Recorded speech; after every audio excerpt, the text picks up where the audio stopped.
Welcome to the coverage of the Townsville AFL Grand Final today. Today we bring you the Reserve Seniors and Men's RMS Premiership. Finally at 5:15 we see the Parry NQ Women's Grand Final. It's sure to be a great day of football.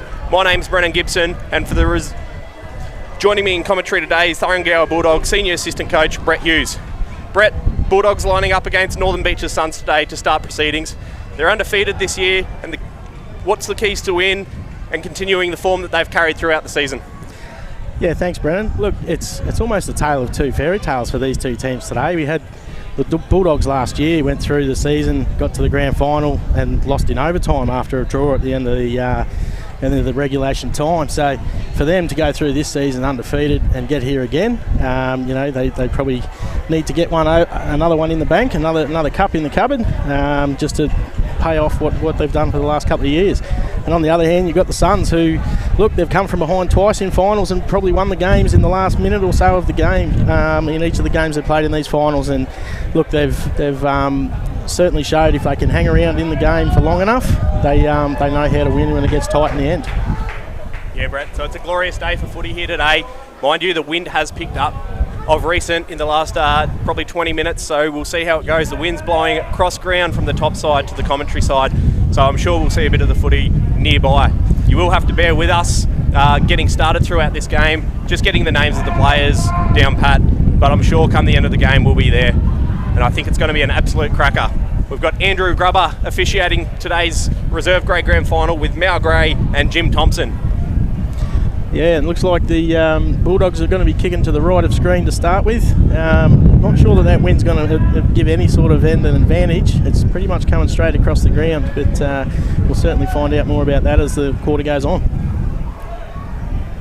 Here we go, we've got Andrew Grubber coming in for the first bounce of the 2021 Reserve Grade Men's Grand Final. Up they go, Gilroy's palmed it down. Suns have won it out of the stoppage though. They're going to go forward first and they've chipped it out towards the half forward flank. Dropped the mark, great tackle by old Berkey out there, Tony Burke. Spills free, loose up towards the wing. Another contest up there. That was a really good first clearance by Noah Richardson from the Suns there. If they can get a couple of early goals against this win, I think it really keeps them in contention throughout the game. We've got ball coming in at a stoppage here. I think if the Suns can get a couple of early goals, we're really going to be set up for a really good finish. The Suns will be finishing with the wind, so I think that's a big advantage for them to start this game. We've got Dean Greenwall, who's taken a mark just outside forward 50. He's going to send it in. Goes over the back. Cody Cambosis clears for the Bulldogs out towards the back flank. Oh, that's a great tackle. Great tackle by the Suns there. They're really up and about in these clinches early. It was shot on goal and it's bounced through. Wasim Haddad kicks the first goal. In the first final I seen, Wasim Haddad was actually the one that kicked the winning goal against the Hermit Park Tigers, so that's a really good start for the Suns. As I said before, I thought them getting an early goal would be a real benefit. They are going against the wind here, so that's a really big opening goal. Yeah, great start for the Suns too. The couple of clearances that we've had, or a couple of stoppages we've had so far, they've managed to get ball outside to players and really be able to straighten up and have a look at their forward options from there. They weren't really under a lot of pressure. So something that the Dogs are going to have to just try and counter early on. We've got the ball upcoming here. Gary Kelly's made his way into the midfield. He's a wily old veteran that's had a really good year this year, and he's played a big part in their first two finals games to get the Suns through. Great clearance there by the Bulldogs this time. They get it to Flynn Kelly there on the wing. He's a running machine, Flynn Kelly. It'll be really important for the Dogs today. Ball spills out. Suns get the clearance. They move it down. Intercept mark taken by the Thuringowa Bulldogs. They look to switch it back into the middle. They're really trying to be patient here, the Bulldogs, and just get this game started, get the game onto their terms. They were undefeated throughout the year, so I know that they've got some confidence coming into the game. If they can settle, get the game on their terms, they'll feel much better about that. Yeah, just getting a little bit of control, I think, Brennan, at this stage. The scraps sort of hasn't gone their way at the moment through those clearances we mentioned earlier, so they just get ball in hand for a little bit of time here and get some control on the game. Ball goes inside 50. Bulldogs got numbers around. It's 2-on-1. Bulldogs keep it alive. Ball goes out of bounds. Gets set up for a forward 50 stoppage here. It was well done by the Suns defender to come across and help out when he recognised the outnumber there too. Just about to have the ball thrown in here. Bulldogs have pushed a few numbers up to try and lock it in there. Frank Scudamalia takes the tap. Free kick. Oh no, we're going to have another throw. No, we're going to rethrow it. Scudamalia takes the tap in here. Another wily old veteran for the Bulldogs. Manages to affect the scoreboard regularly. The clearance get there by David Scott, who pumps it inside 50, and Scudamalia has taken a great contested mark there. He's a really big body in that forward line for the Bulldogs, and with the high ball coming in, he's always going to have a bit of an advantage on his opponent. Loves having a shot in front of goal, does Frank Scudamalia. I think he's a pretty good chance from this distance. Goes back and he slots the Bulldogs' first goal for the day. That levels it up, and I think the Bulldogs will be a little bit more comfortable now that they've got it back, got one back. Absolutely, Brennan, and I think that just that control when they got the intercept around the middle of the ground there, just to be able to have patience and chip it around and look for the open play before just bombing it inside 50. Brett, who do you think's the key player for the Bulldogs today to get this done? Look, there's a few. I think Clint Osterberry is just a really, really good player, and obviously a proven player at senior level. He's been playing a lot in the back half in the second part of the season, and really sets the game up from there. And you know, with his intercept play, and he's got great vision as well. So really important for the Bulldogs going that way. Yeah, for the Suns, I think Noah Richardson, a young fella that's played a few years in the reserves now, I think he can have a real effect on the Suns' ability to get the ball out of the centre clearances. He can run all day, and he's got a lot of pace. Ball goes inside 50. Scott again off to Scudamalo, who's had a shot, and he's just faded to the right there for a minor score. I think all the momentum's currently just changed a little bit. It's going with the Bulldogs now, so I think if the Suns can take a mark here, look to slow down the play as Richardson takes a mark. I think if they can get a little bit of control here and just keep it on their terms in this quarter while they're going against the wind, that's a big, big win for the Suns. Ball goes inside 50. Bulldogs have got numbers around the contest. Suns clean up. Gets the hands away. He's got Richardson. Gives it to Richardson. He's run into trouble, but he's got out. Goes on left foot there. He's just wobbled it forward. That's Gilroy. A big hit. Wow, that's the ruckman, Vic Gilroy. He's gone down. The Suns are clearing it again. Through Richardson. It's a great run down tackle. Not paid, not rewarded. Dogs are cleaning up. They've got a few numbers around the ball, but they're mucking around with it. A bit too close to these handballs. They need to get a bit of length in their play. I really think there, we actually seen an instant there where I think the Bulldogs had the ability to go straight down the line, but he's seen that he had an injured player in front of him, and he actually slowed up. Yeah. We're just having a quick pause in play here. Looks like we're going to have a stretcher, so just bear with us here. We'll get an update on that as soon as possible. Yeah, and I think it's Jared Gilroy, Brennan, the ruckman. He's a very good player. He was up there with the goal kickers for the year as well for the Bulldogs. So really important that the Dogs can find a way to rally from this. That was a really big hit, really big collision that Jared Gilroy has taken there, and he hasn't moved. So this could be a big loss for the Bulldogs here. He's a notable player that plays in between the reserves and seniors, probably more so in the reserves this year. So losing a player of his calibre, especially their ruckman early, is definitely something that they didn't plan for. No, absolutely, and obviously we wish him all the best in his recovery from whatever sort of injuries was sustained here. But it looks like he'll be done for the day. Brett, who do the Bulldogs have coming in that can take his role in the ruckman as a ruckman spot here? Well, I think during the year they've had Cayman Alladin and James Ryan have sort of shared that load at different times as well throughout the course of the season. So it's probably going to come down to one of those, I think. And then look, it gives them a fair bit of mobility around the ground when those guys get in there. They may not be as strong in stoppages as what Jared is, but certainly around the ground they're quite mobile young fellas, and they should be able to link up with the general run of play that the Dogs want to play like. Just got a slight pause in play. Not sure how long this is going to take. We may we may have to take a little bit of a lengthy delay, but we'll keep you updated on that.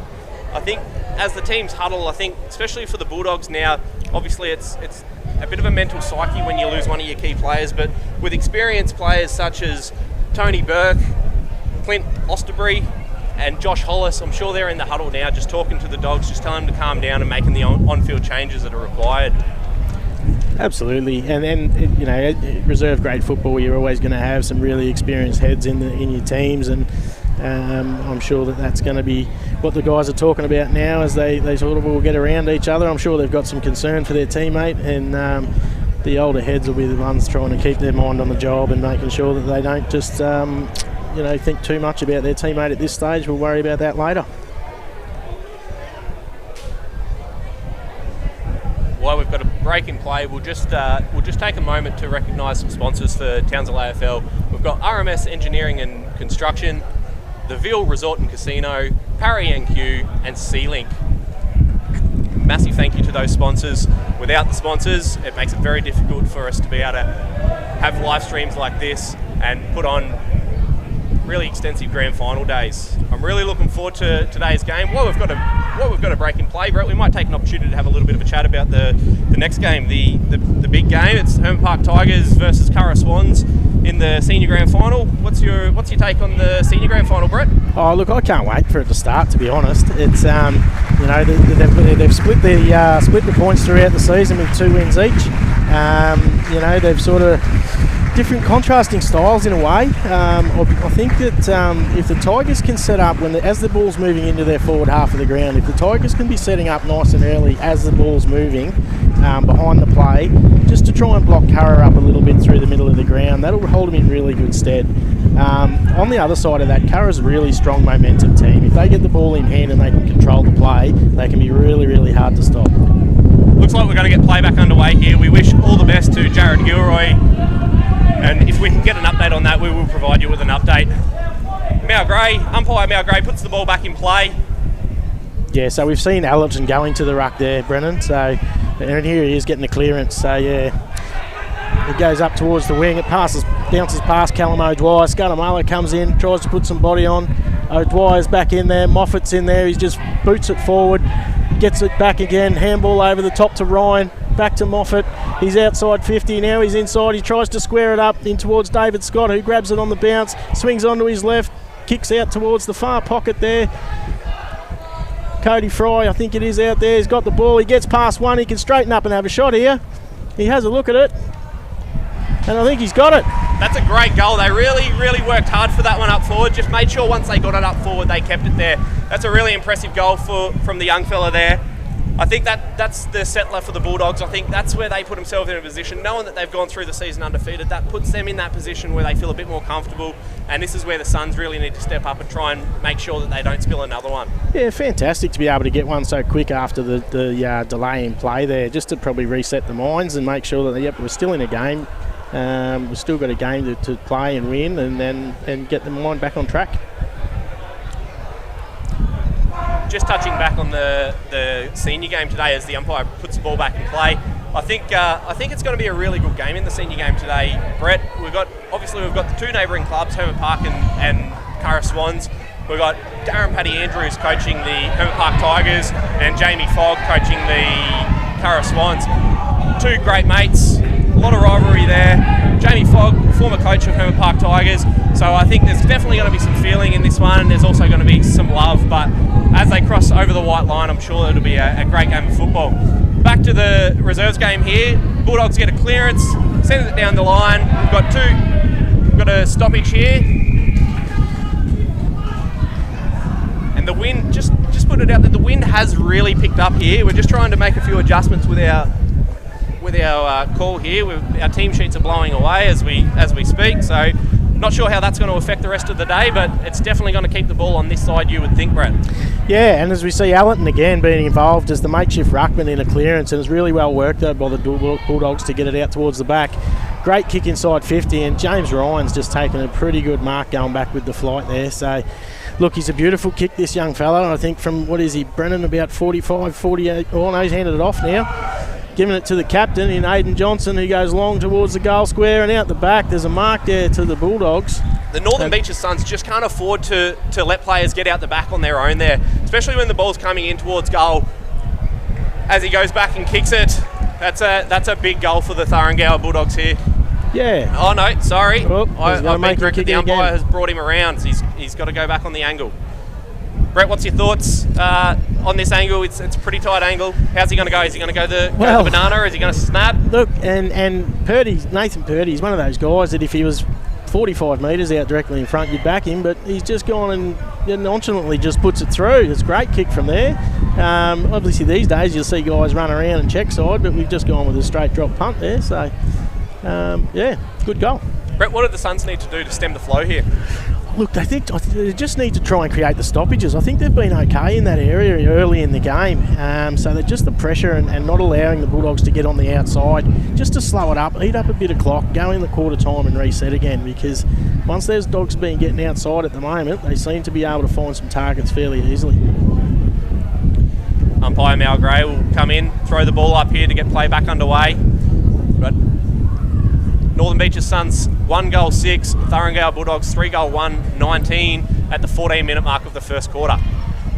They go again, and Allerton's had another look. He's just trying to get another clearance there, so he's really given him something since he's replaced poor Jared Gilroy there. The Suns go inside 50 with a bit of a mongrel kick. It's bounced off someone's shin. There's a fumble there by the Suns player, and it's on the outside again. The Dogs look like they've got the extra player. There's another handball going out. It's on the ground. It's a bit scrappy out there. Suns win a kick back towards their half forward line now, and it trickles over and goes out of bounds. Got a stoppage on the far wing here. The wind is really starting to pick up, so it's really good to see the footy out on that wing. I think that's the side that the game's going to open up from. Yeah, and look, I think the Suns can identify at the moment that the momentum's not quite with them, so their ruckman's actually dropped behind the footy here and given them a spare behind the play. So as long as he can position himself in the right spot and sort of control where the Bulldogs want to move the football in a sense, because of where he positions himself, he'll be effective. But Suns have had a couple of quick inside 50s here since we've had the stoppage, but they're just not getting enough numbers around the fall of the footy. I think if they can get a few more numbers around the fall of the footy, it'll open up a few goals for them. Absolutely. Another big contest inside 50. Oh, hang on, the whistle's gone. Not sure what we've got here. We're going out of bounds. Out of bounds, was it? Okay. So you can see now, if you have a bit of a look behind the play, Brennan, there's a few Bulldogs players that are just setting up really well to make sure they can cover as much grass as possible should they lose this clearance inside 50. Yeah, I think that's what you need to do in today's game. As I mentioned, with the way the breeze is blowing, it's a really crucial quarter just to make sure that you don't let them kick away early, because the ball is going to be locked in at this end, you would think. Yeah, and we just see a flying shot on goal by the Bulldogs from the stoppage there, which went through for a minor score. So maybe this is an opportunity for the Suns to get a little bit of control back with the footy if they can find a target. I think it's going to be players like Noah Richardson, Jack Clark, Gary Kelly that will need to step up and start pushing up the ground and getting their hands around the footy. Oh, absolutely, yeah. And your running players and your experienced players become really important when you don't have the momentum. You want your runners to be able to try and get to contests and put as much pressure on as possible, and also your experienced ones to slow things down and just recognise where the game's at and try and eat up some clock. Brett, you're coaching the Suns. We're at 16-minute mark. You're coaching the Suns at the moment. What would your message be right now? Let's just create stoppage after stoppage after stoppage for the last few minutes of this quarter. We don't want momentum going against us. So I don't care if we have 3, 4, 5 stoppages in a row. We don't want to let the ball on the outside. I'm sure Coach Rod Drew from the Northern Beaches Suns is thinking very similar, and you would think that the message is going out to send that. You just don't want to see another goal spilled here. No, and look, it's 3-3 to 1 goal at this stage, but it certainly has a bit of a feel that the Bulldogs are using the ball better when they get control of it. So I think if you're in the Suns camp, you just want to see the ball not move for a little while, and as I say, see it out. 50. Yeah, good intercept mark, and look, they set up pretty well behind the footy there, the Suns. They had a couple back there, which is good to see. Just to, as I say, try and slow that momentum, but. Oh, we've got an in-the-back free kick, so have we got time here for the Bulldogs to get another one? They're about 70 metres out on the boundary line at the moment. We've got Flynn Kelly with the football. He's looking around. It's pretty crowded in there. He kicks inside towards the top of the 50 there. Mark's been dropped, and here we go. The Suns are on the rebound here. If they can get some clearance. Oh, no, he's turned it over, and Matt Trend has taken intercept mark. There's players on in the middle for the Bulldogs. One of them's Osterberry. Handball's off. They run through the middle. They're switching out to the far side of the ground again, going into that breeze. Bulldogs with control of it. Handball over the top. They've got a spare player out there. It's a 3-on-2. Really got to lift the pressure here, I think, the Suns. They've got to get a bit more pressure on the ball carrier and make sure that they slow down the use by the Bulldogs. I think that's David Scott on the outside there. He's a left footer, so it's really good centering kick there towards Scartamala. Handballs it off. There's a bit of a fumble, and there's almost an opportunity gone there for the Bulldogs. Not sure what we've got here. We're just trying to see. I believe the umpire's going to throw it in. I think it hit the post, mate. Ball comes in. Oh. It's a goal. That is a big goal, getting towards the closing stages of the first quarter. And that's Allerton again. Since he's gone into that ruck, Brennan, he's really given him something around those congested areas, and just to be able to run into an open goal like that was, it just shows how important he might be for the rest of this game. Been really influential since he's come into the ruck. They certainly haven't lost too much by losing Gilroy there. Ellerton's really stepping up, which is really good to see for the Thuringowa Bulldogs. They'd be happy with that.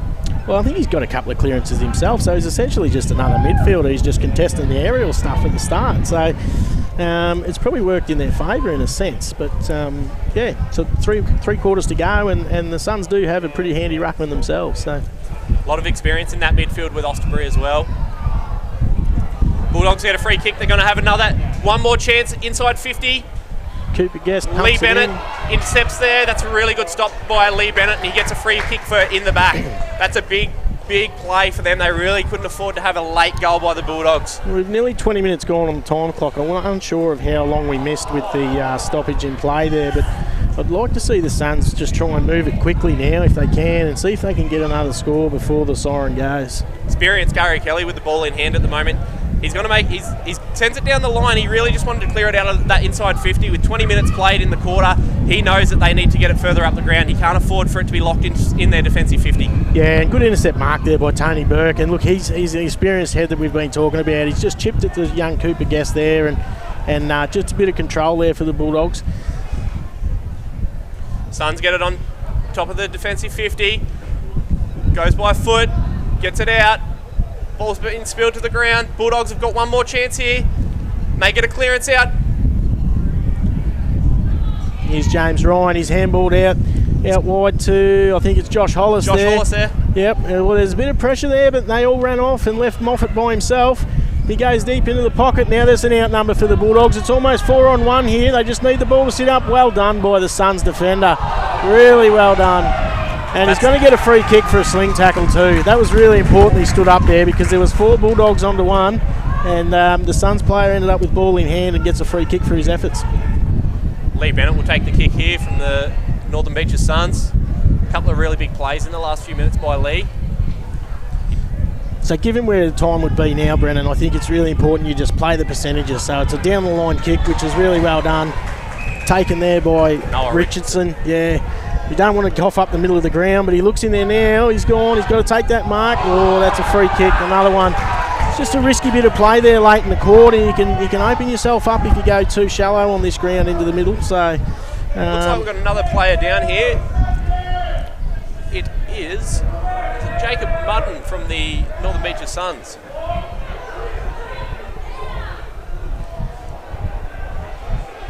Suns really just want to take time off the clock here, you would think. There's 22 minutes played in the quarter. The siren could go at any stage now. They really just want to make sure that they get the footy in their hands and don't let anything go forward. So Anderson again goes up towards the 50, and mark dropped there by the Bulldogs. Handball over the top. They've got some numbers around here, the Dogs, if they can just get someone to pick it up. The ball spills out. Cooper Guest picks up. Handballs to Scatamala on the wing here. Kicks up towards half forward, but there's no one there. It's all the Suns. Now they're going for the switch. And that's a much better spot to do it than where they tried just before. And here they go. They're open on the outside now.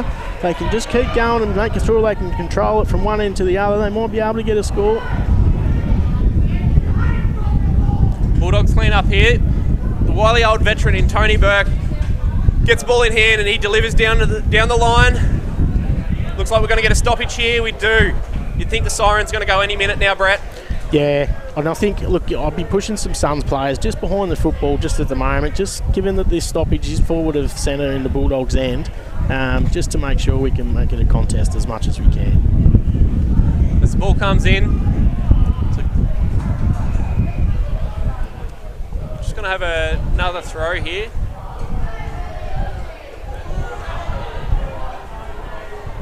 I think for the Bulldogs so far, Brett, you'd have to say that Sean Moffat has had a real influence at the top of their half-forward line there. Yeah, look, he's a good player, Sean Moffat. He's a sort of probably a veteran as well. He's in the veteran stages, I guess, of his career, but he's a really hard matchup because he can go in the midfield and he's a pretty big body, but if he goes forward, he's quite a good mark as well. So it's almost, as the ball spills out, we've got the Suns going deep inside 50.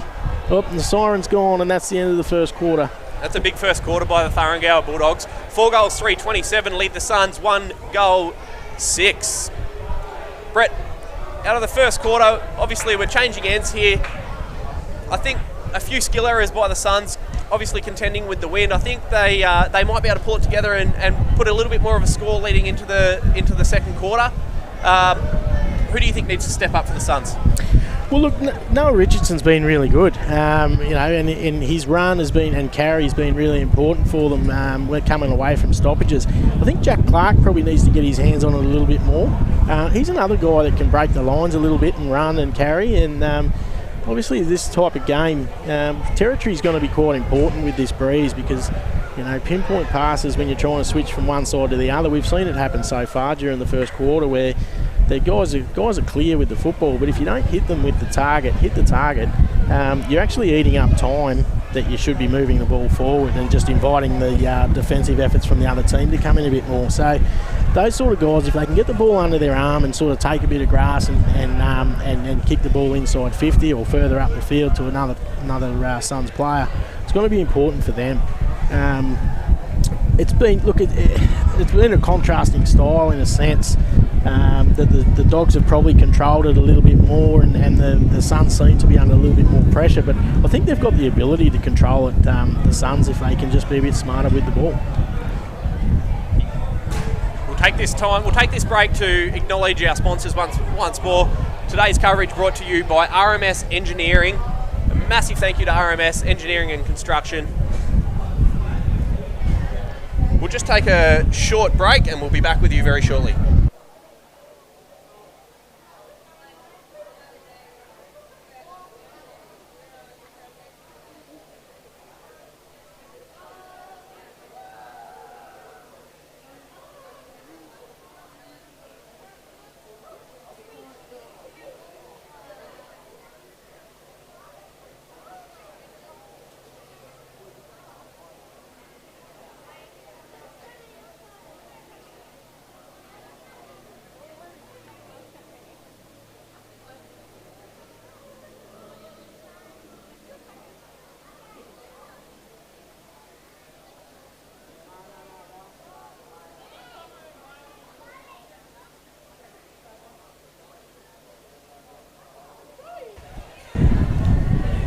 And we're back with the coverage of the AFL Townsville Reserves Grade Grand Final.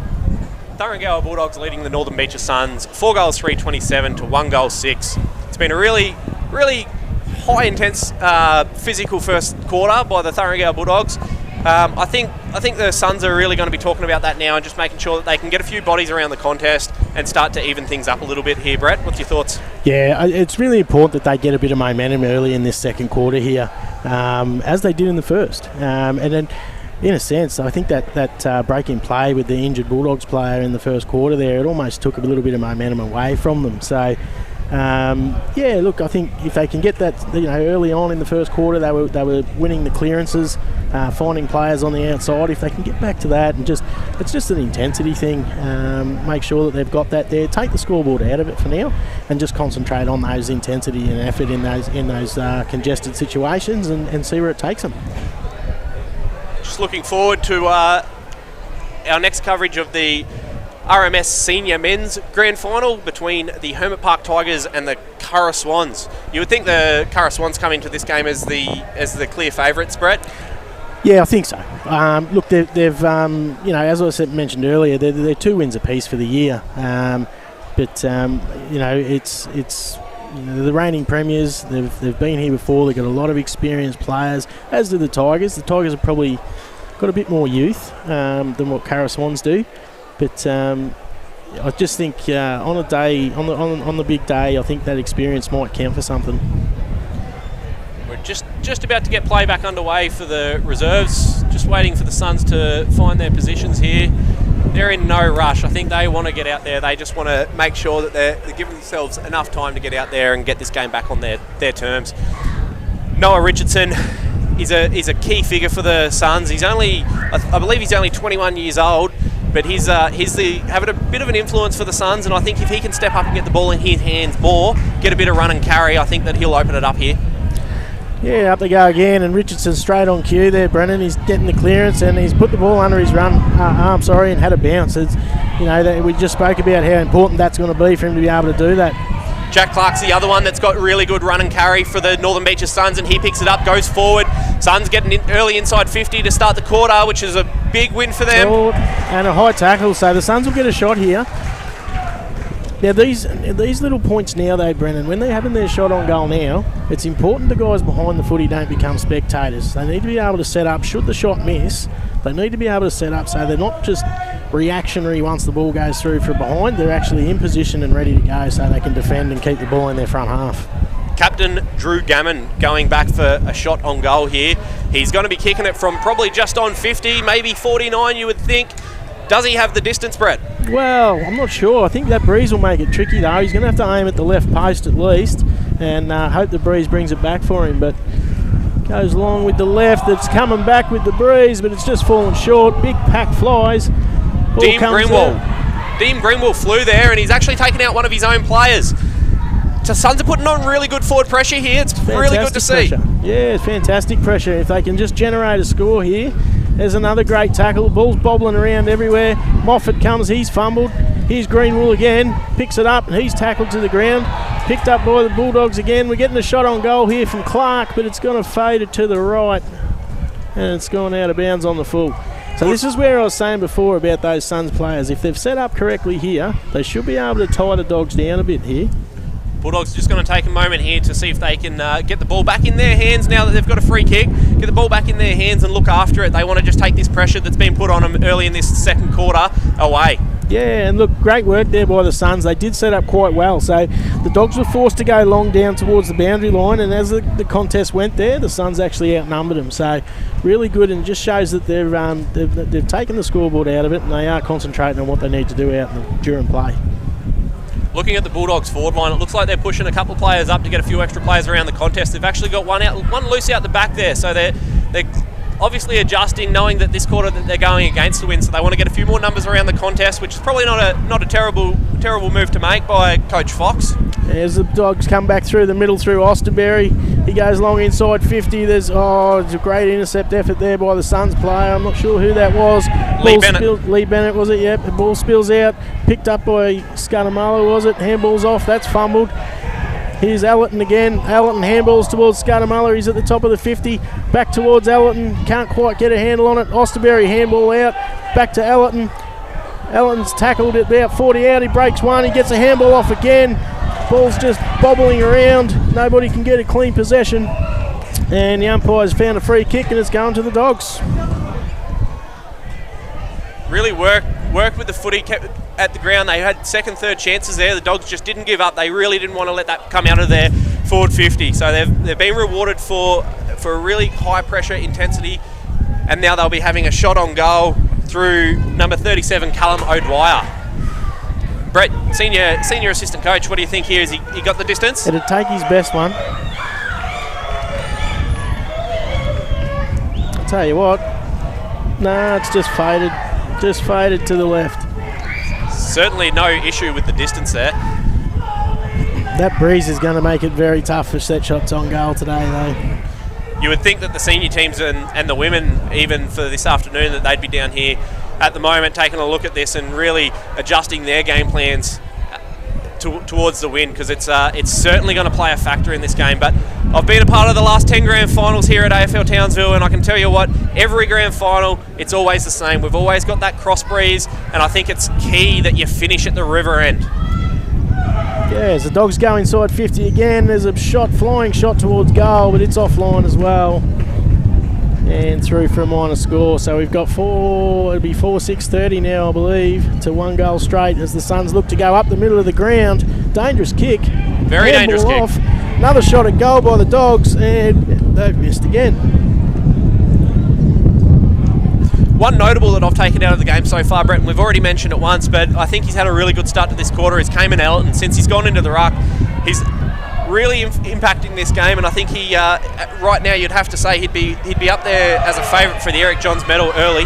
Yeah, and you know, it's funny that you can have a makeshift ruckman go in and have such an influence. You know, obviously he wasn't the first choice ruckman, but he's, as I mentioned earlier, just become like an extra midfielder. Brett, I'm just going to make mention, just having a look over the outside of the commentary box here, and the crowd is really starting to come in. It's great to see such a crowd at the AFL Townsville Grand Final. It's really good to see such a Northern Beaches following with them. Obviously one of the new amalgamated teams over the last 5 or 6 years. They've got a great following, and I know that they're proud that they're playing here in today's grand final. Oh, look, it's been a great effort too. They've had a bit of a ride during the final series, haven't they? Because, as I mentioned earlier, they've won 2 games by under a kick in the 2 finals they've played. So. And here they go, they're getting another inside 50 here. You've got Wasim Haddad, he's going up, he'll go for the mark, no. Trend intercepts. Experience there in Trend, goes back, he finds a Bulldogs player here, they're just going to get back on their terms, slow it down. Yeah, we've got Purdy here, Purdy goes long towards the middle of the ground. Here's Allerton again. He's been everywhere. He gets it back off Ryan, breaks the tackle, he's fallen to ground, he might be in trouble here. Umpire Grubber calls it, holding the ball. Northern Beaches free kick through Jack Clark. I think before the start of this quarter, Brett, we spoke about Jack Clark and Noah Richardson stepping up, and I think this quarter they really have, especially Jack Clark. He's managed to have 4 or 5 touches early here, and he's starting to get a little bit of something going for the Suns. Yeah, absolutely, and now I guess it's up to some other guys. I mean, we identified those 2 as being really important for the Suns, and they've just got to drag some others along with them now, and it can become contagious. So it's a good start by them. Moffat again, he's been everywhere. He's another one he'd be up there in contention for the medal if you were to call the game now. Yep, and he goes out wide to the wing there. Mark taken by the Bulldogs, in towards the middle, in towards Flynn Kelly. It goes over his head. Tony Burke picks it up, swings onto his left foot, and we've got Cooper Guest in acres of space on the half-forward flank. Plays on, looks inside 50, straightens up, and he's going for James Ryan over the back there, but just falls a bit short of Ryan into that breeze. Picked up again by Burke. He can't quite get a clean possession away. Handball again. Here's David Scott. He's kicked smothered really well by the Suns defender, and great pressure there, and forces a boundary throw in about 45 metres out from the Bulldogs goal. Again, Jack Clark with pressure on the ball there. Really starting to step up here. I really hope the Suns can get a couple of quick goals here and make a game of this. It'll be a great finish if they can. Yeah, look, they've definitely lifted. It just needs some reward for it as Clark gets another clearance, kicks out towards Aidan Johnson. Ball goes over his head with the breeze. Allerton's there. The ball bobbles around again. Picked up by Allerton. Handball into the middle. Bulldogs got some space again now as they look up and find Flynn Kelly, I believe it is. He's taken the mark inside the centre square. He looks up. What's he see? He's gone for Ryan again, but look, really well defended by the Suns. They made a 3-on-1 there. Suns, just a couple of skill errors here as they've had opportunities to rebound that inside 50, but a couple of skill errors have just kept the pressure on here. Yeah, Moffat cleaned that up. There was a bit of a spillage there and the ball bobbling around, and Moffat picked it up and found the Bulldog target inside 50, and they've just chipped it over. They're probably about 20 out now on a bit of an angle with the breeze pushing the ball to the left. It's not going to be an easy shot, but it was well controlled by the Dogs there. Yes, we're just having a couple of issues with our sound here. Just struggling to hear at the moment, but there we go. We've fixed it a bit now, so I do apologise for that. We do apologise if you're hearing too much wind come through the feed. It's kind of hard to avoid it at the moment. Look, I have made mention of the wind numerous times. It's certainly blowing a gale, so you would think that that's having a big effect on this game. And as I said, if the Suns can get a couple of goals here before they change for the third quarter, I think that's a real benefit for them. Oh, good turnover here. Opportunity for the Suns. Trent took a great intercept mark off the kick out, and he's floated back and taken another intercept mark, Trent. He's got his hand up. He wants to slow the play down. Chips in towards the middle. That man again, Allerton, takes a mark. Uncontested, plays on. And there's the other one. I think Ellerton's really been the key here. He's really kept the Dogs going in this second quarter. They're fighting the wind, but he's had such clean use of the football. It's his second efforts too, Brennan. He's he gets in a contest, and as the ball does happen sometimes, it becomes fumbly and hard to pick up when you're under pressure. But he's been really clean on the second and third efforts when he hasn't left himself out of the contest. Gotamalia with a great mark there. He'll go back and have a shot here, you would think. No, he's going to look to pass it off. Bulldogs have got numbers everywhere. Oh, yeah, they might be lucky there. Oh no, they've given a free kick away. Bit of a wasted opportunity there. There was the umpire Andrew Grubber from the top of the 50 actually had another call, but Mal Gray, who had the better spot, called free kick. Osterberry takes the mark, intercept, and look, goes inside 50, and Tony Burke's taken a mark here. I wouldn't have thought Tony Burke's had too many shots on goals in the latter part of his career. Generally spends a lot of time down in the back half of the ground. He loves floating forward for a shot on goal. I actually think he's gone forward, Brennan, since he came off the interchange. And he misses there to the right-hand side. Suns really need to get a clearance out of the defensive 50 here and get their hands on footy up around the wings. That's where they're really good. The last few games that they've got those late victories has been through goals, through run and carry on the wings. That's where they go. They're out on the wing. They like to play wide. And they've got it here. If he's got the pace, he's got someone up forward. Oh. Really good body work by the Bulldogs there. And Hollis cleans up for the Bulldogs on the defensive half of the ground. Kicks out towards the wing. The ball bounces towards the boundary line. Can the Suns player keep it in there? He can. Handballs to Kelly. Kelly just bangs it forward. Gets to get some territory. It's going towards the boundary line again. Hollis cleans it up. He looks inside. Goes for Johnson. Johnson takes the mark. He's going to switch again. And now they're in the back in the middle of the ground in their defensive 50. They play on, looking to get out to the far side of the ground, which they do. Here's Austenberry. Austenberry plays on, looks back in towards the corridor now, and he might have turned it over. I think he has, if the Suns can be clean here. There's a rare skill error by Clinton Austenberry there. He's a very good ball user. It's not often you see a skill error like that from him, so he'll want to make up for that on the next play, you would think. Yeah, and the Suns get a shot on goal, and I think it was Hollis again down in the square there. He's just read it like a goalkeeper. Chips it around, the Dogs get control again. Oh no, they've dropped the mark. Here we go, inside 50 again. And it's Josh Hollis again. He's had a good couple of minutes, Hollis. He does those things that you don't notice and you probably won't see on the feed, but he's a real general down back for him, and he's very, very smart. He's a veteran senior footballer coming towards the latter end of his career, so he's playing some reserve grade football now, but certainly don't underestimate the impact that he can have on this game today. Bulldogs get a bit of space here. They move the ball forward. They've got Osterbury with the ball in hand, and he's got acres of space there. He spots up Moffat. Moffat on top of the forward 50. He's going to have a shot. No, he's going to spot someone up. No. It's David Scott there, I believe. He might get a high tackle here. No. Umpire put his whistle away. Spills out the back. The Suns have got it again. They need to be controlled here.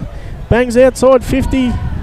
Good mark taken by Cooper Guest, who plays on. Bangs it inside 50 again.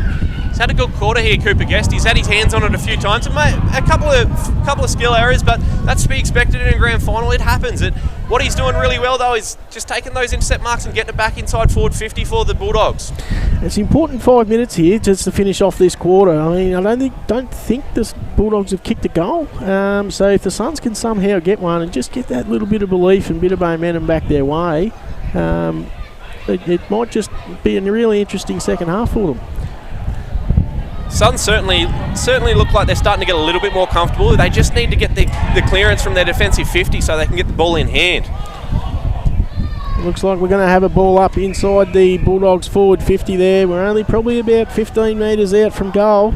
really dangerous spot. It's important that the Suns have switched on here and that there's no loose Bulldogs players, no one running through the stoppage. 14 minutes played in the second quarter of the 2021 Reserves Grand Final. Thuringowa Bulldogs 4 goals 8 lead. The 4 goals 8-32 lead the Northern Beaches Suns 1 goal 6. Today's coverage is brought to you by RMS Engineering and Construction. Suns ball in hand. They're looking to just clear it outside of the defensive 50 here. They're looking for the boundary. They don't get it. Purdy picks it up. Purdy's just trying to beat a couple here. He's handballed it off. The Suns have got the numbers though. If they can pick it up cleanly and get a handle on it, handball over. Oh no, I think it's McKinnon, is it? McKinnon's just banged it inside 50 and another intercept mark taken by the Suns defenders. And look, from this part of the ground, they really need to control it now. He goes in short and finds a player there, about 20 out from the Dogs' goal. Chips out wide to the wing. There's a spare player there. He just needs to pick it up and he's got some time. Looks up, hits towards the wing there. Drop mark there by the Suns playing. It's a turnover and here we go again. Back to Tony Burke. Burke sends the ball inside 50. Bulldogs take a mark on top of the forward 50 here over on the top side wing. Osterbury's on his own. He's going to go back from about 50. Look to have it. No, he's going to play on. He's got a player in a much better position, and that's absolutely great play by Clinton Osterbury there. Yeah, just on the turnover, it's really hurting the Suns on the turnover. Once the Dogs can control the football, they seem to be able to find easy free players a lot easier than what the Suns do at the moment. I think coming out of the back line at the moment, I'd like to see the Suns just go a little bit slower. They want to come really fast out of their back line and it's not working for them. I think they'd be better off served if they can just create a contest, get some numbers to a contest, even if it is near the boundary line, and try and create another stoppage further afield. Goal goes through there, so Suns are going to get an opportunity out of the centre bounce here. This is where the likes that we've spoken of Jack Clark, Noah Richardson, Gary Kelly really need to step up here and get a good clearance for the Suns and get a nice inside 50. Yeah, and that was the question we asked earlier, wasn't it? Who, those two fellas that we mentioned, they really started this quarter well, and who was going to come along with them? Who was going to be one that just really stood up and helped those guys give some impetus to their team? And at the moment, they're probably doing a little bit by themselves, those two. I think the Bulldogs have done a really good job so far structuring up from behind the play. You've got the likes of Josh Hollis, Clinton Ostenbury, Tony Burke, players that can really have a lot of experience and can really talk the younger guys into it. So they've got that. The Suns are just playing a little bit too fast at the moment. I think if they can slow it down and try and use the footy a bit better, they'll be putting themselves in a position in this game. But right now, the Bulldogs are winning everything based off the structure from behind the play. Well, we've had a whistle and there's a bit of push and shove out there. I'm not sure which way this is going. Motions are getting a little bit higher here. Oh, that was not the smartest move by Scott Drysdale. He was in the best for the Suns last week. You really can't afford to be doing things like that because you really don't want to see any yellow or red cards here. It could be very costly. Oh, look, and we're 17 minutes has just ticked over for the quarter, and it's a really dangerous time to be giving away a free kick if that's in fact what he does. And yeah, look, there's a 50-metre penalty as well. So this is going to be a certain goal here to the Bulldogs. It looks as though Scott Drysdale will be issued a card here. I'm unsure as to whether it's a red or a yellow. I believe it should be a yellow, but that's really disappointing for the Suns. He was in their best players last week, and it's not something that you want to see in a grand final. You want to keep your players on the field. No, and it's just a composure thing too. I understand that there was a bit of push and shove and that sort of thing, but this late in the quarter, and look, generally any time during the game, but especially when it's late in the quarter and you've just given up one goal for the quarter, you could potentially go into half-time and just reassess and reset and that sort of thing. But that sort of ill discipline, I guess, can be a little bit disheartening. Yeah, I think we're getting to a stage in this game, Brett, where half-time can't come soon enough for the Suns. Absolutely. They certainly started the quarter well. They got a lot of run and carry. They got the ball in hands. They got some nice inside 50s, but they haven't been able to pressure the scoreboard. And now, as the quarter goes on, we're getting to 18 minutes into the quarter. The Bulldogs are just showing a little bit of class and experience around the contest and keeping it locked into their forward 50. So I think half-time is going to come very needed for the Northern Beaches Suns as the Bulldogs get another inside 50. No, siren's gone. We're going to half-time. 6 goals, 8-44 for the Thuringowa Bulldogs, leading the Suns 1 goal, 6. Brett, what's your take on the first half? you know, obviously the Bulldogs have played quite well, especially done most of their damage in the first quarter, but they still managed to put 3 goals on the board in that quarter, with 2 of them coming late. Yeah, look, I think they only got 2 goals for the quarter, Brennan, and I think that you know, whether that's conditions or whether it was the Suns just being a little bit smarter defensively, but you know, and as we just mentioned, that last goal coming from a bit of ill discipline, it really does hurt when you've potentially had a good quarter defensively against what has been a pretty dominant display at times by the Thuringowa Bulldogs. Look, I think the Suns they've made some mistakes and they've probably fumbled at crucial moments, which is, you know, they've had players on the outside, they've had players free, and they've just not been able to get a handle on the football to get any sort of linkage of play going. So important that they can just settle a little bit, and whether that's nerves, you know, I don't know that the Suns have ever been on a stage like this before, so whether that's some nerves amongst some of their players or just being the conditions with a bit of wind or whatever, they really need to tidy that area up, and they might find that you know, things can become a little bit easier for them. Yeah, look, we're going to take a break here. We're going to go take probably a 5 to 7 minute break, and we'll be back and we'll have a bit more of a discussion about the second half very shortly. Today's game is brought to you by RMS Engineering and Construction.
welcome back to the coverage of the Townsville AFL Grand Finals today. We're going to take some time here during the halftime break of the reserve grade where the Thuringowa Bulldogs lead 6 goals 8-44 to the Northern Beaches Suns 1 goal 6. We're going to take some time to touch on the upcoming senior game. During the seniors halftime break, we'll obviously touch on the women's game, which is later tonight. Brett, Hermit Park Tigers matching up against Curra Swans. Sure to be a great game. They've split the games this year with Curra Swans winning 2 and the Hermit Park Tigers winning 2. So obviously today that makes for a great grand final. I'm looking forward to it. How do you feel about it? Yeah, look, it's. I think the Tigers can set up behind the football. It's going to really help them. I think guys like Stanis Ajita and Rory Tarlington and these sort of guys that set up really well and take a lot of intercept possessions and get control back for the Tigers. If they're allowed to do that throughout the day, it's going to be a lot of time that the ball's spent in the forward half of the Tigers, because they do move it quite well, and they move it quite fast at times. So on the flip side of that, I'm really interested to see what the Tigers do as far as defending the corridor of the ground today, because Curra will use 10, 15, 20 metre possessions, 25 metre kicks to players that can play on and try and move the ball through that area really quickly. A win for the Tigers would be if they can force Curra Swans to kick long down the line a lot today, because then their intercept players become important. And obviously, on the other side of that, if Curra can get that ball through the middle of the ground at speed, those defenders for the Tigers are going to have to be a lot more accountable. Yeah, I think both sides, looking at the team list today, I think both sides are essentially at full strength. Obviously the Tigers lost early in the year their co-captain Declan Woad to a broken leg and dislocated ankle, so that was obviously a big loss for them to take, but they've managed to get through without him throughout the year. And towards the back end of the season, the Curra Swans lost who you would think would have to be a WJ Williams league medal favourite in Ty Orton. So I think with the two sides that are going out today, it sets for a great contest. Obviously the Tigers have brought in a couple of notable ins that they haven't had for a few weeks in Stanis Ajita and Corey Wedding, but I think the main one, the big talking point today, is big Benji Lynch coming back in from a shoulder injury, and he'll be lining up at full forward today. I think he's the key to the Tigers getting across the line. Yeah, and it's funny, look, obviously the Bulldogs played the Tigers last week, and seeing those additions to the Tigers team today, gives a bit of a different feel about them. They actually look a lot taller. With the conditions we've got today, and from what we've seen with the first half of the reserves game here, the ball potentially is going to spend a bit of time on the ground just through skill errors because of this win. So whether that becomes an advantage or a disadvantage, I guess we'll wait and see. But there definitely is a different makeup and different look to the Tigers this week compared to the preliminary final. I think the key players for the Curra Swans today, you would have to be thinking that Dale Shivers will play a big impact on the game. Also, Kobe Dubman, Captain Kurt Poole, a couple of big name players for the Swans that really, if they step up today, they're going to put a lot of pressure on for the Tigers. Oh, look, and I'd add Mitch Dennis and Sean Nicholson to that list too, Brennan. They're very classy players, and look, they're not all the same. They've got some similar traits, those guys, but Shivers' ability to go forward and play as a tall. He's a big man. To be able to go forward and play as a tall and give him a real key focal point up there is huge for the Curra Swans. So, with Dudman and Nicholson and these sorts of guys around the stoppages, I think that's there could be an advantage there for the Curra Swans because they are such classy players. But it's going to be I'm really looking forward to see how it goes and just how each team is going to try and attack this one, because obviously they've been even throughout the year. So is someone going to come with a point of difference? We'll have to wait and see. I agree with the comment you made in regards to Mitch Dennis. I think I've got him put down on paper today as the X factor for the Swans. I think he can really influence the game. I think he may match up down back. He might line up on the likes of league-leading goal kicker Jason DeBetta, but unsure on what Coach Fogg may do with him today. But I think he definitely has the ability to be the X factor. Who do you think will be the Tigers' X factor today? Oh, look, it could be a number of players. I think, obviously the obvious one that springs to mind first is Callaway Parker. He's a goal-kicking midfielder. He's a really dynamic player. He can explode out of stoppages. He can take high marks. He's got a lot going for him, Callaway, and if he can put it all together on the big stage, he could go a long way to getting the Tigers over the line. Players like Jason DeBetter have been here before, knows what grand finals are like. He's a proven goal kicker on grand final day. Players like that, you really look to make sure they step up and have an influence. Jason DeBetter lining up in his 8th grand final today. It should be 9, but he's actually missed one through injury, and his current rate in the grand final is 5 wins out of 8 grand finals, and he's also taken away the Rico Butler Best on Ground award a couple of years ago. So I think he's a quite achiever in regards to leading his troops and having a big influence on today's game, possibly. Another one that I think could take control of today's game from the Curra Swans is Jack Guzmaroli. He's coming in under a little bit of an injury cloud from what I've heard around the traps, but I've seen him play throughout the year, and you would think that should his injury not have occurred, he'd definitely be up there as a favourite for the league medal. Yeah, he's a really hard matchup because Morali, he's quick and he's pretty strong, and he's a penetrating sort of player. He's the kind of player that gets the ball, and can be a 50, 60, 70 metre play by the time he runs and kicks that ball long. So really important that the Tigers don't let him get off the chain there. But as you said, he's going to be crucial to Curra Swans this afternoon as well. X factor for the Tigers. Before we just get underway in the reserves, I think the X factor for the Tigers is young 16-year-old Xavier Cameron. Look, he had a ripper game last week in the preliminary final. In that first half was he was so dynamic out on the wing and gave them so much momentum and found some time and space out there. So if he can continue that form as a young fella, he's going to be a really important player for the Tigers too. Umpire Mel Gray getting the second half of the reserves grand final underway here. Suns get the tap early. Gary Kelly gets hands on the footy. He spills it out.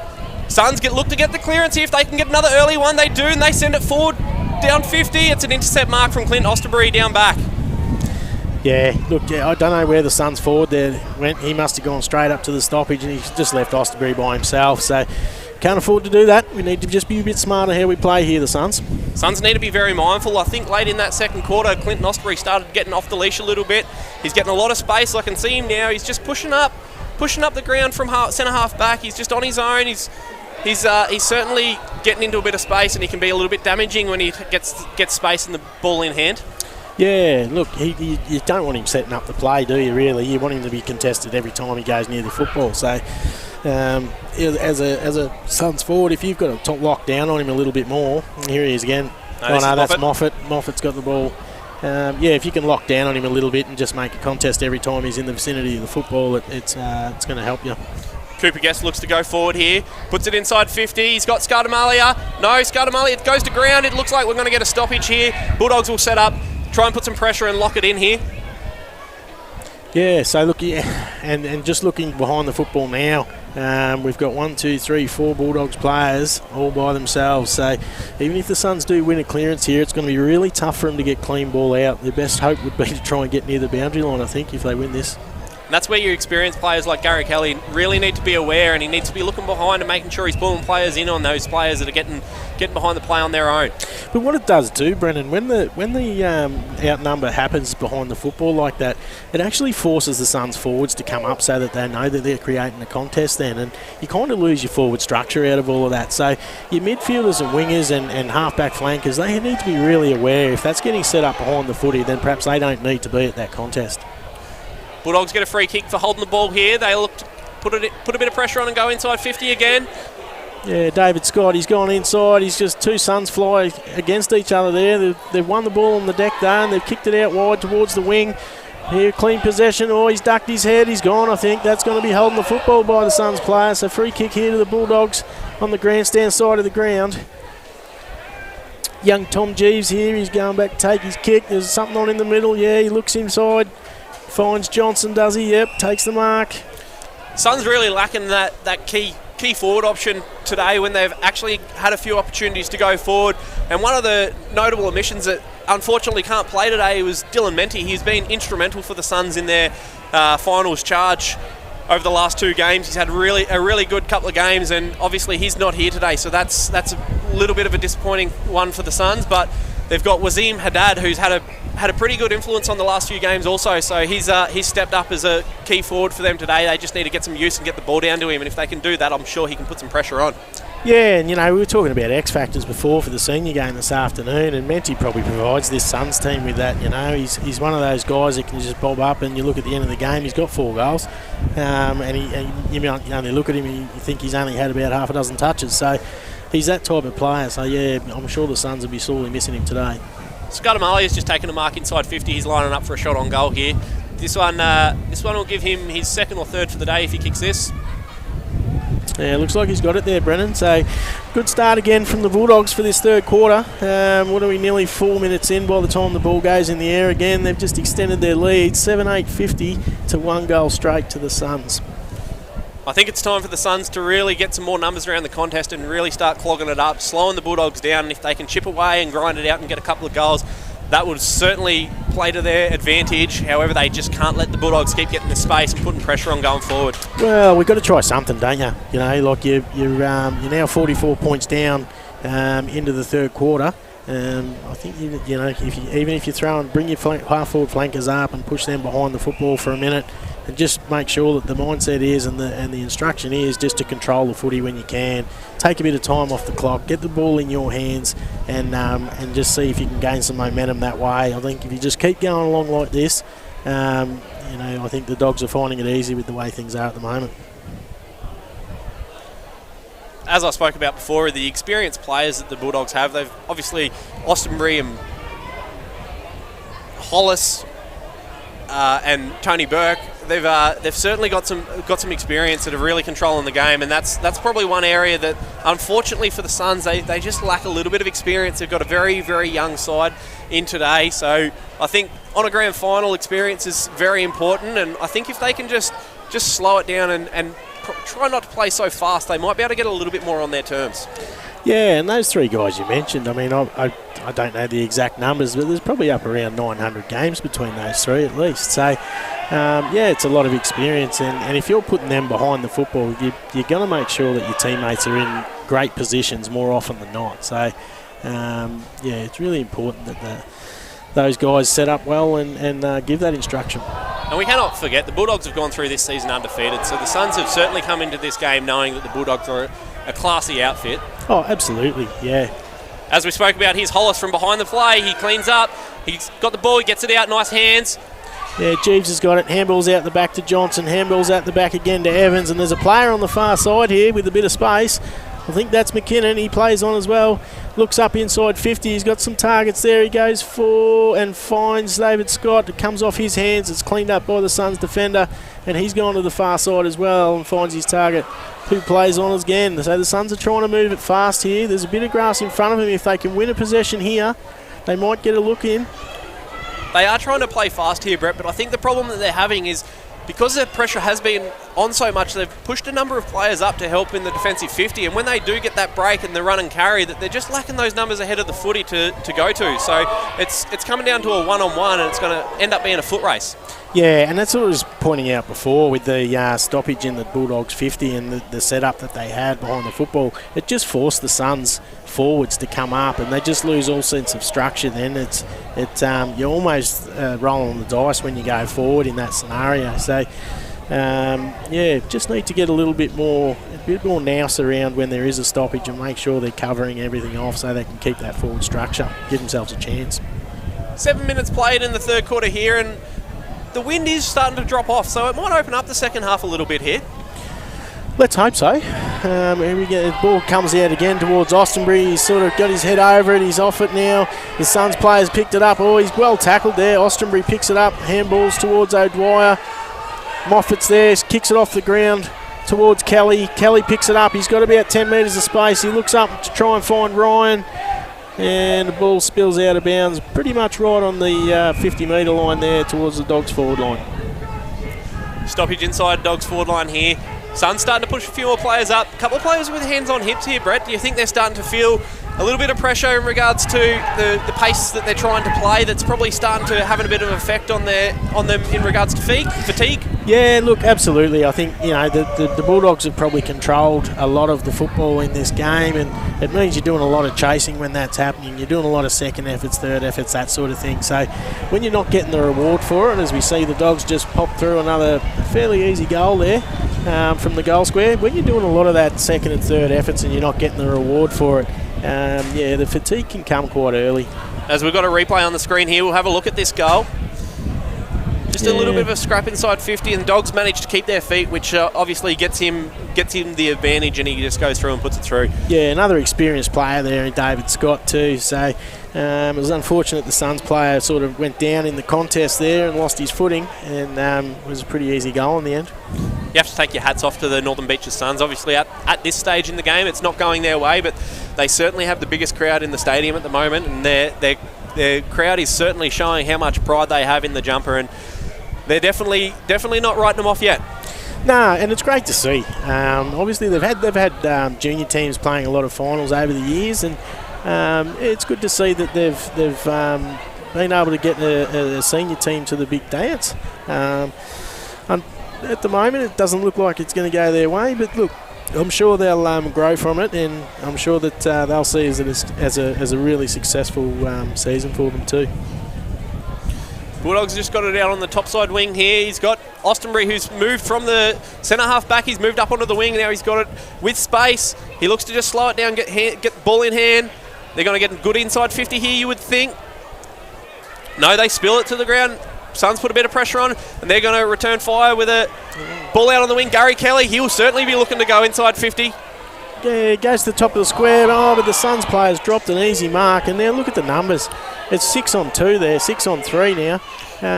They'll be doing really well if they could just get a stoppage here, the Suns. Skill error is just hurting the Suns a little bit here, Brett. I think when they get to that 75 out, they've just really got to get that ball forward. They've just got to put it in there and give themselves a chance and put the pressure on. Oh, look, and that's the right thing. And look, that's a great kick there to find a player, and he's going to have a shot from about 40 metres out, I'd say, and push into that breeze with his kick. So, hopefully this one goes through for the Suns and they can get up and about. Really big goal for the Suns' psyche here, you would think. 10 minutes played in the third. If he can kick this, I think it just gives them a glimmer of hope going in for the rest of the game. Unfortunately, he kicks that one out on the full. Yeah, just hanging a bit too far out in the right there, just hoping the breeze was going to bring it back in, and kind of just held its line, to be honest.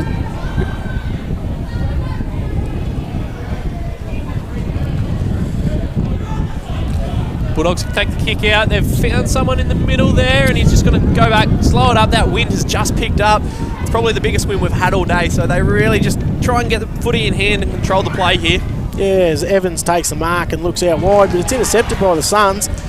Jack Clark has a shot on goal, and it's gone through for a minor score.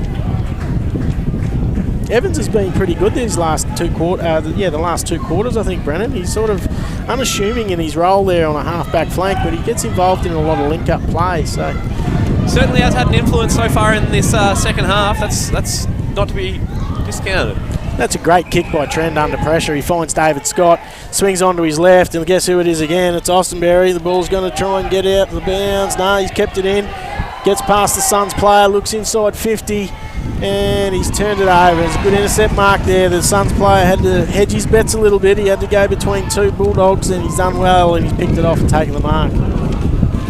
This wind has just picked up dramatically, Brett. Yeah, and we're on the wrong side of the ground, aren't we, as far as the play at the moment, because it's really hard to get that ball back into the corridor and give yourselves an opportunity to score. Hayden Littlejohn with the intercept mark here. He's got space. He's looking to get it back into the middle. That's where they need to go with this win. They want to get off this boundary. Yep, absolutely. Great kick, and they're just keep going that side of the ground now.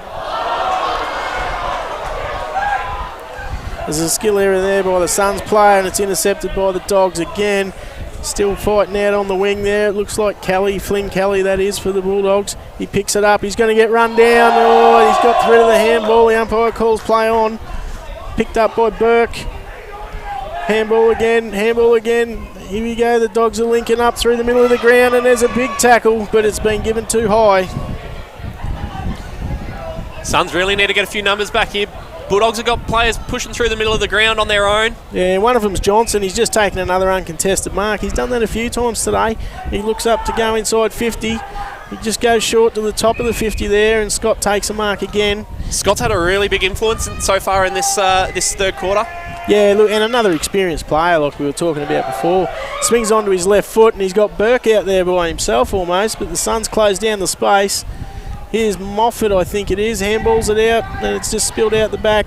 Suns have got it again. They come to this defensive side of the ground, the grandstand side. Ball sits up. He sells the candy. There's a great bit of candy and a great vision there to find Kelly for the Suns. Kelly keeps the ball moving, seeing straight lines. Cambosis goes up and smacks the ball away. Great defensive punch. Allerton again, handballs into the middle. That's where the Suns have really just lacked a little bit of opportunity there. They've had a couple of plays where they've managed to get that clearance from the defensive 50, but they're just lacking those numbers ahead of the footy, and they've just got no one to go to. Yeah. And goes side 50 again towards Scudamalia. Ball comes to ground. The Suns player tries to sell the candy again. He's wrapped up this time, but gets a handball away. And it trickles out of bounds for a boundary throw in about 45 metres out from the Bulldogs' goal.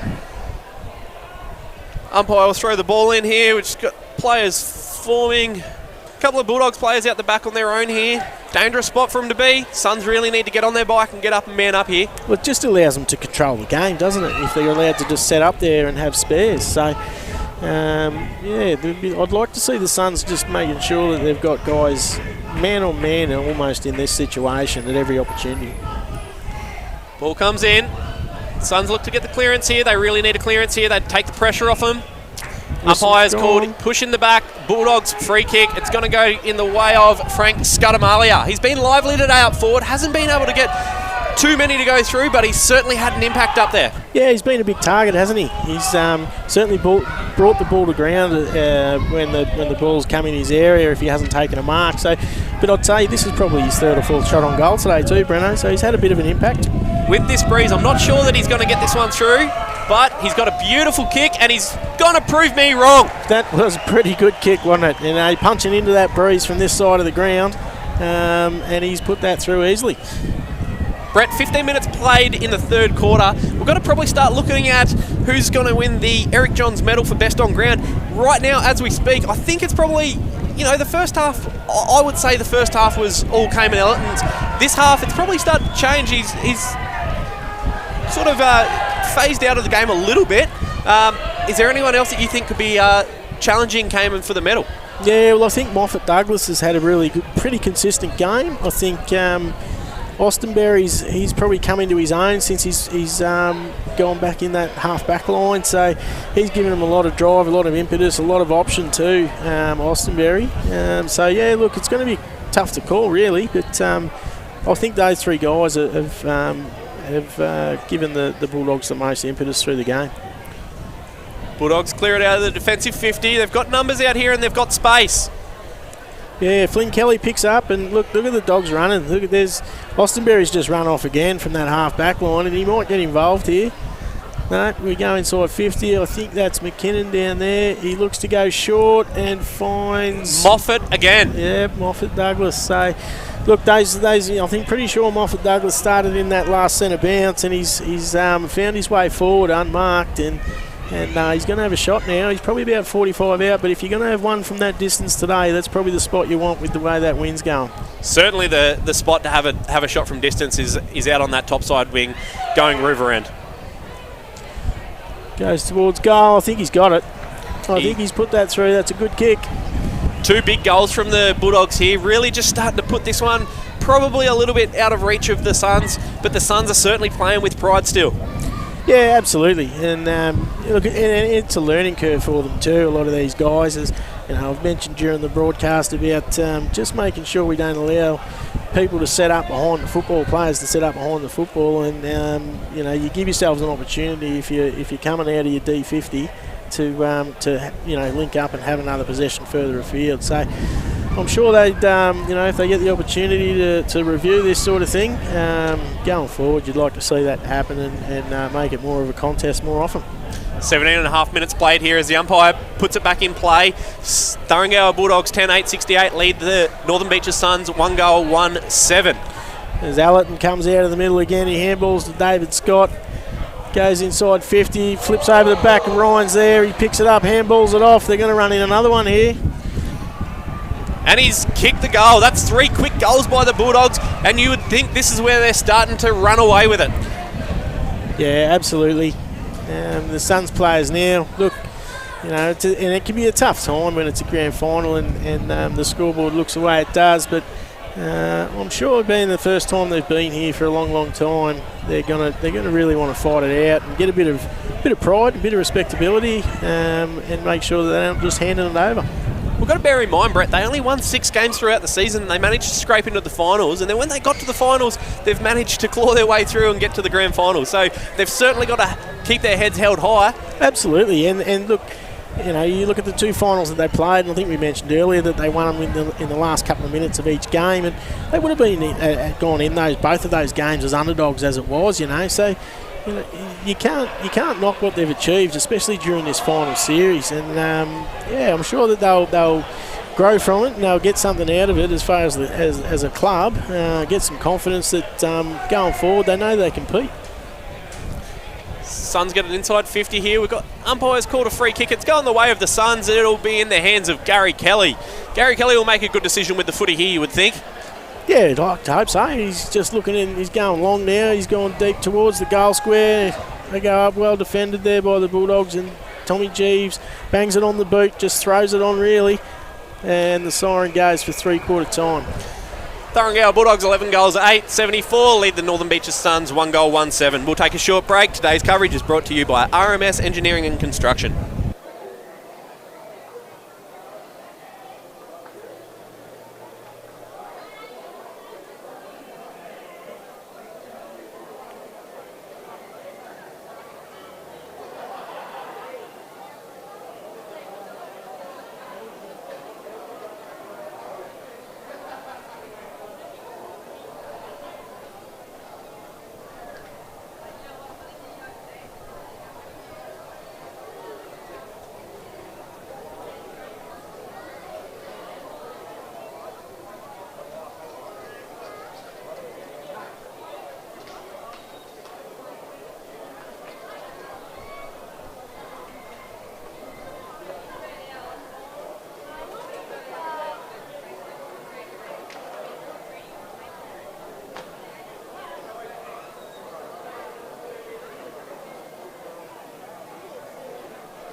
Welcome back to the Townsville AFL Reserve Grade Grand Final.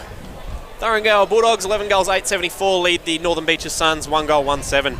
Obviously today hasn't gone the way of the Northern Beaches Suns, Brett, but they are certainly not giving up yet. They're going to go out and they're going to fight out this last quarter. They've got pride on the line. They're here in the grand final. It's such an achievement for them to get here. Knocking off the Hermit Park Tigers in the first week of the finals with a goal in the last 30 seconds of the game, and then they did the same thing against Curra Swans last week to get them through to a grand final. Yeah, absolutely. But, you've made it to grand final day, and the scoreboard doesn't look great for them at this point. But you'd like to think the coaches are out there just telling them there's still things to achieve here.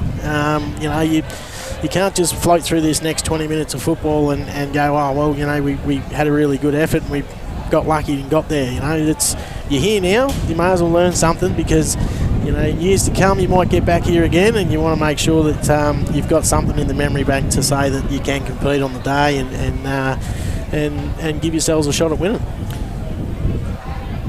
What does Coach Fox from the Thuringowa Bulldogs, what message does he give to the Dogs here? Obviously, they're looking at a near on a 70-point lead.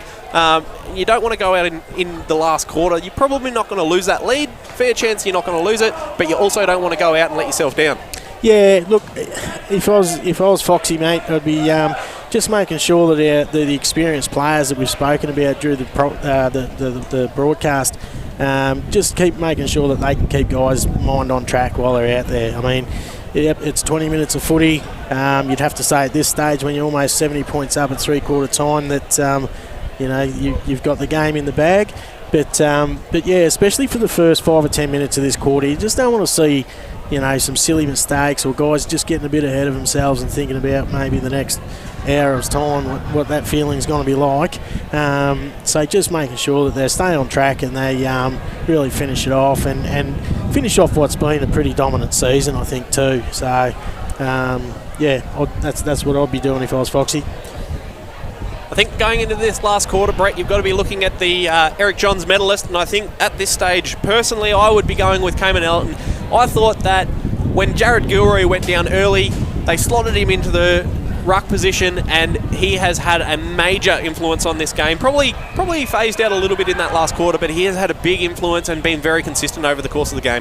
Absolutely, and it looks like he's been pushed forward now, and Trent's gone into the ruck, but his efforts when he went in there, and we mentioned it during the broadcast as well, he was like an extra midfielder, really, with his link-up play and his second and third efforts from stoppages. So it really gave him momentum in that area when the game was up for grabs early. So there's been some good players. I think Moffat Douglas has had a great game. I think here he is. He's about to go back and have a shot on goal. Does Moffat Douglas? Yeah, we mentioned before that when he goes forward, he can be a really hard matchup because he's a pretty strong-bodied guy, and you put both too small on him, and he's going to get out-bodied. And if you go too big on him, he's probably going to be a bit agile. So Moffat Douglas having a shot on goal from about 40 out. Be fitting for him to kick a goal. He's had a great game today. Yeah, it looks like he's got it too. It's a great goal from Moffat Douglas. It's just caps off a really good day by him. He's been consistent, hasn't he? Whether he's been forward or in the midfield, he seems to have found a way to have an impact when it's his turn to. So, yeah, probably another one too, mate, to speak about for that Eric Johns medal. Going to get another centre bounce here. You'd think the Suns are going to try and get a clear. They want to get a clearance here and try and get a little bit of ball in hand and just get something back on the board. They haven't kicked a goal since the first quarter. They're not going to want to finish with that first goal of the game that they kicked. They're going to want to put a little bit more of a score on the board. Yeah, it's a long day, isn't it? You want to get some reward now. So you just want to make sure you're sticking to the task and give yourselves the opportunity. They've had a great run in the finals up until now, and be ashamed to throw it away, having kicked the first goal of the game, and then not lie down, but sort of deprive yourselves of opportunities, I guess, because of some effort during the rest of the game. They're certainly not going to lie down, Brett. The excitement they showed last week after they obviously won the game against Curra to advance to the grand final, with all of their supporters on the sideline running out onto the ground, was a really nice fitting thing to see for a club that has battled to get themselves into a position to compete for a grand final and finally get there. Yeah, and absolutely, and we just saw a great example of that. We had a young Cooper Guest running into an open goal almost in the Dogs forward line, and he got ran down by two Suns players. So they've certainly not put the cue in the rack. That's evident. Really good inside 50 here, and they're going to have a shot on goal, and he's kicked one. That's a good goal too. And that's the reward I talk about, mate. When you had two guys run down a fella, they could have just watched him, that Cooper Guest, just run in from 30 out, have a shot on goal. But the two Suns guys got over there and put a lot of pressure on him and won the free kick as a holding the footy. And then 2 or 3 kicks later, they snap a goal through, and that's the reward. If those two blokes don't go and put that pressure on him and just allow him to waltz in and have a shot on goal, those sorts of things don't happen, and that's really important, I think, when you've had a day like they have. I believe it was Billy Clark that kicked that goal. It was a nice little snap, wasn't it? It was very good. I thought it was set up very well.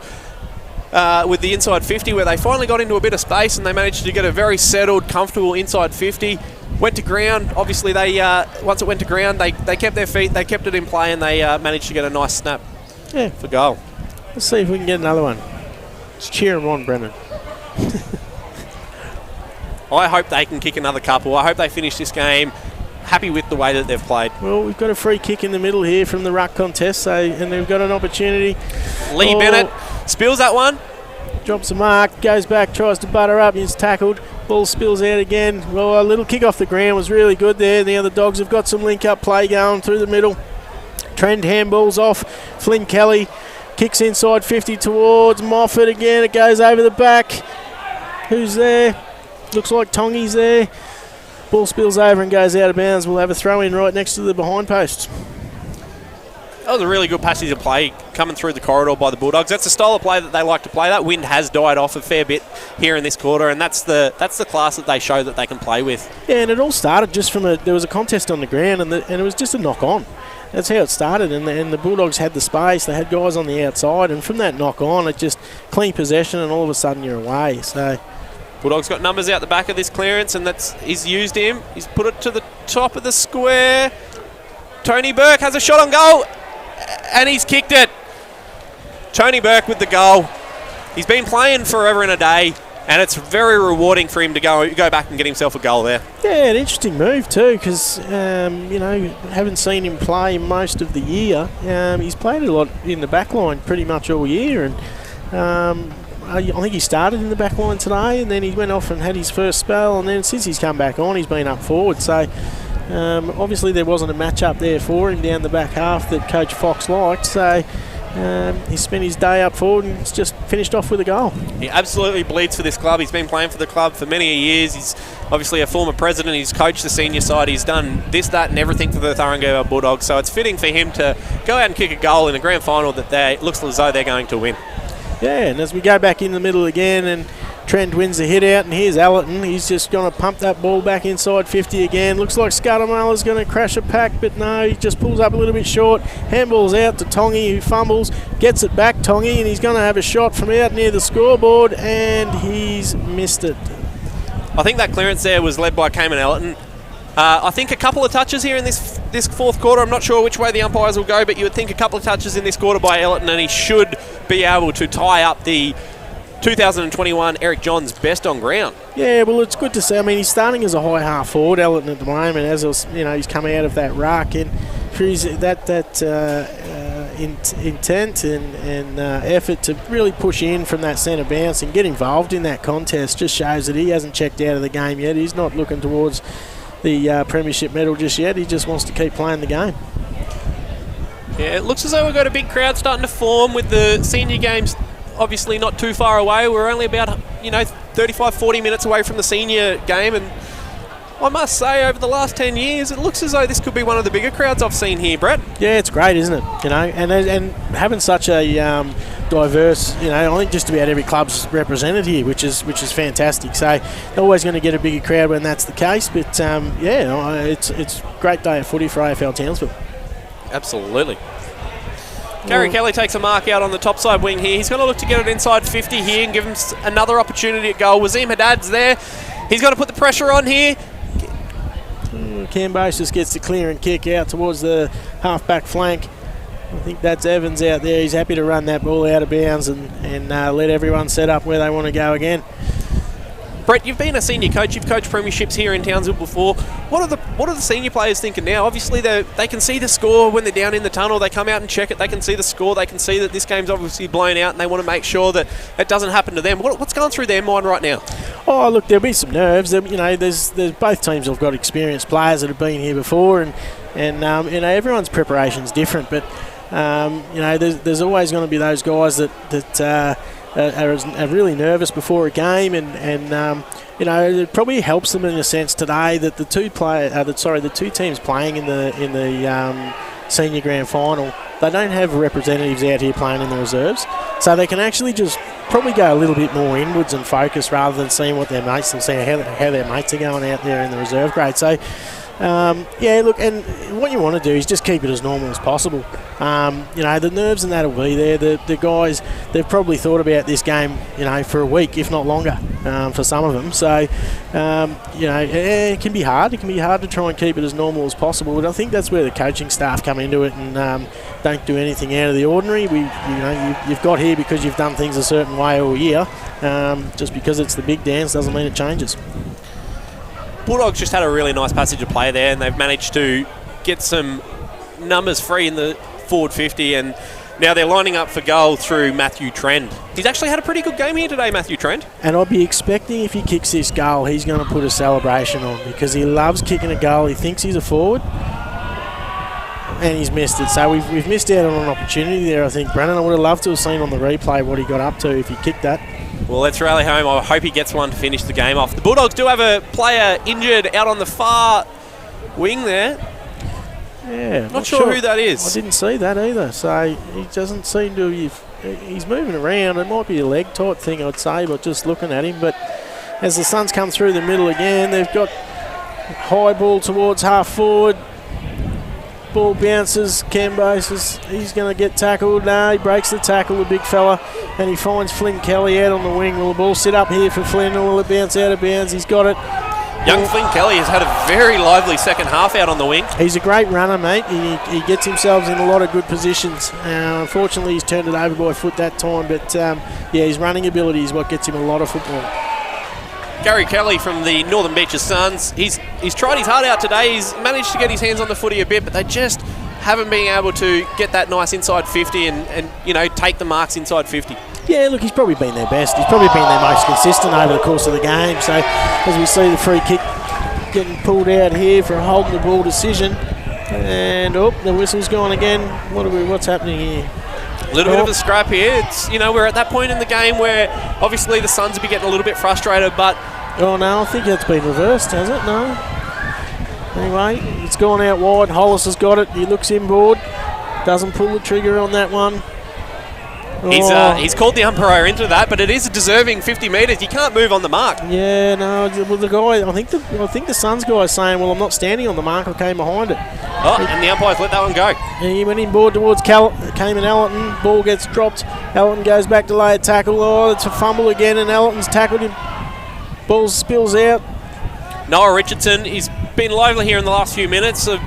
Probably one of their key players coming into the game, and the Bulldogs have done a really good job to try and keep him quiet. He's had patches throughout the game where he's being able to get involved, but I think the Bulldogs have done a pretty good job of taking him out of the game. Yeah, short kick goes towards O'Dwyer. It goes over his head. There's a 3-on-1 here for the Suns if they can just get control. O'Dwyer stays in the contest and actually wins it. Ball spills out though again. There's a tackle on Richardson. The players come through from the pack for the Suns. He bangs it inside, but a mark taken. Good intercept mark taken there by the Bulldogs. We've got a little bit of a scrap on the wing here, and I think it's slowing up the play here because the players have got no one to go to because all of the players have just gone in and started the fight. Yeah, well, as a result, Moffat's just taken an uncontested mark on the defensive side of the wing. Goes inboard towards Allerton, who takes a good contested mark again. He's going to switch it out to that top side, the attacking side of the ground. It's a bit of a mung kick, but might come off here for the Bulldogs with a bit of pace out there. But no, look, the Suns have done well there. They've run him down the wing, had a bounce, had another bounce. He's going to look inside 50 now, head towards... Oh, is that Greenwell's just got the ball there? Suns starting to win a bit of the footy here, Brett. Have the Bulldogs starting to think about their celebration, do you think? Oh, look, potentially. Yeah, potentially. But, look, we're 12 minutes in, 5 minutes to go, roughly 8 minutes to go maybe, and you're 11, 12 goals up. You could probably be forgiven for going and having a bit of fun now. The ever-experienced Josh Hollis, he'll just try and start winding the clock back a little bit here. He just obviously wants to get through the rest of this quarter. Chips it out wide to the uncontested play again here.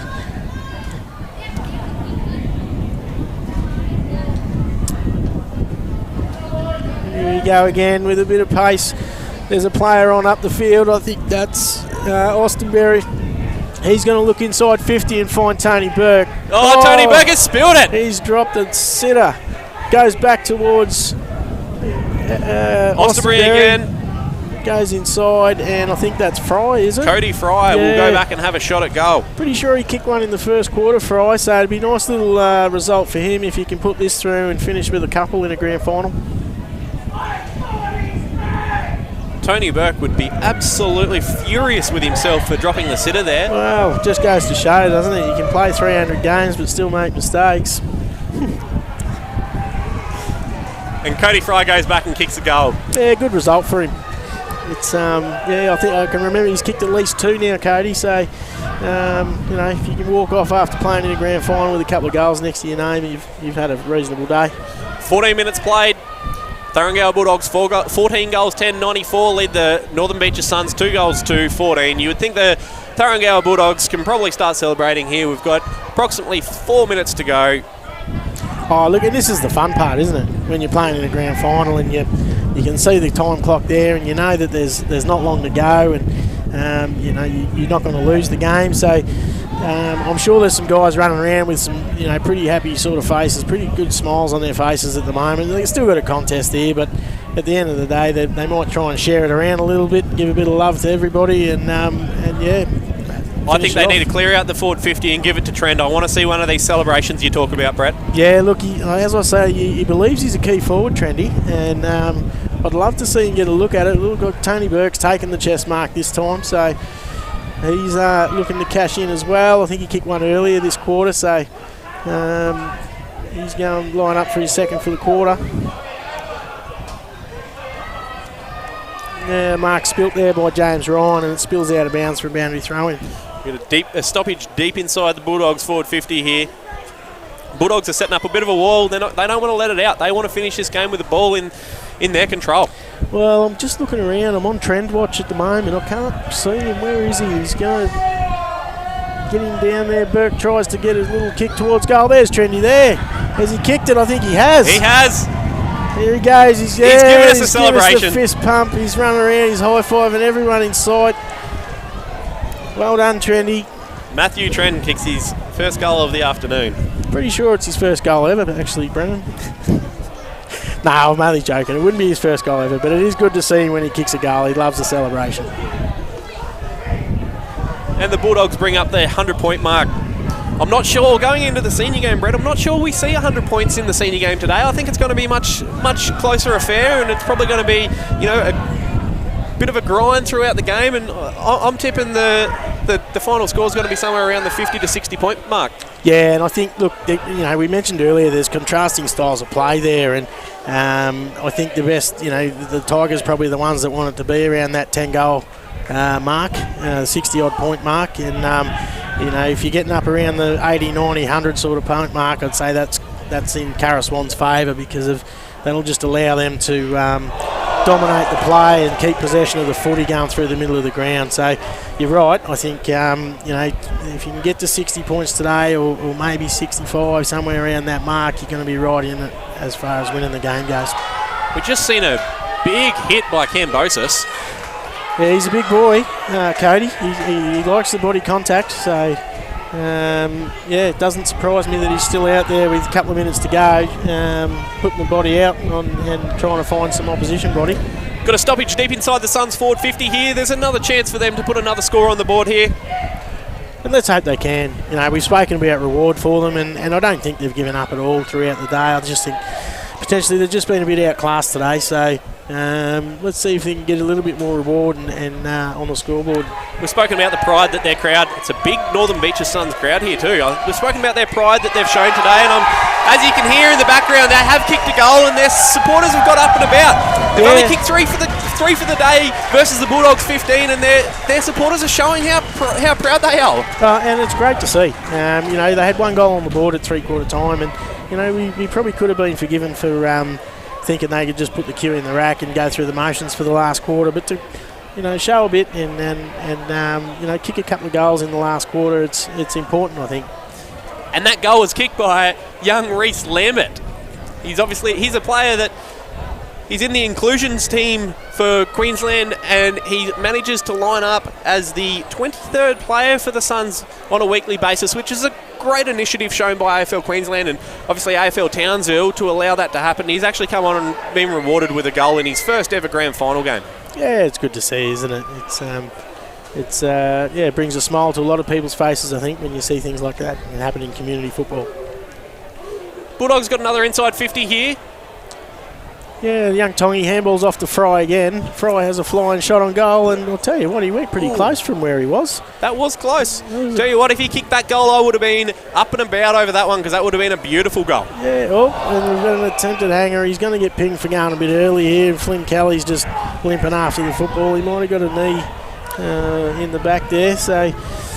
But he's been another consistent player today, Flynn Kelly. He goes inside 50 looking for Ryan, who he just drops the mark, but his second effort, he's back on it. Here's Allerton again on the left boot. He tries to bend it around, but he's just missed to the left-hand side. He has had a great game, Cayman Allerton. Really stepped up today in the loss of Jared Gilroy. He's had an absolutely fantastic game, and I think he's shown his coaches here that, he's gone into the ruck, but I think he could also be a midfielder. Yeah, look, he played a few senior games with us throughout the year and really came in off some good form playing in the midfield for the reserves team, and he sort of played as a high half forward and midfielder as well. And look, he's a young guy. He's got a few things that he needs to learn as he goes along, but he's definitely got the ability to make it a permanent spot for him in that sort of area of the ground. Just coming on 20 minutes played here in the fourth quarter, so the siren you would think is going to go any time from now. Maybe a small amount of time on to be played, but the Bulldogs are only moments away from celebrating a grand final victory. Well, it goes inside 50 again for the Suns. This ball spilling out towards the intersection of the boundary line and the 50-metre line. Jeeves picks it up, kicks to the wing. Tony Burke once again takes the chest mark. He looks up and he sees Tongy. Tongy's picked it up. He's going to go inboard. Who's he going to find? Oh, the ball's smothered a little bit.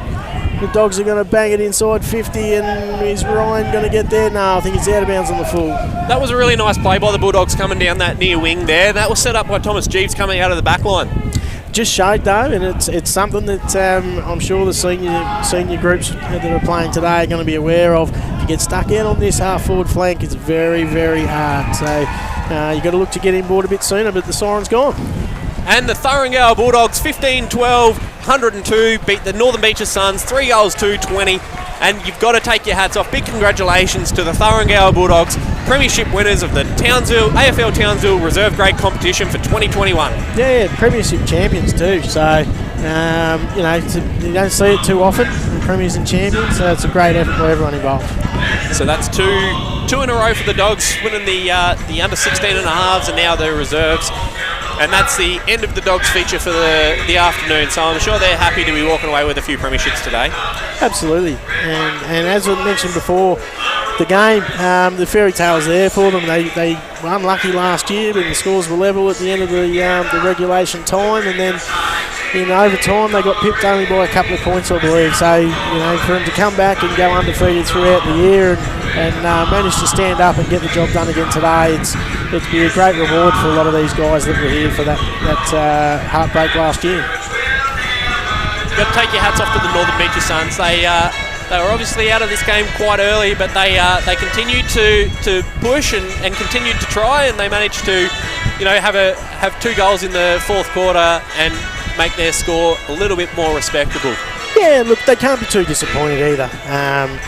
We've spoken about their finals games so far this year, and they went into those. They would have been underdogs in both of them, and they just found a toughness, I think, and an ability to fight when the game was on the line to win those games and give themselves an opportunity today. So there's a lot to like about it, and hopefully they go and celebrate as they should.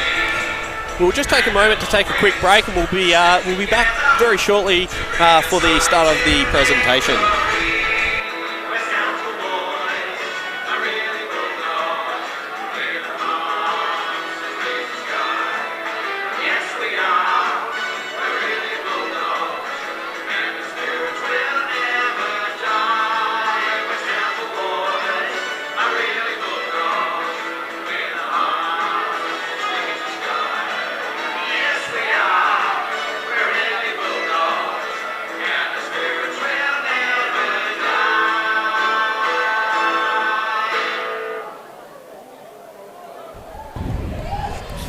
And we're back to finish off the coverage of the AFL Townsville Reserves Grand Final with the victors being the Thuringowa Bulldogs 15-12, 102 over the Northern Beaches Suns. I think we've got the presentation to come, but I think we've got to be looking at our Eric Johns medalist here, Brett. My pick for the day is Cayman Elton. We spoke about him throughout the call. Might be challenged by players of the likes of Moffat, Douglas, and Osterbury. Is there anyone else you can think of, Brett, or do you think it's Emerton's award to be won? Yeah, look, if I was picking it, mate, I'd be saying Elton. I just think early on when he was able to stand up, when the game was on the line, go into the ruck, probably wouldn't have planned for that too much. So to get thrown in there as a young fella and have the influence he did when the game was on the line, I just think... look, he was consistent throughout the rest of the game as well. So for me, I'd be saying Elton. Obviously, we spoke about those other guys as well in Ostenberry and even Flynn Kelly. I think got a lot of important ball out on the wings as well. His run just allowed him to find possession and find time and space, and was really important too. But I think it's Elton for me, mate. Very big second half there by Flynn Kelly. He's really stepped up in the second half as the game started to open up. He got a lot of run and carry and delivery going forward from out on that wing. Yeah, he did. Yeah, and he's got a great work rate, and as I say, he's got a really good running ability as well. And when you put those two things together, you're going to find a lot of football in Townsville. So he's had a good game and a good result for him. Brett, just while we wait for this presentation to obviously commence, we're only a matter of 20 minutes away from the start of the RMS Senior Men's Premiership game, Curra Swans versus the Hermit Park Tigers. What's going through their minds right now? Well, I think now's the time, because you've only probably got to wait for these presentations, and you're going to get out on the ground and start your warm-ups and that sort of thing. So as the coaching groups go around, and they might have them in their own groups and that sort of thing, but you'll be just reiterating the things that are important, especially in this first 10 to 15 minutes. Just making sure that you've got composure, you get a bit of control on the game, you don't go panicking when things don't go your way. So look, understand there's going to be momentum swings throughout the course of the day as well, what that looks like and how you're going to combat it, and just reiterating all those things. So there'll be some nerves there for some players, but you try and keep it focused, I think. We'll take a short break and let you listen in to the presentation, and we'll come back and wrap things up and take a break after that before we start the coverage of the AFL Townsville Senior Men's Premiership.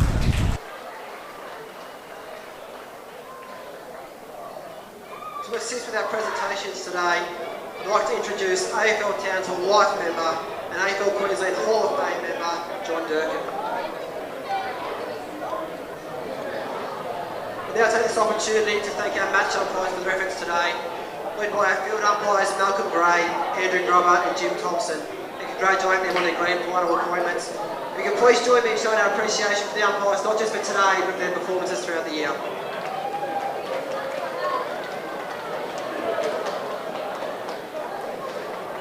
I'd now like to invite John to present the Eric Johns Medal for Best on Ground. That is named in honour of the deceased AFL Townsville Life member, Eric Johns. It's an iconic figure for the league and also the Hermit. Back with you here, the Reserves presentation. We're about to have the announcement of the Reserves. Eric Johns, best on ground. From the Thuringowa Bulldogs, number 51, Nathan Purdy. Well, congratulations to Nathan Purdy. Great effort to win a best on ground medal in a grand final. Look, absolutely well done to him. He did have a good game. He did impact the game. Obviously, we discussed up here in the commentary box that we thought Cayman Elton was really good. The reason I went with Cayman Elton was he had a really big first half when the game was still on the line, but Purdy was consistent throughout the game, so congratulations to Nathan Purdy. We'll leave you with the presentation for the moment, and we'll be back to wrap things up very shortly.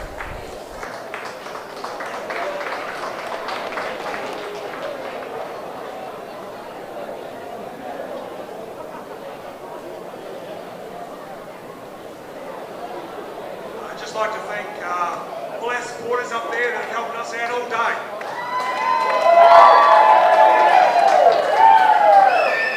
What this league's got to understand is where we've come from. To get ourselves into a grand final today is the best thing that this league could ever see.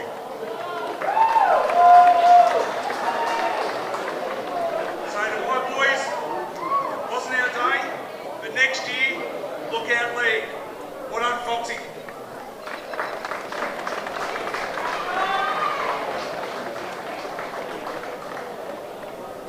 Thanks for that, Rob.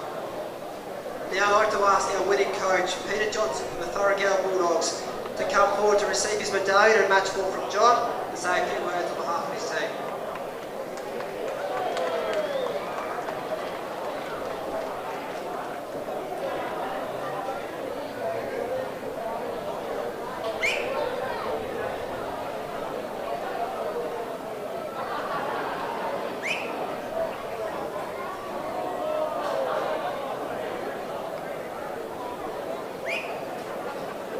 First of all, I'd like to say thank you to all the sponsors, the club sponsors and the league sponsors. To all the fans who come down and watch, thank you very much. To the league and to AFL Queensland, also thank you. Julie and the boys from the Suns, trust me when I say we know how you feel, we've been there twice in a row. But heads up, you've had a great season and I hope we'll see you come back and have another crack next year. To our boys, it's been a long time coming. We got the job done, and for me, thank you so much, boys. Love you all. Well done.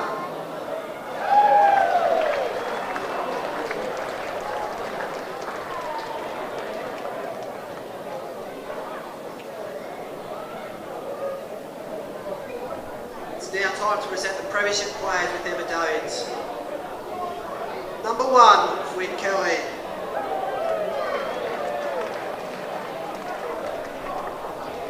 Number 13, Joe Bland. Number 14, Matthew Trent. Number 18, Joshua Hollis. Number 23, Jared Gilroy. I think Mick might have been injured, I think, Jared. Number 24, Liam McKinnon. Number 25, Quinton Ostbury. Number 30, David Scott.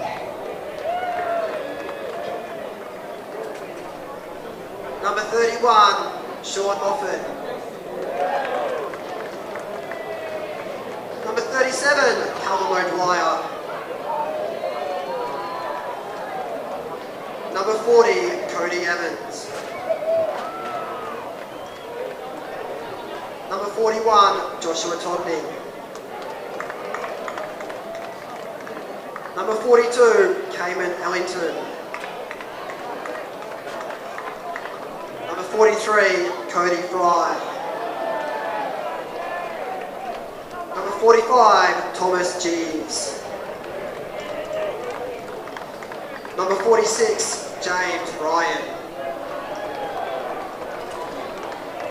Number 51, for the second time today, Nathan Purdy. Number 55, Anthony Burke.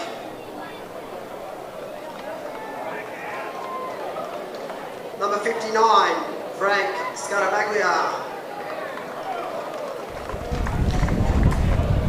As we go through the presentations, we'll just take a moment to acknowledge our sponsors for the day. RMS Engineering and Construction have brought you this coverage today, so a big thank you to them. We're at the conclusion of our reserves call, so I'd like to say a massive thank you to yourself, Brett Hughes, for assisting me in the commentary today. We'll be going to a short break shortly, and we'll welcome Joel Newman for the call in the Senior Premiership. No worries at all, Brendan. Thanks very much. It was enjoyable, and best of luck to the two senior teams this afternoon. I'm sure it's going to be a cracker. I'm looking forward to it. Thank you, and we'll see you again in about 10 minutes' time.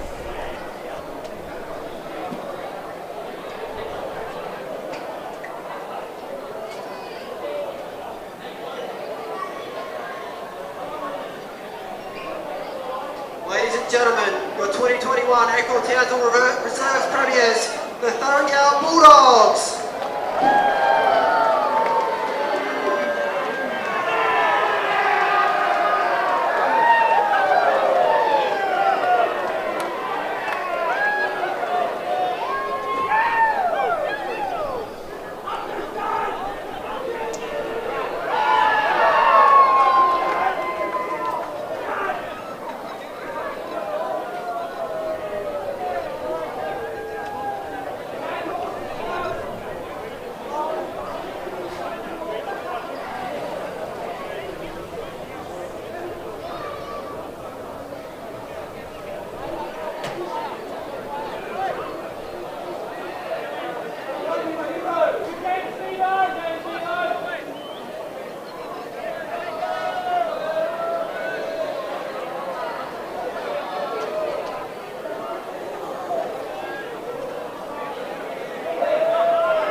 Welcome to the Townsville Senior Men's AFL Townsville Grand Final, brought to you by RMS Engineering and Construction. It's a glorious day for footy today, and it's sure to be a great contest.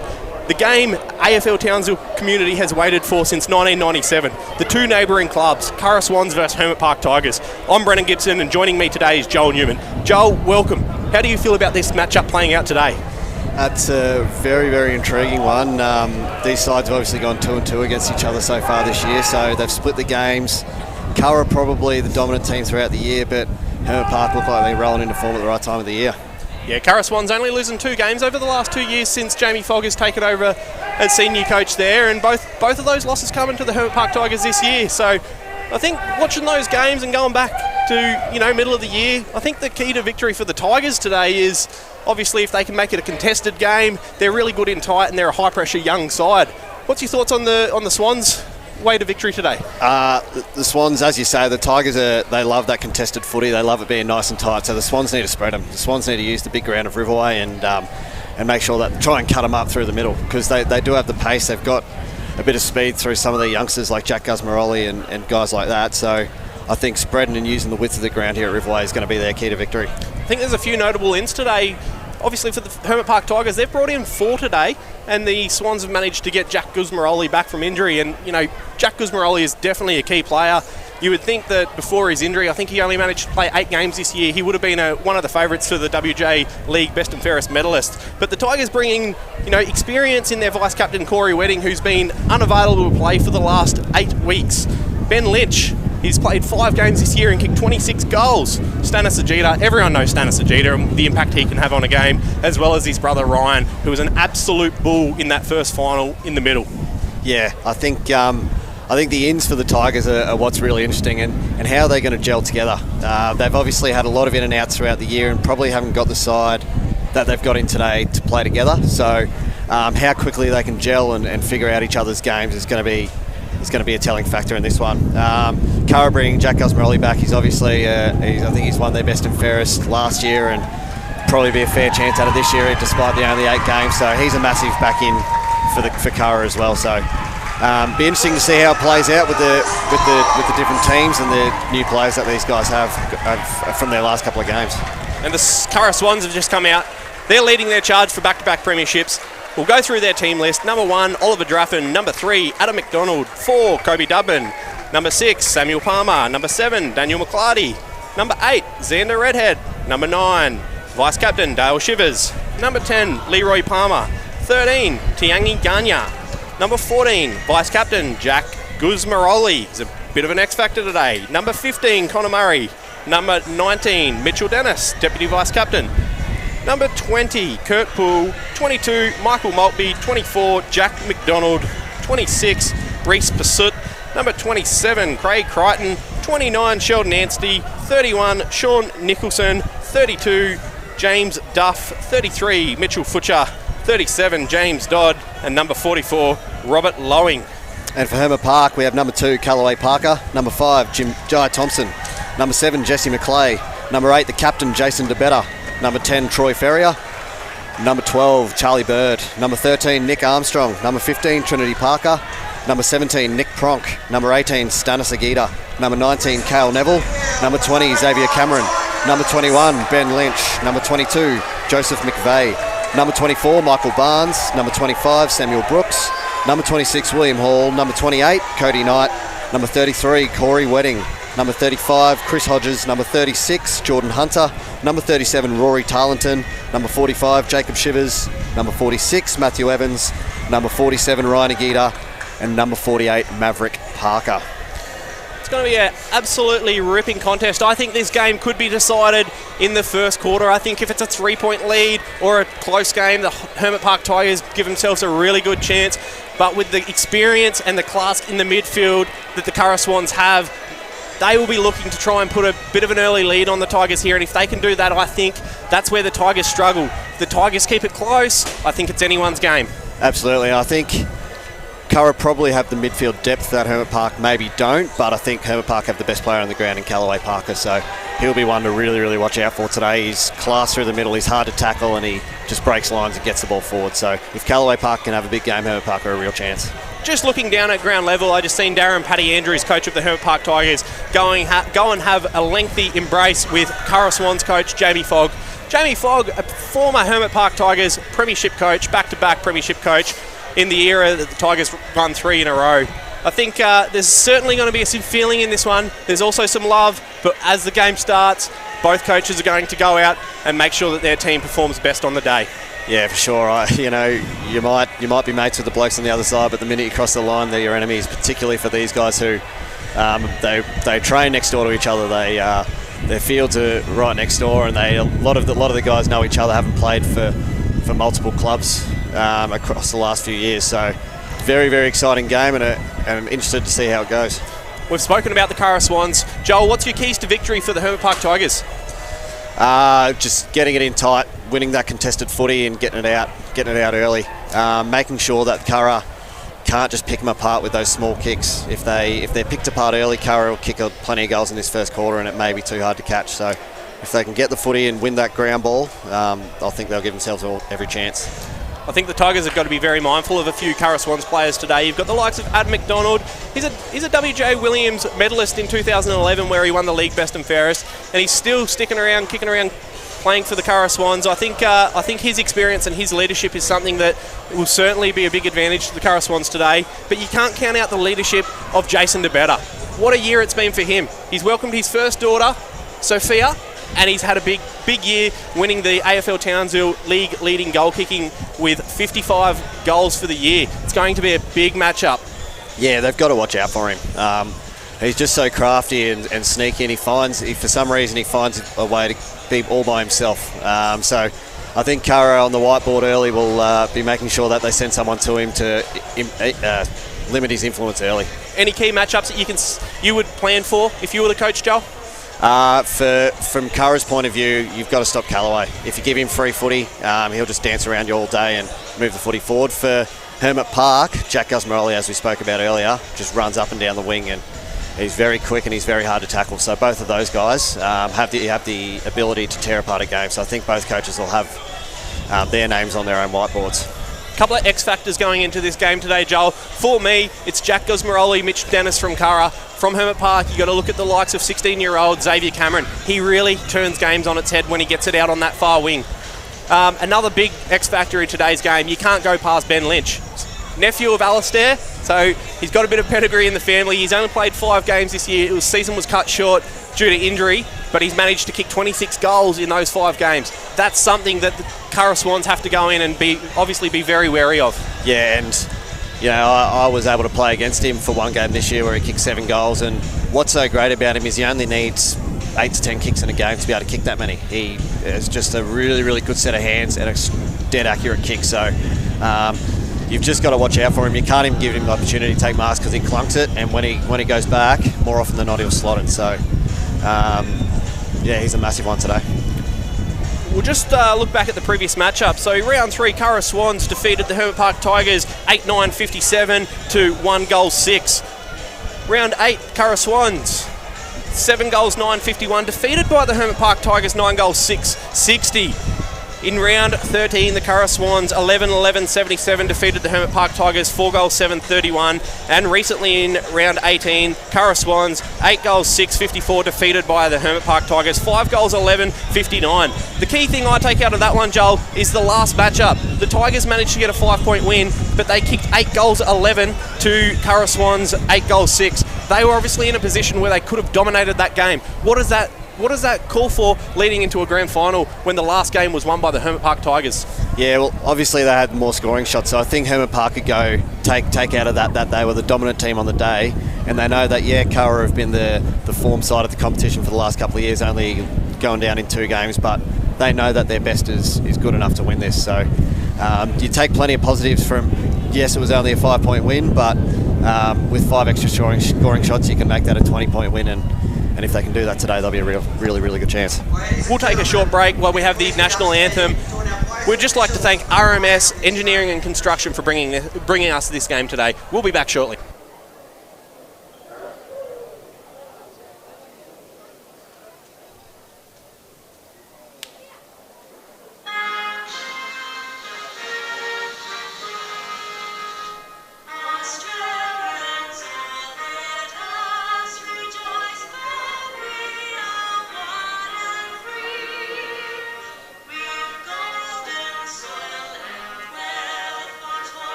And welcome back to the RMS Senior Men's Premiership Grand Final game. Today's game will be officiated by umpire Kim Harding, Lachlan Kendrick and Jed Matz. We've got the captain's toss here, Joel. What would you be doing if you're leading and winning the toss here? I think you got to go straight with it to the right of screen. You can't take any chances, which is what Curra have done. So Curra have won the toss and they've gone with the wind, going right of screen. I think that's what you have to do. You can't afford to give yourself a big deficit at quarter time because it can just kill the spirit. So go with it, get a few goals on the board early, and that's what I would have done as well. It's hard to go against that. I do have my own personal theory here, based off the last 10 or 11 years of grand finals. If it's close, you tend to find that the winning team finishes with the river end. So I think the Hermit Park Tigers, they know that theory. I think they're going to be happy with that, but you've got to be mindful because this wind is very strong today. Yeah, and it's not like it normally is. It is going right of screen, but it's also coming in towards the boundary, in towards the grandstand side wing. So it does swirl around during the day, and the wind can pick up and drop down and change direction. So you never know how the wind's going to play out. But I'd be going with it first. But again, Hermit Park with the opportunity to finish with the wind if they're close enough, they'll give themselves every chance. Umpire Kendrick will be in charge of the first bounce here. 2021 RMS Men's Grand Final. It's going to be an absolute ripper here today. We've got Michael Barnes from the Hermit Park Tigers going up against Sheldon Anstey from the Curra Swans for the first tap. I think the first clearance will be very important as to who gets first use of the football.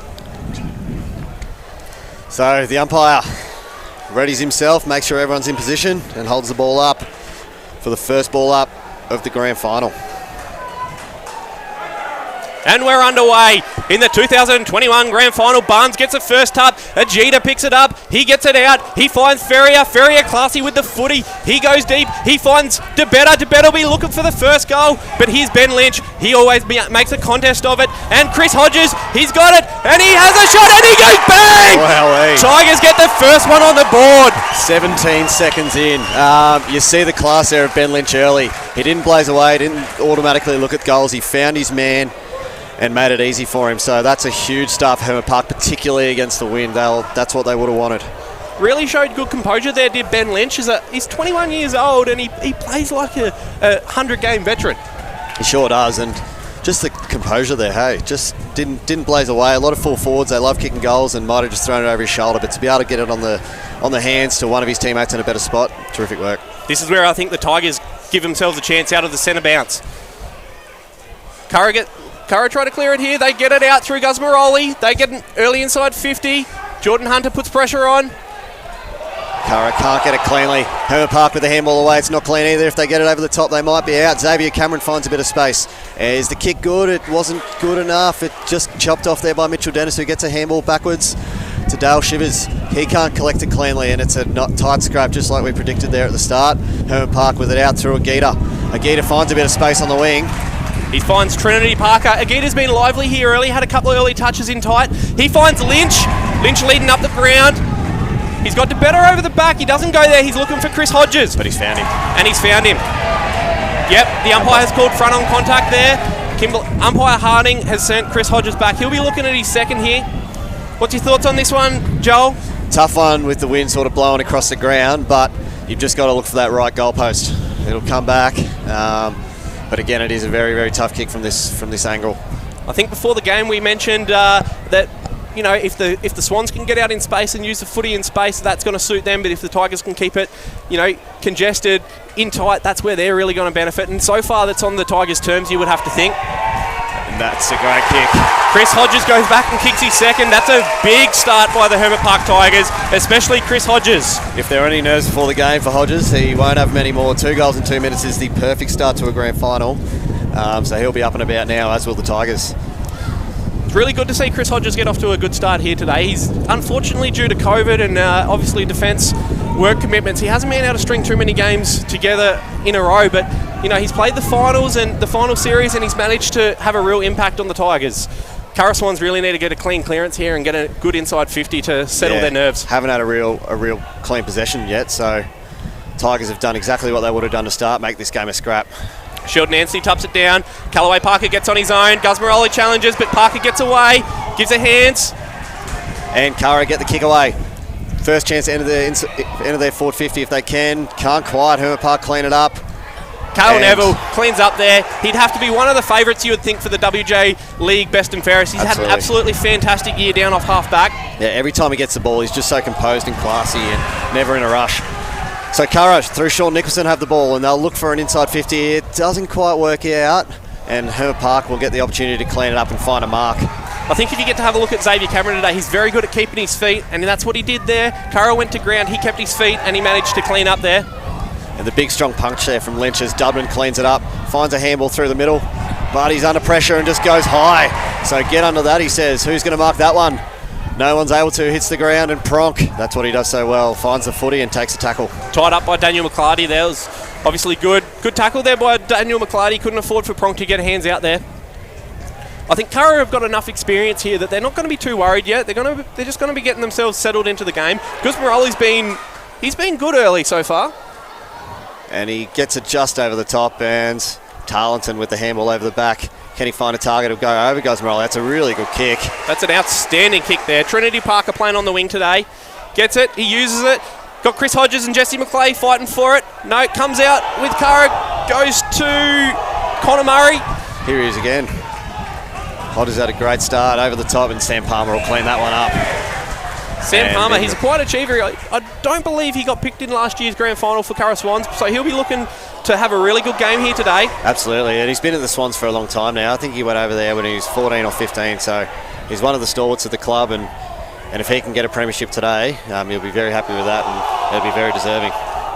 Curra just go forward of 50 through hands of Sean Nicholson. He's been lively to start with, Sean Nicholson, and here he is again. Has a shot on goal, puts it at the top of the square, point of most opportunity.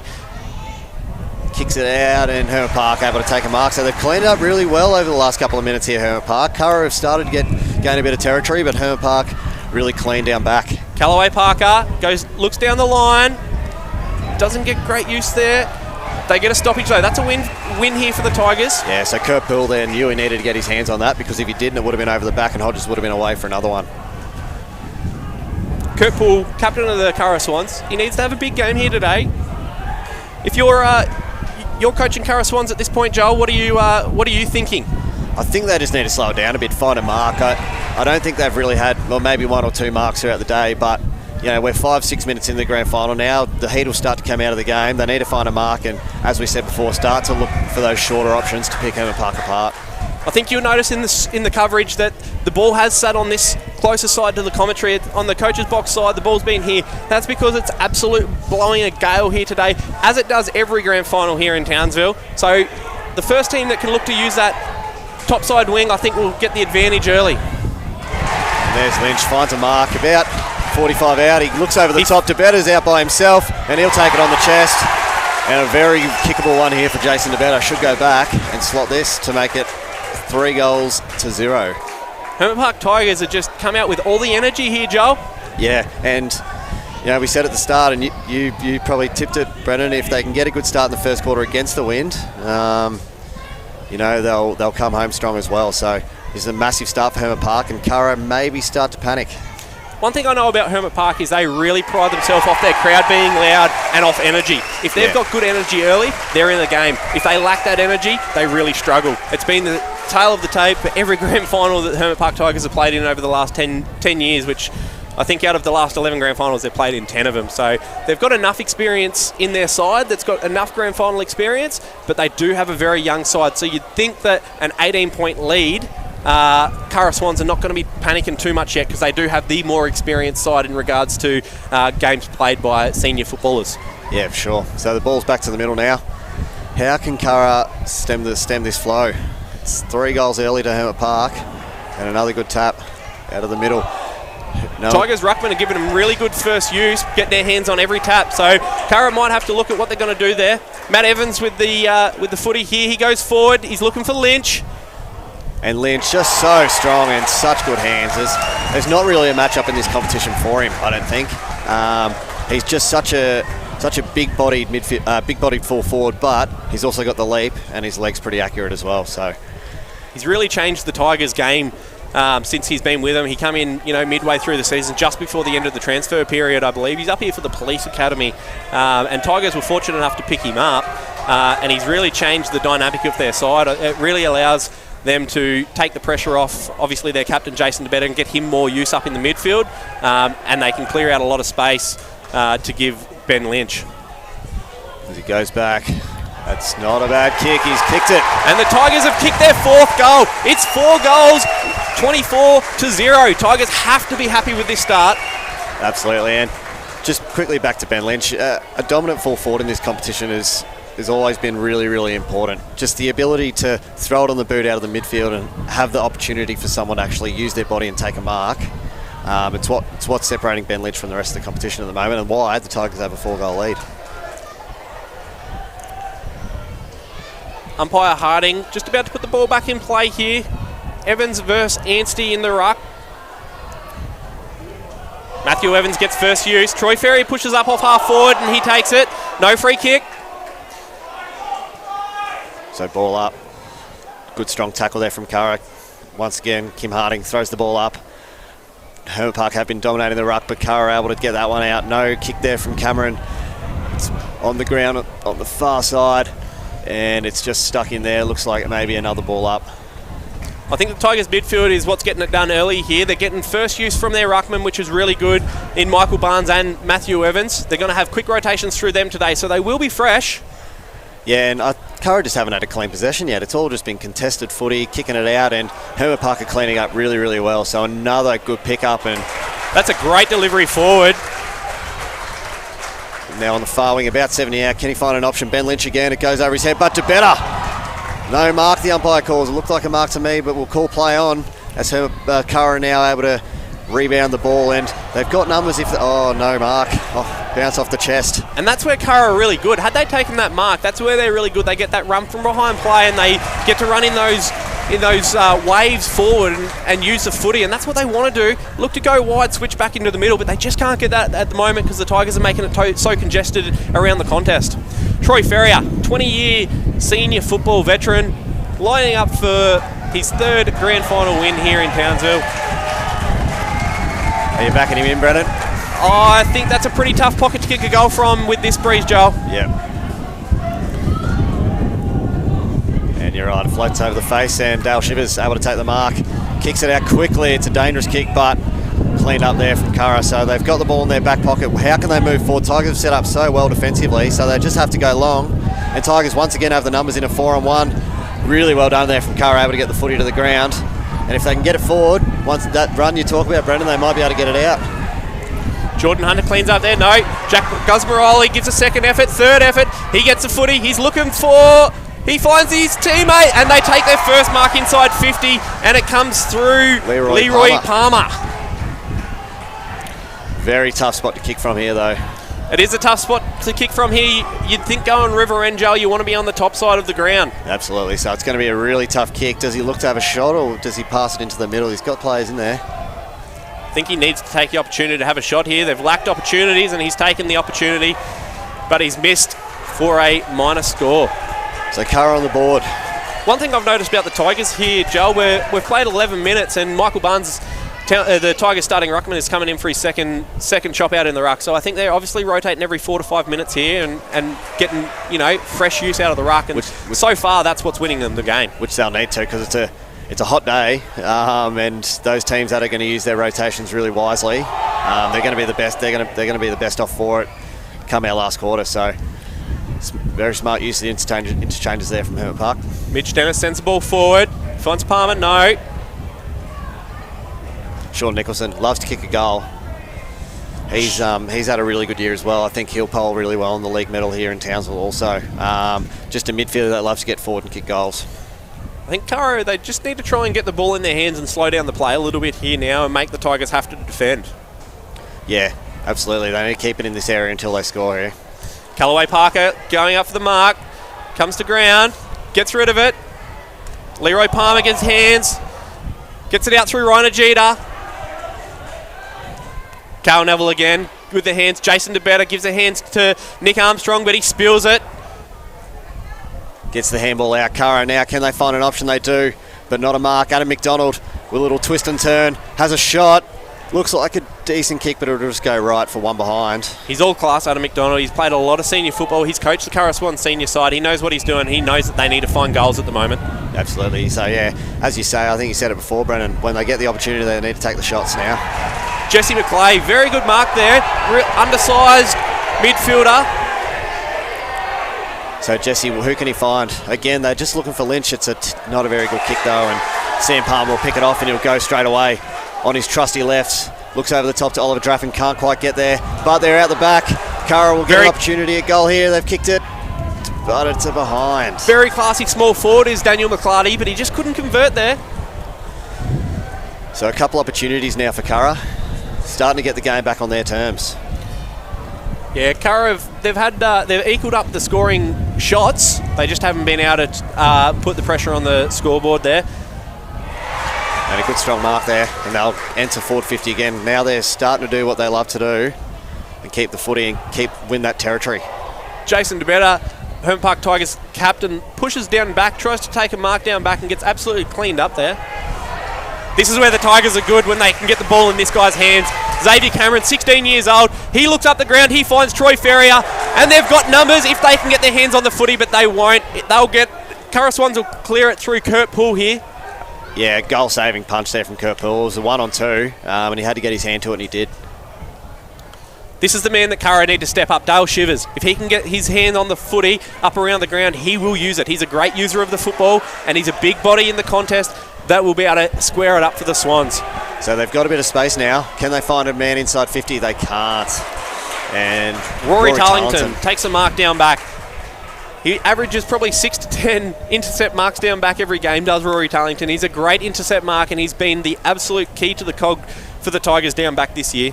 He does. He just reads the footy so well. You look up and you see him there. So he always seems to read the play before it's happened. So that combined with his elite marking ability makes him a very dangerous player. Swans getting inside 50 here. Umpire made a call. Advantage paid. Callaway Parker looks for Chris Hodges coming through the middle. He's got numbers. He's got Trinity Parker. Doesn't give it. He looks to go forward. He gets it forward early. He's got Lynch. Lynch contests. He takes the mark, and that's a big mark. That's a great passage of play by the Hermit Park Tigers. And you would think Lynch is not going to pass this off. He's going back to have a shot here, and he'll be looking to put his second goal of the day on the board. Just so big and strong in there. Mitchie Dennis is trying really, really hard. Just probably doesn't have the height or size to match up with Lynch. So does Jamie Fogg look at another option for a matchup for Ben Lynch, who started really, really well? I think you can only go so long. He's not getting outmarked. No one's outmarking it, but they're also not bringing it to ground. I think if they can find someone that can at least just bring it to ground, that's a win for the Curra Swans. They can't let him continually outmark his opponent. And he kicks his second of the day, and the Tigers are off to a flying start here. 5 goals zip, 30 to the Curra Swans, 4 behinds. Absolutely fantastic start by the Hermit Park Tigers here. Joel, what are you seeing out here now? Hermit Park are just moving the ball so freely, where Curra haven't had that opportunity. The pressure Hermit Park are putting on is elite. They've obviously come ready to play. Curra just need to slow it down. They've got a little bit of territory inside their forward 50, but you know, when you spend 5-6 minutes inside your forward 50 and you don't convert and the other team goes down the other end and does kick one, it's demoralising. So Curra just need to stick at it. They probably need another goal before quarter time, or need a goal before quarter time, I'd say. Just on 17 minutes played in the first quarter, Tigers lead 30-4. Umpire Harding's about to put the ball back in play, and I think the next goal of this quarter is very important. If the Tigers get it, it could put them in a really, really good position, because it would crush the Curra's spirit a little bit, you would think. Curra will be looking to put a goal on the board before the end of this quarter, so they go into quarter time just with a little bit more confidence. So, kicks to Guzmaroli on the wing, where he uses the footy so well. Crichton leads up. Is he going to use him? He does look for him, but it's just not a very good kick. But it goes straight through the hands, and Crichton is able to clean it up. Curra get the footy on the boot. Rory Tarleton, there he is again, cleaning up the mess. I think the Tigers, if they start using the footy and slowing it down a little bit, it will certainly be an advantage to them. I think the erratic pace that they play when they're defending and the pressure that they put on the ball, they need to obviously be mindful of their of fatigue levels. So I think if they can get control of the game, get good clean use, that's going to work to an advantage to them now that they've got a 5-goal lead. Yeah, particularly now with only a few minutes left in the quarter. If they can go into quarter time keeping the Swans goalless, that'll be massive. Never underestimate the Curra Swans, though. They have got so much class and so much experience in players such as Kobe Dubman, Dale Shivers, Kurt Poole. You can't underestimate them. It's early stages of the game. It's only the first quarter, so you would think that Curra Swans are not going to be too worried just yet. And they get a 50, so they're going to get a free shot at it here. So that 50 will bring them all the way inside the forward 50. The mark will be set about 40 metres out from goal, so very kickable.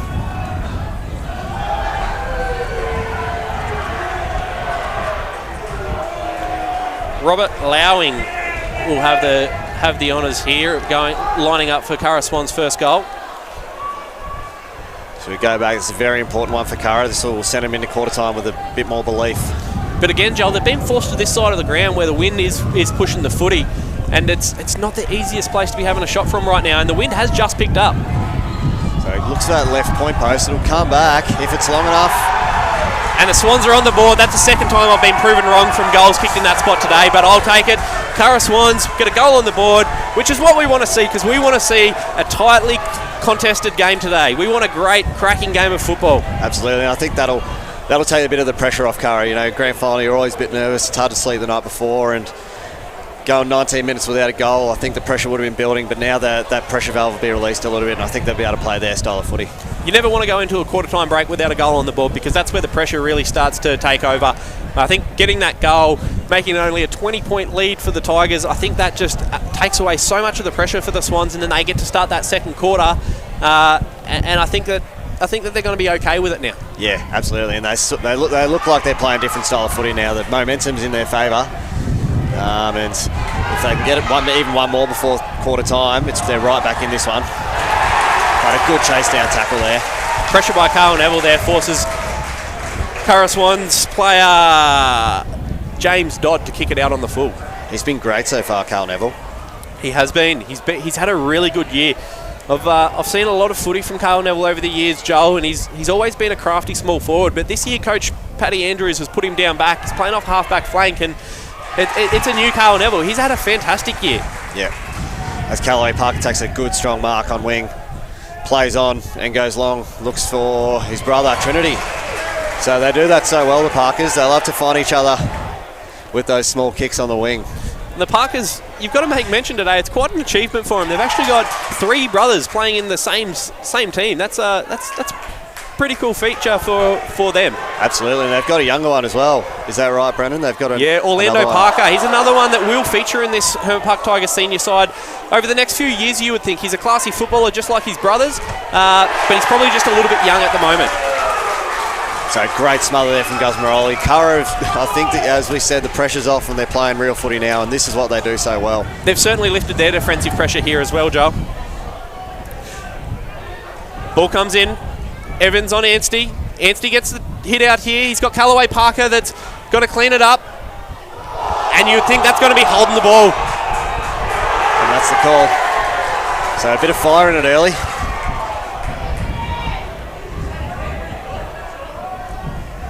As Curra will get the opportunity to go forwards. Callaway Parker a little bit sneaky there, trying to hold the footy away. 21 and a half minutes played. We've had 6 goals, so you'd think we're going to get a couple of minutes of time on here. Goes long, they get the footy inside their forward 50. Can they take a mark? They do. Tigers really can't afford to concede a goal here, but Curra really need to get one. That will really start to change things up. And they get an inside 50. Mitch Dennis. But Hermit Park seem to have all the players. It bounces nicely for Agita, who kicks it long, but just kicks it to McDonald, who a really, really classy, composed kick there from Adam McDonald. Finding the target, knows there's not long left. Adam McDonald, he's all class. As I mentioned before the broadcast, he's a former W.J. Williams medalist, which is the league best and fairest medal. He's only 30 years old, but he won that in 2011. So to win that at such a young age, it was quite an accomplishment. And to have him still playing for the club, I think is great leadership and great class, and that's what he's done there. He showed leadership and class, and he's managed to get another goal.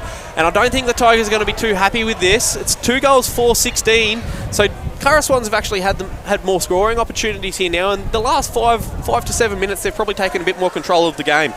Yeah, absolutely. And I don't think you panic if you're Hermit Park. You got off to a good start, and against the wind, if they had gone into quarter time at 30-16 up, I think they would have been happy. But just the way Curra have started to take control of this game, I think maybe you have a think about how you set up.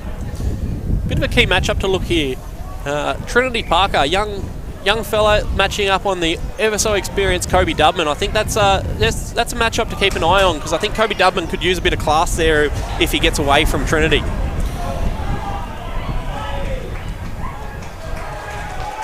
And that's the end of the quarter. Hermit Park Tigers 5 goals straight, 30 lead. Curra Swans 2 goals, 16. And that's been a really good first quarter. That's the score probably doesn't do it any justice. The first 15 minutes of the quarter, Joel, you would have to say that the Hermit Park Tigers absolutely dominated, but Curra Swans certainly had more opportunity in the second half of the quarter. Yeah, absolutely. I think grand final, those little nerves you get in grand final can sometimes start to build up and you overthink it, which is what I think Curra might have done early. So now that they got their first goal on the board, they're starting to play their brand of footy, and it'll be really interesting to see how this second quarter goes. We're going to take a short break and we'll be back very shortly.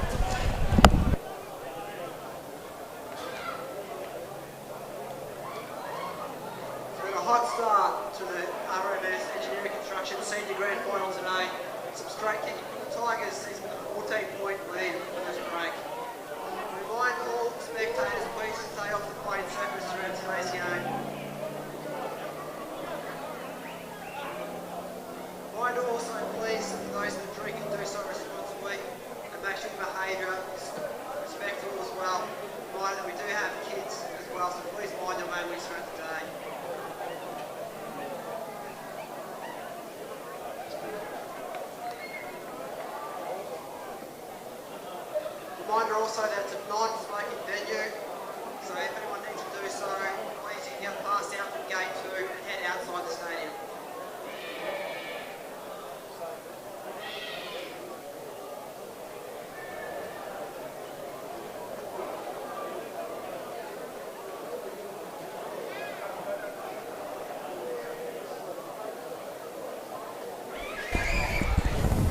Welcome back to the coverage of the 2021 AFL Townsville Senior Men's Grand Final. Coverage brought to you by RMS Construction and Engineering. I'd like to welcome Hermit Park Tigers life member, just to have a little bit of a chat for a couple of minutes before we get Joel back into the call, James Falkenberg. Jimmy, great to have you on the call here. Tigers off to a really good start here. What's your thoughts on the game so far? Oh, gee whiz, Breno, it's great to be here. I've just come down from the grandstands. I can tell you what, it's a very hot start from Hermit Park, which is great to see. Also, once Curra got a bit of the ball flow there, they managed to snag a couple of late goals there with a few contentious umpiring decisions, but I tell you what, it is red hot out there and I'd love to be out there one day. What's Coach Paddy Andrews saying to his troops at the moment? What he'll be saying today at the moment will be just to settle it down. We started off really good, started off strong, and I think they just let their bit of aggression get by them. Just when Curra kicked those last couple of goals, just to settle, it's not won in the first quarter, as you can tell. So I tell you, the next 3 quarters will be red hot. He'll be ramping the troops up, that's for sure. I think Coach Jamie Fogg at Curra Swans, he'd be telling his troops at the moment, 2 goals, 4-16 against 5 goals. It's not too much to worry about. They certainly had the lead with the footy towards the back end of that quarter. They just couldn't get that scoreboard pressure put on early, so I think he's going to be okay with that. He's got experience in grand finals, so he knows what he's doing, and he'll make sure that his troops comes out to start the second quarter, not too worried about what the score is so far. Oh, definitely not. That's it, Breno. He's I've had the pleasure of being coached by Jamie when he was at Hermit Park, and he knows his stuff. As you said, the grand finals games aren't won in the first quarter. He's told his troops just to settle, do what they do, go back to the game plan. They've got a few key ins here, so they'll be looking to utilise them as the game continues. Just getting the players back on the field for the start of the second quarter. We've got Jimmy Falkenberg jumped onto the call for the next couple of minutes, just while Joel Newman attends to some work business. Joel obviously works for AFL Queensland, so he's wearing a couple of hats today in the commentary booth. Jimmy, start of the second quarter, what's your tip for the end of the game? What are you tipping? What's going to happen? Oh, I think in this quarter, I think Hermit Park will try hard to maintain that scoreboard pressure and that physicality throughout the game. Blokes like Nick Pronk and Callaway in the centre square, they're starting off really well again. I think, if they can get the ball down to key forward Lynchy, it's in good hands, that's for sure. I've got a member of Curra Swans coming on the call to start the third quarter. I really hope that it's such a tight physical contest, because it'll be a great conversation to have with them then. As play's back underway here, ball is with Ajita. Ajita gets tackled, he gives it, I think it was Nicholson, cleans it up there, sends it forward, but Stanis Ajita cleans up. Curra Swans take a mark through Sheldon Ansky. He's played on, he's gone forward. No good. Rory Tarleton cleans up. Ever so reliable down back is Rory Tarleton. He finds Neville. Neville pushes back. He's looking for an option down the wing. He finds... They've got Jesse on the wing. No, he finds McVeigh. Ball comes to ground. Ferrier puts on a great... and we've got a stoppage. Troy Ferrier just got wrapped up there. He thought that he was going to get around there and look to deliver forward. As you can see, Brenner, the pressure is absolutely relentless to start this second term. We're 45 seconds into it and they are into each other. There is definitely no love lost between these two clubs. We're in for a cracking day. Ryan Ajita gets the clearance there. Callaway Parker gets their hands on it. Tigers get to reset here. Go again. I think Curra Swans they've probably got a little bit more control because they've lifted their pressure and put a lot more pressure on the Tigers. Tigers are not getting as much clean use. So I think Curra Swans are still sitting in a reasonably comfortable position for them. They've definitely settled well here, Brenner. They're not steering away from their game plan. It's a couple goals, that's nothing in the start of a match, so they're going to continue with what they know and what they do well, led by Jamie Fogg. Sean Nicholson, number 31 for the Swans. On Ryan Ajita there, he's had a really good start to the first half, and he's up around the contest now trying to see if he can get a little bit more involved. Cleared by Corey Wedding there. Lovely mark taken by Ferrier. 20 plus years of football experience. This man, he's like a Rolls Royce. He once the older he gets, the better he gets. And we will cross back to Jimmy later in the call, but we'll welcome Joel Newman back to the call now as Ben Lynch takes another mark up forward, and he'll be looking to go back for his third goal here. Wow, he's been off to a really hot start, hasn't he? Certainly has. He's a classy full forward. We've spoken about him a lot, and I think he has warranted the amount of attention that we've given him leading into this game because he is an absolutely classy full forward for the Hermit Park Tigers. And it looks like Jamie Fogg has made the switch from Mitchell Dennis over to Kurt Poole on him, but a good start here in the second quarter. Might not have done what he'd hoped. I just worry about the reach that Curra, they don't have that sort of player that can get the reach. As Lynch goes back and kicks his third, they really need a player that can get the reach to affect his hands when he's got those jukes up out in front with the ball coming at him. Yeah, is there anyone you can think of, Brennan, who might be worth throwing back there? I've got a little bit of history on Leroy Palmer. And I think that, Leroy Palmer playing up forward for the Swans, he is a true backman. He's played a lot of football as a backman, and if I was coaching the Curra Swans, that's what I would do. I know that he's under a little bit of an injury cloud, but in a grand final, that happens. And sometimes you need to step up, and I think he's the man that could potentially get a job on Ben Lynch. Yeah, for sure, especially given the impacts Lynch is having early. Got a whistle here.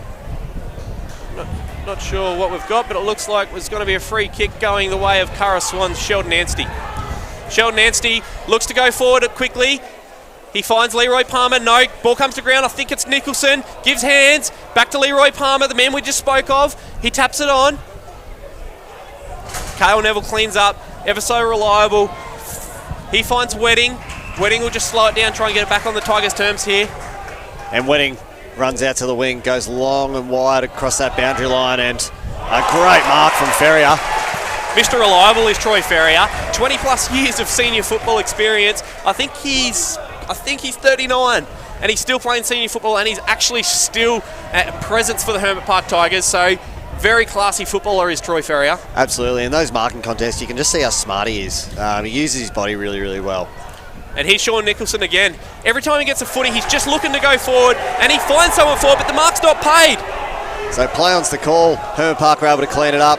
A little handball to himself, and then gets it over to Tarleton, who isn't able to get it cleanly. The pressure's good here from Curra, but Agita is just a level 2 classy, and a sling after the handball will mean a free kick. Tell you what, the Tigers needed that free kick there because they were under some serious pressure there. Probably wasn't the most disciplined play there by Kobe Dubman. So Agita will go back and he'll look for an option. Finds one with a nice little chipping kick. Goes to Joe McVeigh. McVeigh pushes back. He's a key forward, but I know that he's got a role with the Tigers where he pushes right up the ground to be that extra tall presence on a kick out. So it goes long down the line. Mitchell Dennis should get there. 2 Curra players fly for the ball, and that's not the way they play footy. They're usually so well drilled. That's a ruckman's handball there, Michael Barnes. Won't be too happy with himself after that one. And Curra long down the wing to a 2-on-1, and Callaway Parker so strong in the air. It's not just his groundwork that makes him an elite player. He's a really, really good above his head as well. Xavier Cameron gets around the footy here, but no, mark is taken by Kurt Poole. Kurt looks to pull it back into the middle, but he's sprayed the kick, and Nick Pronk's got his hands on it. He's pressured by Jack McDonald. Jack McDonald gets rid of it. He finds Sam Palmer. Palmer gets rid of it. Through Adam McDonald. Adam McDonald just puts it on the boot, tries to send it forward, put some pressure on up forward. Through Agiti's hands. Now Curra, can they get a clean pick up? They can't, but a good tackle, a good follow-up, and Hermit Park will get it out on a nice kick out to the wing to Trinity Parker, who can't quite take it, spills his lollies, and the ball go out of bounds. Tigers managed to put a goal on the board this quarter through Lynch, but I think that the pressure has been there by the Curra Swans. They're starting to really tighten this contest up, and the Tigers are not getting that good, clean use that they got early in the first quarter. Yeah, they're playing good footy, Curra. They just need to get reward for their effort now. Ball comes in the direction of Rory Tarlington, and ever so reliable Rory Tarlington takes another interception mark. You just can't kick it up to him because he's taller than everyone, he's got big long arms, and he reads the footy so well. So Curra need to find an option rather than just going long. Well, as a 20-year-old, he's coming into his third grand final here, and he's got 2 premierships to his name already. So I think that experience as a 20-year-old is pretty good, and he's got to be one of the leading candidates for the captaincy in the future when Jason DeBetta does decide to step down. And that's better from Curra. As we said, they need to actually look for someone inside 50. They can't just go long because Rory Tarleton keeps picking them off. They need to lower their eyes and find the option they have there in Crichton. A goal here by the Swans would be very, very big for them. They need a goal right now. And no, we just get a minor score.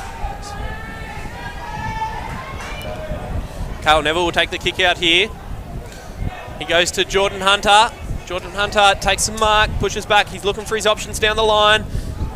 He might have to switch it here because he's lacking. No, he's going to go down the line. He's going to find Nick Armstrong. No, ball comes to ground and we've got a stoppage out on the far wing. So the ball in Curra Swans half-forward flank. It'll come back in. Curra seem to be dominating the territory this quarter, but haven't been able to reward themselves on the scoreboard. So they'll need to get one soon, because if Hermit Park go back down the other end and kick another goal, it'll be pretty demoralising for the Curra Swans guys. Yeah, couldn't agree more, Joel. So Curra get it out cleanly, but a good tackle there from Xavier Cameron. Sorry, who's that in there? That's Chris Hodges with the footy. Chris Hodges, he's got the footy. He's looking for an option here. Curra have really tightened up. Tigers are not getting as much use. They look for Ben Lynch leading up, and they've found a matchup that's starting to really affect him, which is good. And Xavier Cameron cleans up. He finds Jesse McClay. Jesse McClay with the ball going forward, and he finds Joe McVeigh, who will go back and have a shot from about 45 out. You would think that he's a chance here with the way the wind's blowing. He's not in a bad spot for a shot at goal. It's what we spoke about at the start of the game. Hermit Park put all their numbers around the footy and they win that tight contest, and it just seems like every time the ball hits the ground out there, Hermit Park have more numbers around the footy and they're winning it pretty easily. So Curra need to have a look at that. They need to send a few more men to the contest, because at the moment they're just getting beaten up in there. Joe McVeigh, first year at the Hermit Park Tigers, first year in Townsville. He's going back for his first shot at goal today, and it looks like the umpire's not going to move, and the Tigers have kicked 7 straight. This is an absolutely glorious start for the Hermit Park Tigers. I've got to be honest, I thought the Swans were going to do this early, Joel. Yeah, for sure, and the experience of the Swans, they're definitely not out of it. All they need is a goal or two and they'll be right back in this game. But Hermit Park, they've stood up to their credit. They've versed the giants of the competition, and they've stood up and shown they're not scared and gone in tough at every contest, and it's what they would have wanted early. So umpire Metz will put the ball back in play here. We've got Matt Evans, who, as a young ruckman, come in halfway through the year for the Tigers before he got his opportunity. He's had an absolutely fantastic year. Sheldon Anstey probably gets first hands on that, but it comes out. Dudman goes long and he'll enter the forward 50. Can they find a mark inside there? They haven't been able to do it often today. It'll fall down to the feet of Sean Nicholson. Nicholson's been everywhere, Joel. Big boot, but didn't hit it cleanly, and Hermit Park will take a mark. Jordan Hunter with the footy in hand here. Yeah, Sean Nicholson loves to go forward, loves to kick goals, and he's a big, strong body, so he's really hard to tackle as well. Looks inside forward 50. Draffin can't quite take the mark, but he may get back to him anyway. It's just a throw on the foot, and it's hit the post. Mitchell Futcher hits the post there. Tigers are probably under a little bit of pressure here.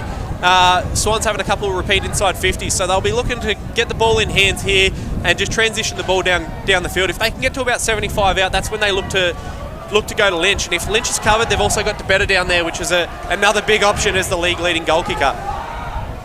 So McVeigh, good pressure there as McClay throws it on his boot. It's a one-on-one. Ferrier, can he use his experience? He does. Hodges. But the ball will go out of bounds. Good contest. Chris Hodges has been lively here in the second quarter. He obviously kicked the first 2 goals of the game. He's having a really good day so far today. Ball gets thrown in. Matty Evans wins the tap. It comes down to Curra, and if they get the handball across, they may have numbers, but a bad handball, and Xavier Cameron picks it up so cleanly. Can he find a target? Lynch holds onto it. And Lynch is going to go back for his shot at his 4th goal. We knew coming into this one, Joel, that he was probably the key for the Tigers if they were to get the win. Everyone's spoken about him. He kicked 26 goals in 5 games, and now he's lining up for his 4th goal of the day in the first half. Yeah, he's adding to his tally for sure today. He gets his body under the ball before his opponent, and he's so big that he's hard to move. So really good start here from Lynch, and if he can kick this one, he puts Hermit Park in a really good position. Lynch comes in, lining it up. Umpire's not moving. He's kicked his 4th of the day. The Tigers have got their 8th. Tigers 8 goals, none, 48, lead the Curra Swans 2 goals, 6, 18. So 8 scoring shots each. Curra will rue those misses, and Hermit Park just dead accurate, and it's mostly because of this man here, Ben Lynch. When he takes a mark inside forward 50, you can almost bank on him kicking it. He's just got such a really steady, straight set shot. And 4 goals there today. He's off to a good start. I really think that the Curra Swans need to find a matchup for him, because at the moment they've tried a few different options, and I see they've made another change with Robert Lowing going to him. Maybe this could be the matchup that will get the better end of it, but I struggle to find, with a player as classy as he is, you've just got to find someone that can compete with him. Yeah, for sure. And coming in with a sore shoulder as well, so hasn't seemed to affect him so far, kicking 4 goals in the first half, and the ball will go to him for a chance at another. Gets his hands on the footy here. Curra are going to clear it through McClarty.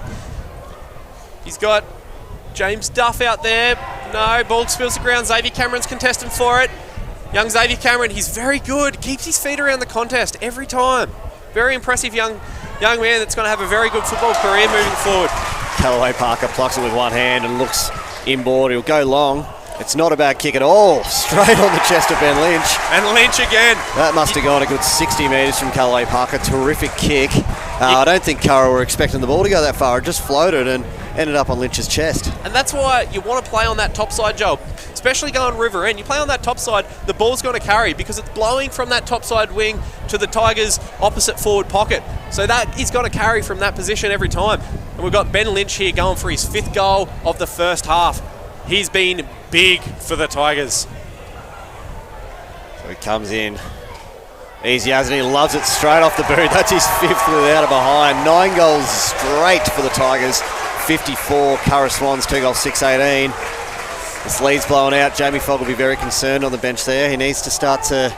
He's going to be thinking about what he's going to tell the boys at half-time and how he's going to get them back into the game. Certainly got to be thinking about it now. We obviously spoke about it early when, Tigers had I think it was a 24-point lead at one stage, got down to 20, and then the Tigers have managed to kick away a bit here. I actually made a call before the game that I didn't think that today's game would see much over 55 to 65 points. Tigers have got 54 in the first half, which I think is a telling factor for the game. Yeah, absolutely, and it's in these conditions it is tough to score, and it's always tough to score on grand final day with the heat of the footy. So it's a 6-goal lead. It'll be tough to come back here for Curra. Curra have had patches of really, really good pressure here. They just need to find a way to make sure that they keep that up and take the ball out of the Tigers' hands. Tigers are probably beating them at their own sort of game today, where they're just getting good, clean use of the footy. So Xavier Cameron assesses his options.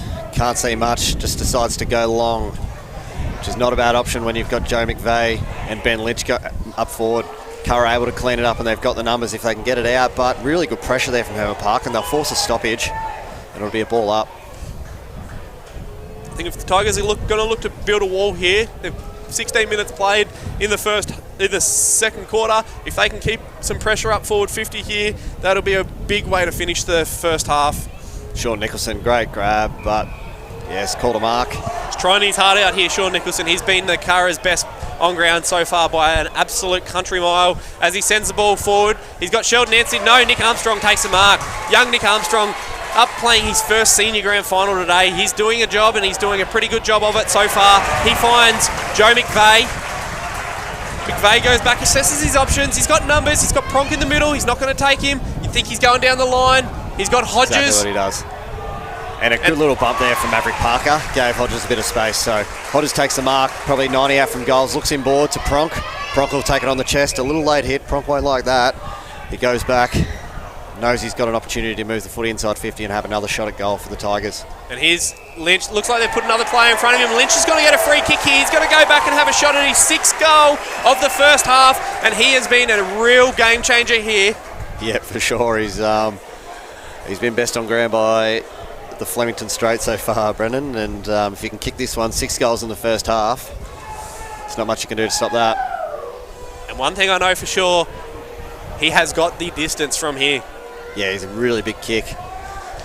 Ben Lynch lining up for his 6th goal of the first half. He's been an absolute game changer. Hasn't played for the last 3-4 weeks for the Tigers.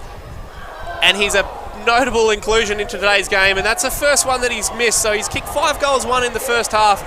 And he's definitely having a big influence on this one. Yeah, he'll be disappointed in himself there. I think he prides himself on his accurate goal kicking. But 5 goals, 1. I think most people would take that. So Curra, clear it out. Lynch again, he's absolutely everywhere. He's 60 out. He can't kick, probably out of his range here, but Hermit Park, if they can find a target inside 50, I'm sure they'll just slow it down, which they... Oh, he makes a very good decision there, but unfortunately it's spilled by Pronk, I think it was. Parker's in there, he's tussling for it. It's always interesting when he's around the contest because he wins it a lot. Tigers got numbers out the back through Nick Armstrong and Ryan Ajita. Ryan Ajita looks, he finds... I think it's Troy Ferrier, I believe. No, Kyle Neville, sorry. It's Kyle Neville, pushed up from half-back flank. And he's going to have a shot here. He has got a big kick, and I think with this wind, he'd probably have a little bit extra confidence. That's a fair roost. Just missed the accuracy, but the distance was no problem. Great kick from Kyle Neville. I think a goal there, Joel, probably would have been a bit of a heartbreaker there. Yeah. Late in the quarter, big lead in the first half. That probably wouldn't have been something that Curra would have wanted happen.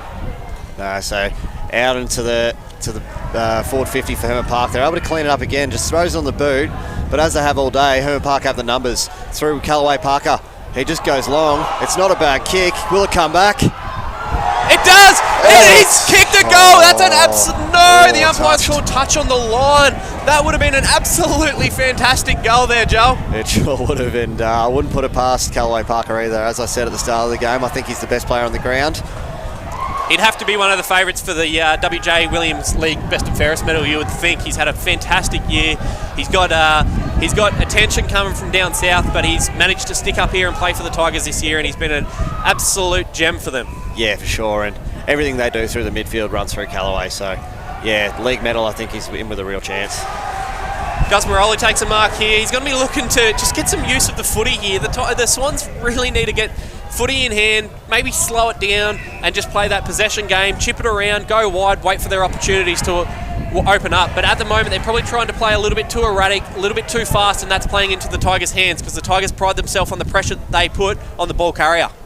So, Curra, they can't string more than 2 or 3 possessions together because of Hermit Park's pressure. So, the ball back inside Hermit Park's forward 50. Who's able to get a clean possession of it? Curra have the footy now. Just tries to throw it on the boot. Not sure it was a correct disposal there, but Curra run through the James ball out. Duff. And a big long kick. Crichton unable to take the mark because of the pressure there from Hermit Park. Ball still on the ground and a free kick's to call. So Crichton will get a chance. He's probably too far out to have a kick, but can he find someone inside forward 50? There's a bit of space in there. There's a lot of tired bodies out there as we near the end of this second quarter. He finds someone, but probably not in a better spot than he was in. So I believe he's found Daniel McClarty there, Joe. don't think he's got the distance from here. Small forward, very, very classy around goal. He's confident, so I might be wrong here. I've been wrong on 2 occasions today in regards to distance. So for the sake of the game, I'm actually hoping he kicks it. Yep, I'm backing him in. I want a big second half. I want a really exciting second half of footy. So, and he finds Crichton again, the man who gave it to him, and now they're definitely within range. Probably 35 out, the mark was taken, so he'll have to kick it from 40. But he's got a big leg, so I think he'll be a chance kicking this one. He's certainly someone that can find the goals. I think he's played around 10 games for the year, but he still managed to get 27 goals, I believe it is. So he's certainly got a bit of skill around goal. And he's kicked it. He's going to celebrate. He's going to try and bring some life back to the Swans here, and that's what they need. If I'm kicking goals with the Swans now, if I'm coaching the Swans, I'm telling them to get up and about and really bring some energy, because that's what they need. They are not out of this yet. It's a cracking game of football, and we're in for a big second half. 21 played through the second quarter. So that's half time there in our first half. So at the moment, Hermit Park with a pretty dominant first half, you'd say, and 9 goals, 458. League Curra, 3 goals, 624. Yeah, I think it's going through the Hermit Park Tigers' minds. They've had a couple of grand finals in recent years where they've been in the position of Curra Swans in the first half, where they've had a big deficit at half time and they've had to come out and chase in the second half. So they're not going to come out in the second half, Joel, and think that this game's sewn up. They know what can happen. They know what they've done in the past. So they certainly know what Curra have the ability to do. Curra haven't been a powerhouse in this competition for the last 2 years for no reason. Exactly right. And Coach Paddy Andrews, he'll know he's played plenty of footy and he's been on both sides of grand final wins and grand final losses. So we know that a 6-goal lead is not safe just yet. So he'll make sure that they don't go into the room slapping hands and high-fiving and cheering about a win, because there's plenty of footy left to go. We'll take a short break. Today's coverage has been brought to you by RMS Engineering and Construction. We'll be back with you shortly.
Welcome back to the coverage of the 2021 AFL Townsville RMS Premiership between the Hermit Park Tigers and the Curra Swans. Hermit Park Tigers have taken an early lead, 9-4-58 over the Curra Swans, 3 goals, 6-24. I've got Richie McDonald, heart and soul of the Curra Swans, with me at the moment.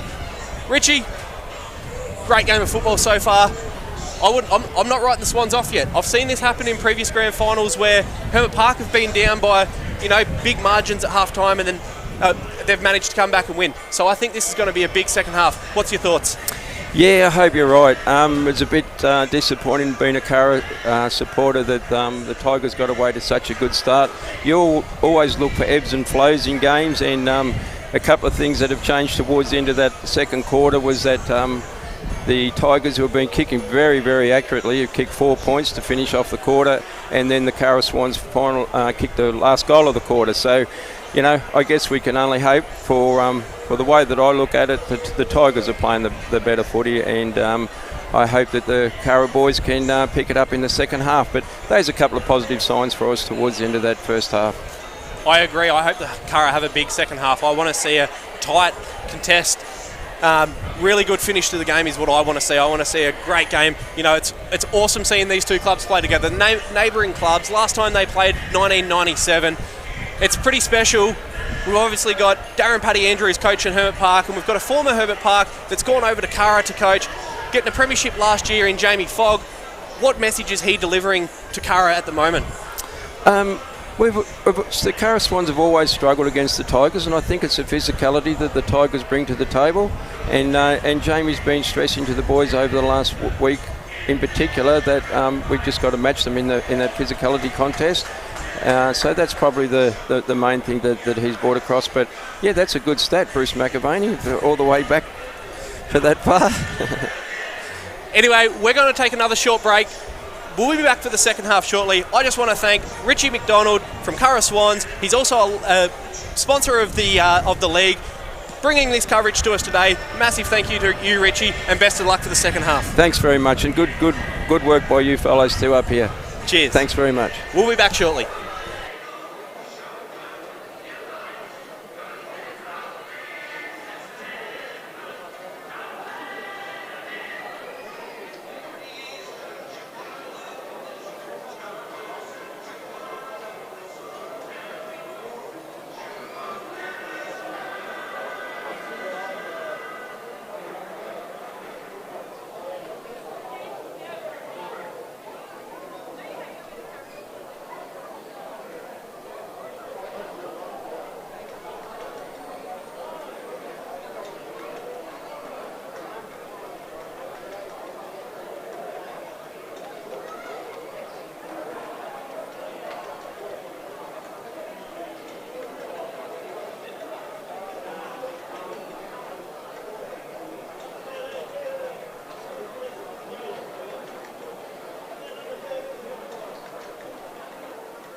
And we're back with the 2021 RMS Senior Men's Grand Final.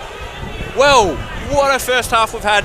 No one expected this. The Tigers have come out with an early lead. 9 goals, 458 over the Curra Swans, 3 goals, 624. Joel, the scoring shots are thereabouts. They're close enough. What do you think the Swans need to do to tighten this up in the second half? I think they just the inside 50 mark count would be heavily in Hermit Park's favour. So I think Curra needed to slow the footy down moving inside their forward 50, and rather than just bombing it long to your Rory Tarletons and your Cal Nevilles, they need to lower their eyes, pick apart the Hermit Park defence and actually find a target to kick to.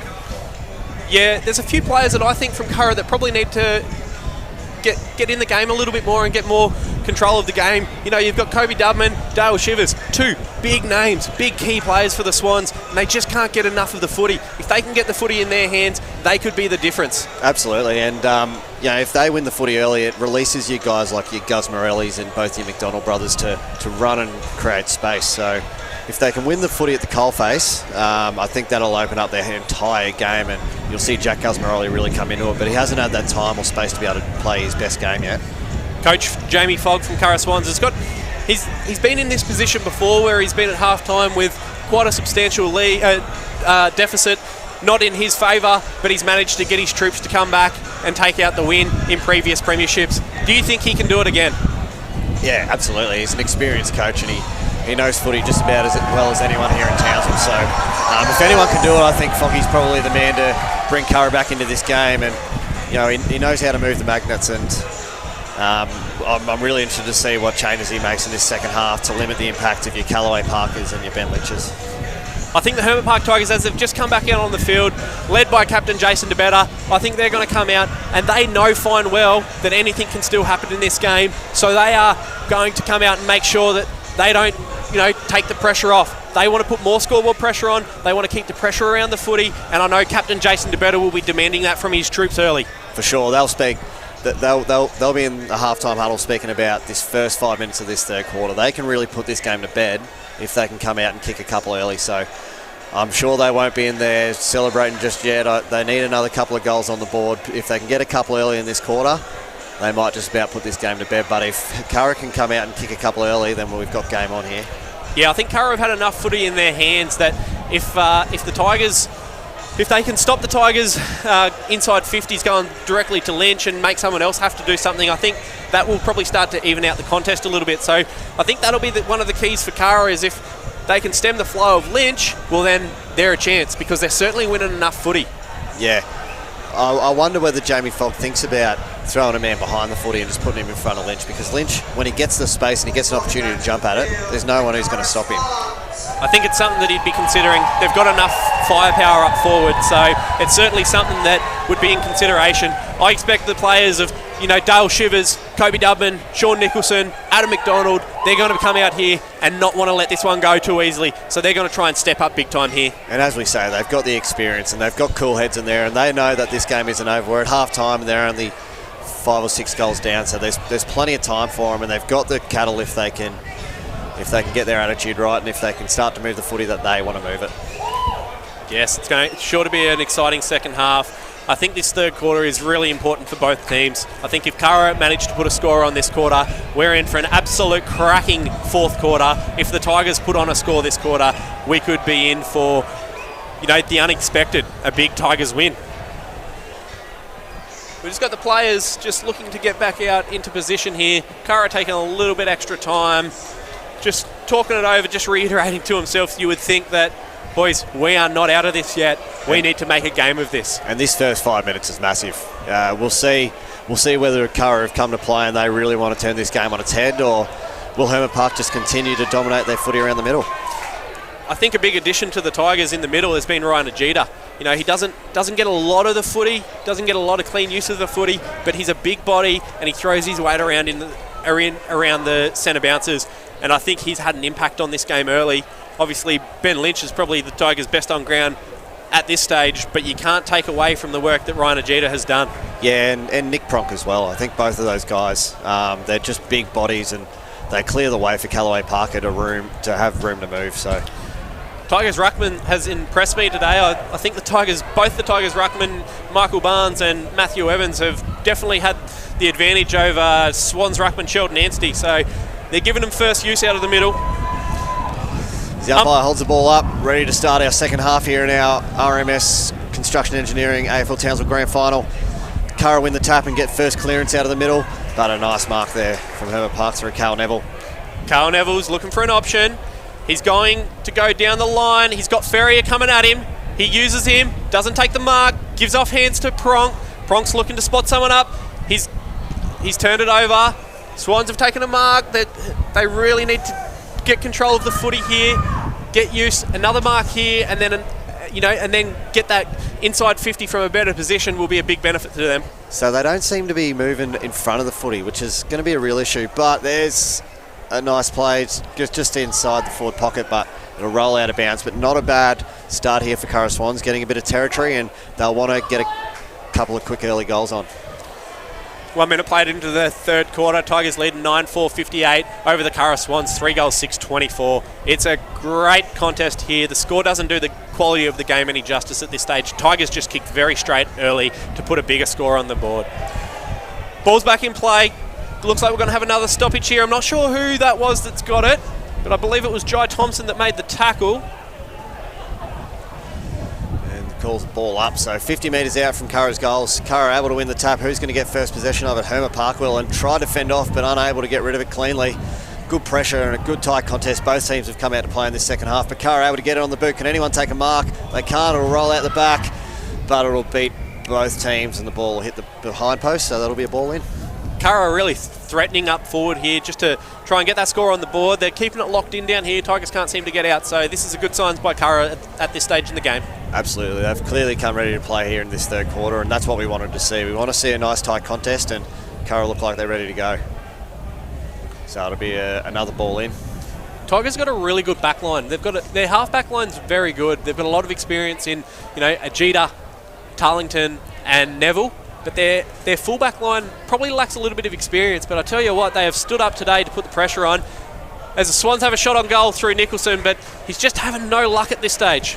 And the Tigers' back line's how they've got through to the grand final from third position. In their first game against the Uni Hawks, the midfield battle was pretty close, but the Tigers' back line, their rebound off half-back, won them that game. And it's the same against last week against the Thuringowa Bulldogs. I think Tigers' line coach, Max Tink, looks after their back line. He's an experienced former player of the AFL Townsville competition, so he's certainly got them structured up very well. As Wedding gets a free kick here, and he looks to go straight to Joe McVeigh, who's out on his own, takes the mark, he's pushing back, he's got Hodges, he gives the hands, puts Hodges under a bit of pressure here, he spills it out, no call, McVeigh cleans up, big Joe McVeigh puts it out in front, Jason DeBetta comes in and takes the mark, no!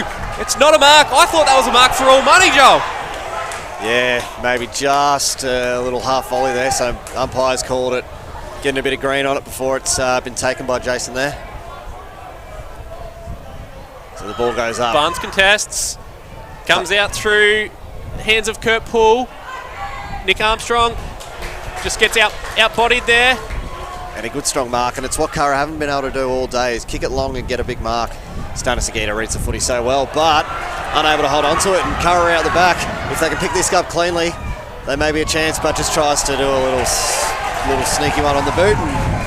Stanis Agita, first game in 7 weeks today, probably showing signs of that. He hasn't had the influence that he normally has, but he certainly hasn't let his team down. He's still had a positive influence on his side. Absolutely, and I wonder if the Hermit Park having a lot of players coming back from extended breaks, whether it be with work or injury, will that affect him coming into the later stages of this game? I certainly think there's been signs in this quarter of fatigue from the Tigers already, but their pressure is so good in tight that they're still managing to put enough pressure on the Swans, and Gus Moroli's put his hands on it. The umpire thinks he might have missed it. The umpire's called the goal. That's a big goal by the Curra Swans. They really needed that one. That tightens things up a little bit here. So it was the snap over the shoulder. It looks like Gus Moroli got his hands on it from here, but the umpire in a better position than us says he's missed it. Another goal by Curra Swans here will be massive for them, and it'll make for a very good last quarter. That's the goal that Curra have been chasing, and that's the one that they needed. So a good start here from the Curra Swans, exactly what we wanted to see. We want a nice even game here in the grand final, and Curra Swans have come out strong here in the third quarter. Whatever Jamie Foxx said to him has worked. I think the addition of Dale Shivers in the midfield for Curra Swans is a big impact for him, because he's so strong when he gets his hands on the footy that no one can tackle him, and he just sends it forward and that's where they get to put that pressure on up forward. And another clearance here from Curra sponsor Adam McDonald, but only goes as far as Callaway Parker, who's able to hit up Jesse McClay there. He goes inside forward 50. It's a one-on-one. Ben Lynch, he won't drop that. And that's another mark. Umpire Jed Metz pays the mark, and Ben Lynch will be going back for his 6th goal of the day if he can kick it. It's a tough spot to kick a goal from, but anything he's done so far today, he's shown that he can certainly kick them, Joel. Sure can. I think we need to check his hands for super glue, the big fella, or he just cannot drop him. Great set of jukes out in front. Loves it out in front, and he uses his big frame to make sure that no one can get across and get a hand on that footy. And then when you've got someone that can do that and then kick it so well, it's pretty special. And he knows straight off his boot that he's kicked it. Ben Lynch with his 6th of the day, and that's a massive goal for Hermit Park. Let's put him back out in front by 33 points. Well, that last goal that Curra kicked, Joel, probably gave them a little bit more of a sniff, and they thought, yep, we're back in this here. This is our chance. But Tigers get a great response through Ben Lynch to kick another goal. Yeah, so back to the middle. So back where we were at half-time, 33 points the margin.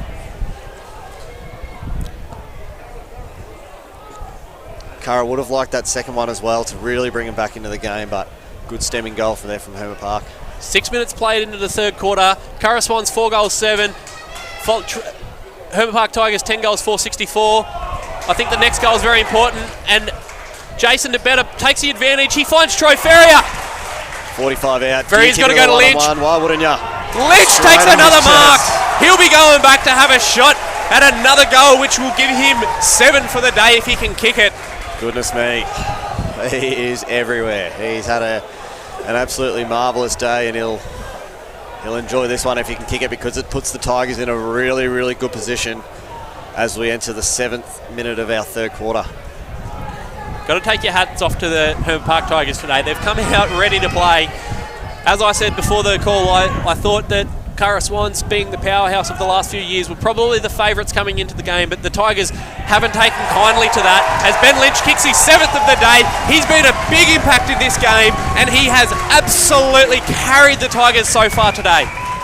Yeah, for sure. Curra just don't seem to have anyone to stop him.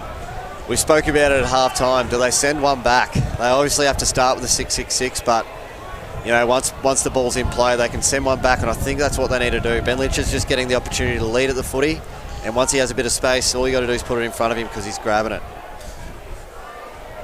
Umpire Harding will put the ball back in play here. I think it's at a point in this game, Joel, 8 minutes into the third quarter, Curra can't afford to give up another goal here. They need to kick it probably the next 2 or 3, you would think, to keep them in contention. Yeah, for sure, but Hermit Park, we get a free kick out of the middle and another chance to go forward, and you know, you feel for Mitchell Dennis, one-on-one with Ben Lynch, who's just having a cracking day, and a 50-metre penalty, so Ryan Agita will take his time and he'll get to within his range. A pretty good kick of the footy, Ryan Agita, in his day. The Hermit Park Tigers will get a shot from about 30 out here through Ryan Agita. I can see Troy Ferry, who's a very classy goal kicker, just lurking around him. Will he be looking for the hands? No, Ryan Agita's going to have a shot, you would think.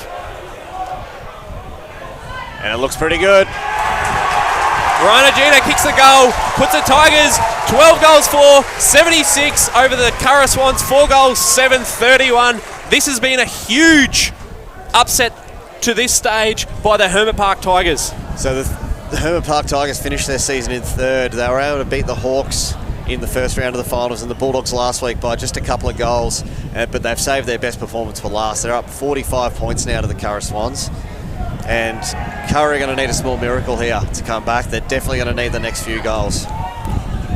Yeah, you'd think, as I said before the last goal, you'd think Curra need to kick the next few. They've got 10 minutes of this quarter, which I think is probably going to be the telling factor of the game. Yeah, for sure. So what can Curra bring? What can your Dale Shivers and your Kobe Dudmans do? Can Jack Guzmaroli get out and make an impact in this game? Leroy Palmer with Callaway Parker. Callaway Parker keeps his feet. Guzmaroli comes, puts pressure on. We've got a stoppage. Callaway Parker's had an impact on this game, but Curra have done a reasonably good job to take him out of it at stages through the game. So the ball gets thrown in. Matty Evans with a clean tap. The ball's on the ground. It's a tight contest in there. No one can really get their hands on it. Callaway Parker always lurking at the bottom of the packs. The ball comes out to Jesse McClay on his left foot, just throws it over his shoulder. Better goes at the footy, puts a really good bump on there. Umpire's called holding the ball. It'll be a free kick in the hands of Curra Swans 32, James Duff. He's going to look to put it forward here. They really need a goal here, the Curra Swans. But Hermit Park have set up so well behind the footy that they just seem to have the numbers back there. And give some credit to Hermit Park Tigers backline coach, Max Tink. He does a great job with that backline. But you can't take away from Paddy Andrews. He's got the boys up ready to go today, so he's done a very good job at getting the Tigers up and about today. Absolutely. So a massive kick here for Curra's. Sheldon Anstey going for goal here. He'll kick it from about 45 out. The winds seem to have turned a bit. It feels like it's coming back towards pretty much towards the grandstand side, so if not a little bit left of screen. So this will be an interesting kick. If he can kick it, it's massive for Curra, and it maybe gives him just the slightest chance here. Umpire doesn't move, and that's a goal to Sheldon Anstey. That's a much-needed goal by the Curra Swans. 11 minutes played into the third quarter. Curra Swans 5 goals, 737, trailing the Hermit Park Tigers 12 goals, 476. There's 9 minutes going in this quarter, plus time on. I think the Curra Swans, they need to kick 2 more. They need to kick 2 more to keep in contention in this game. Yeah, 2 more goals will bring them right back into it. It'll still take a massive last quarter, but if they can start to get the tide turning, we know how classy the side they are, and their best is more than good enough to win it. So if they can get a couple of goals to finish off this last quarter and really build some momentum going into the last quarter, there'll be a chance. Curra get their clearance through Shivers. They look to go forward.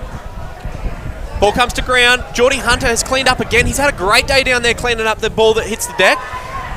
You got big Matty Evans there going at the footy. Xavier Cameron keeps his feet. Curra get it through Shivers, gives hands. He's got Dubman. Dubman and Ajita go after it. And Ajita wins it. Holding the ball's the call, so Dubman will get the opportunity to move the footy forward. Who can he find? Hermit Park just set up so well behind the footy. They send all their players back, and Curra aren't able to find a clean kick in there. And Stanisgita rises and takes a great mark, and he'll go back and settle it down. That's where Stanisgita steps up. Big games, steps up, taking big marks down back like that. It's what he's good at. It's what he's made a career of it here in Townsville from. Ball's in the hands of Joe McVeigh here. He's had a pretty good day today leading up the ground, old Joe McVeigh. So just wants to go long and wide, out of danger. Trinity Parker's out the back. Can't quite take the mark, and Kerpool will clean it up. Steps around one. Gets it back inside Adam McDonald, just goes over his head. Adam McDonald cleans it up, another good tackle. Now the ruckman Duff tries to step around one, doesn't get rid of it cleanly. Kim Harding doesn't see an incorrect disposal, so that'll be play on. So we've got ball up here, Evans against Duff. Evan get first hand on it, he taps it to Trinity Parker, who keeps it alive, but no, we're going to get an out of bounds stoppage here. So another ball in on Hermit Park's probably forward wing. I don't think you can you can't take anything away from what the Hermit Park Ruckmen have done today. They've given them first use all day today out of the middle.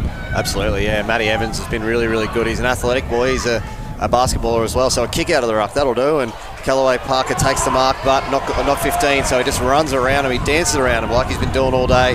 The kick not effective, but a really clean pickup. 1-on-1, and there he is again. And he finds Lynch. Lynch right in front. He'll be lining up for his 8th goal of the day. He's kicked 7 goals, 1 to this point, and he'll be having a shot for his 8th. And I could just about say if the Tigers kick this one, the pressure is really on Curra. It's going to be a tough fight back if he kicks this. Yeah, for sure. It'll make it an 8-goal lead, which, look, going against the wind in the last quarter is going to be a really, really tough ask. So, big kick here from Lynch. He comes in. He's got a very, very straight run up. Just runs straight at the goals. Puts it on his boot.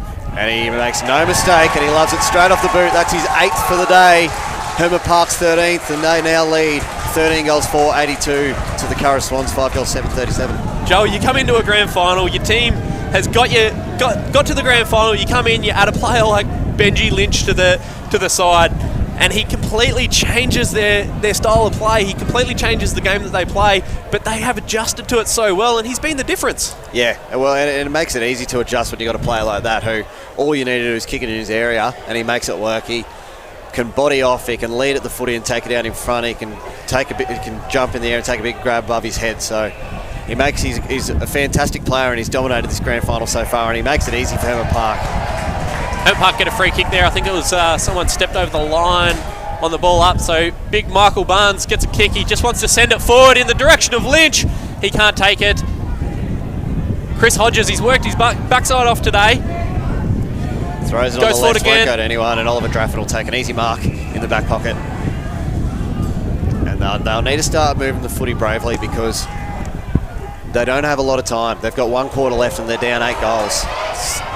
Time to start taking risks for Curra, you would think, Joel. Yeah, Mitchy Dennis picks it up, can't get away cleanly, and holding the man's the call because he didn't quite have the footy. So Mitchell Dennis will have an opportunity, needs to take some risks, needs to start to move the ball inboard. You can't just go long and wide, because that's where Hermit Park is setting up, and that's why they've been so dominant down back all day. Nicholson kicks it wide. Curra take another mark. Surpasses Dudman, but a smother. Hodges again, he's worked, like I said, he's worked so hard today, and he's done all the 1%ers right, and he finds DeBetta, and DeBetta will be going back to have a shot for his 2nd goal of the day here. So this is where he loves it, isn't it, Brennan? Yeah, you've got to be mindful here. It's on his side that he wants. I wouldn't be surprised if he tries to wheel around and have a snap here. Certainly not going to look at having a set shot, you wouldn't think. So that's it, the wind's just picked right up, so it'll be a tough kick, but if he can kick it, I think the Hermit Park crowd will absolutely erupt. I think Curra are giving him a fair bit of space here. He's got a bit of space to move into, so he's a very classy goal kicker. That wind has played a bit of effect on that. So not long to go here in the 3rd quarter, probably only another 5 minutes. Curra needing to kick another couple to give themselves any chance here. Sean Nicholson goes long, finds, can't quite find his ruckman Sheldon there. Stanis Adida, sorry. Dangerous kick, and Curra Swans pick it off. Goes long, but just to no one. And Rory Tarleton, that's as easy as he's had all day. Straight on the chest, and goes long and wide.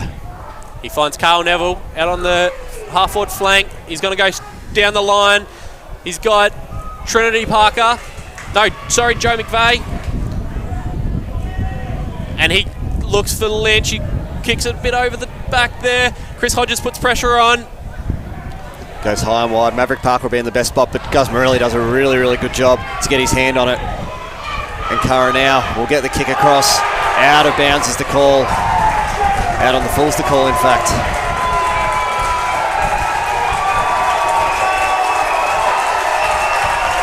So it's Hermit Park's kick, and the crowd absolutely love it here at Riverway Stadium. Need to make mention of today's crowd, Joel. It's an absolutely huge crowd here today. It's the biggest crowd I've seen at a Townsville AFL Grand Final.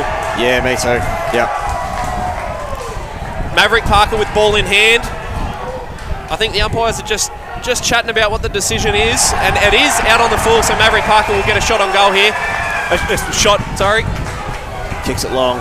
Joe McVeigh can't quite get over the top, and a great mark there from the Curra Swans. Through Xander Redhead. Now he'll assess his options.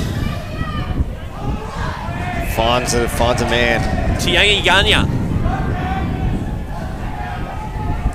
Curra they're just a bit stuck here. They can't really advance the footy the way they like to advance the footy, because the Tigers have got them so shrunk. They've shrunk them across the ground, and they're not giving anything. Yeah, they'll be frustrated with this game so far today. Hermit Park, the way they've played and the way they've set up through Paddy Andrews, the coach, they've just really strangled the Curra Swans, and they haven't been able to move the ball with any freedom like they usually like to. He's done a fantastic job to get this team ready, has Paddy Andrews. Tigers clear it. It's in the hands of, I think it was Nicholson. Callaway Parker again. He's really starting to have an effect on this game, is Callaway Parker. He's not letting Curra get any easy ball. His brother Trinity gets wrapped up, and umpire Metz says, no, thank you, I'll take it.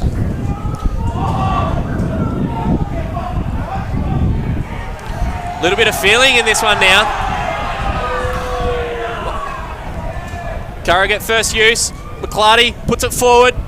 Sorry, Dubman puts it forward to McClarty, and the ball spills out. We've got another stoppage. I think both teams are just looking for the siren here at the moment. Joel? Absolutely. I think Curra are desperate for it, to be honest. They can't move the ball forwards, and if Hermit Park can go into the break with an 8-goal lead, I think they'll be pretty confident about their chances. here in this last quarter. So the ball goes in. Who were in the tap? Curra probably get first hands on it, but Pronk, as always, at the fall of the footy, just goes high. It hasn't gone barely 3 metres. Reinagita digs in there, as he always does. But the ball will be thrown up again by the umpires. Not looking to go here in the third quarter. Hermit Park 13 goals, 5-83 lead the Curra Swans. 5 goals, 7-37. It's a bit of an upset to this stage, Joel. Going into the last quarter. Yeah, for sure. I think most people would have had Curra probably winning today, just although a close game. But Hermit Park have just come out and they've come ready to play. I think they've come into the game with a style of play that they wanted to achieve, and they've been able to achieve it first. Yeah, for sure. So there's a bit of feeling in this one now. Yeah, Curra can't afford to lose their head here. Couple of things have certainly not gone their way in the last few minutes, and they're starting to get a little bit heated.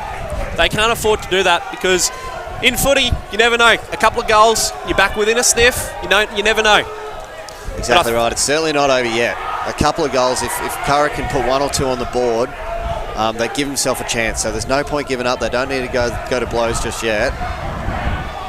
I certainly don't think that there's 8 goals difference between these two sides. I think that it's certainly a lot closer. I just think today's style of play, when both coaches come into the game, they both obviously had their style of play, and I think the Tigers' style of play is probably a much more suited style of play to a grand final, and it's managed to come off for them so far in this stage. So Curra clear it out through Nicholson, find a mark. Can they find another one? They haven't been able to string many clean possessions together all day, and once again they're not able to.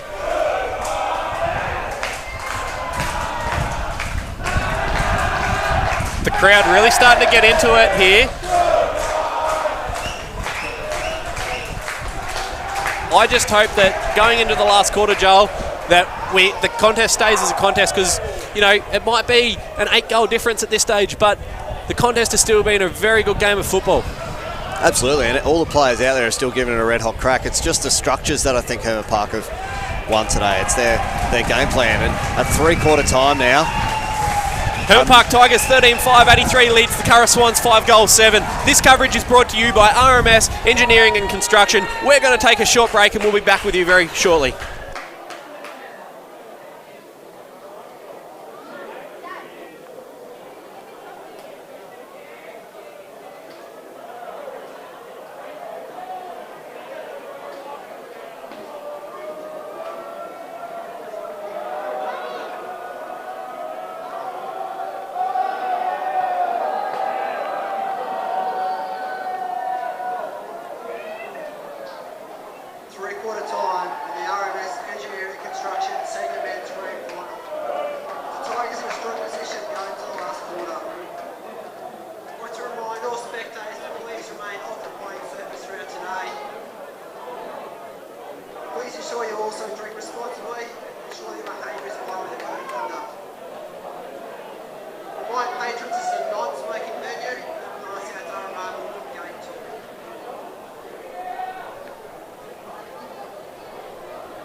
Welcome back to the coverage of the 2021 RMS AFL Townsville Senior Grand Final. It's been an interesting game. Coming into the game, we thought the Curra Swans were certainly the favourites, but the Hermit Park Tigers have come in with a game plan that has changed that. 13-5-83 lead the Curra Swans 5-7-37. Joel, we didn't expect this. What's the message that you need to be giving Curra Swans going into the last? Look, it's last quarter of the season. You just got to give it your all. There's nothing to lose for the Curra Swans now. No one's expecting them to win from here. You just go out there and give it a red hot crack, and you never know. The wind's really changed, and it's actually going in their favour now. So a couple of goals on the board early, and you give yourself a bit of confidence, and you never know what can happen. Yeah, absolutely. I think the message going to the Tigers here is do your club proud. Don't let this become a game. Finish it off the way that you've played. And I think that at this stage you would have to think that the Tigers are probably going to be victors at the end, but the excitement starts to come through this quarter. You just got to make sure that you don't get overwrought by the occasion and you finish the game off the way you've played it. Sure, and I hope both sides continue to play the game with the spirit that they've played so far. It hasn't been Curra haven't been playing well or haven't been trying or haven't brought their best. Hermit Park have just been set up really well around the ground. So I hope Hermit Park continue to do that, and I hope Curra keep attacking the footy like they have been all game. Hermit Park have structured up so well that they've made it so hard for Curra when they do get the ball in hand to score. They've structured up really well off that half-back line. You know, the likes of Rory Tarleton, Carl Neville, Stanis Sajita have picked off a lot of the Curra Swans forward entries. I think Curra really need to get their hands in their footy, get further in and get deeper entries. They're going too shallow at this stage. It's going to be up to players like Adam McDonald and Jack Gusmeroli, the runners. They've been trying to kick the ball and just go long all day and been getting it, just playing into the hands of Rory Tarleton and Carl Neville and Stanis Sajita, as you were saying. So if we can get Jack Gusmeroli and Adam McDonald and those guys who are really quick and use the footy well, if they can start to run and link up with hands, they might be a chance to get a couple early goals on the board here and maybe make a game of it. Big question is, Joel, is Ben Lynch going to kick 10? He's got 8 goals won to this point. Is he going to get his 10th? Well, if he's played like he has so far, I reckon he's a fair chance. He's just been dominant today. Every time the ball goes near him, you feel like he's going to take a mark, and when he takes a mark, what we've seen, he's kicked 8 goals won, so he doesn't miss very often, so I think he's a chance. I'm tipping 11. I think he's going to have a big quarter. I think the Tigers are probably going to get a little bit more momentum here. It's really hard for the Swans to come out in this fourth quarter with the deficit the way that it is, which is disappointing, but I hope they do come out and have a big quarter and make a game of it. Yeah. Yep. Umpire Kendrick about to put the ball back in play for the last quarter of the 2021 RMS AFL Townsville Premiership. And the ball's back in play. First touch goes to Nicholson. Nicholson can't get the kick away. Gets hands out. Ball goes forward. Curra gets the forward entry. And they've thrown Mitchell Dennis forward, which is an interesting change from Jamie Fogg. Just look, last quarter of the season, grand final, you need to change it all up, and hasn't worked early. Dummett will find his way over the back, but no mark, unfortunately. So the ball will go out of bounds, and that'll be a ball in with someone on the ground. Jai Thompson, I believe it is, it's gone down with an injury here. I know that he's come into this game with a bit of an injury cloud. I believe he dislocated his elbow in the first final. Tigers didn't have a bench at that point, and he played the next 15 minutes with his elbow being dislocated. And it looks to be a pretty nasty lower leg injury here, so he may have a bit of a break. Looks like we will have a delay here, Joel. They're calling for the stretcher straight away, which is really disappointing for, I believe it's Jai Thompson. Really, really disappointing.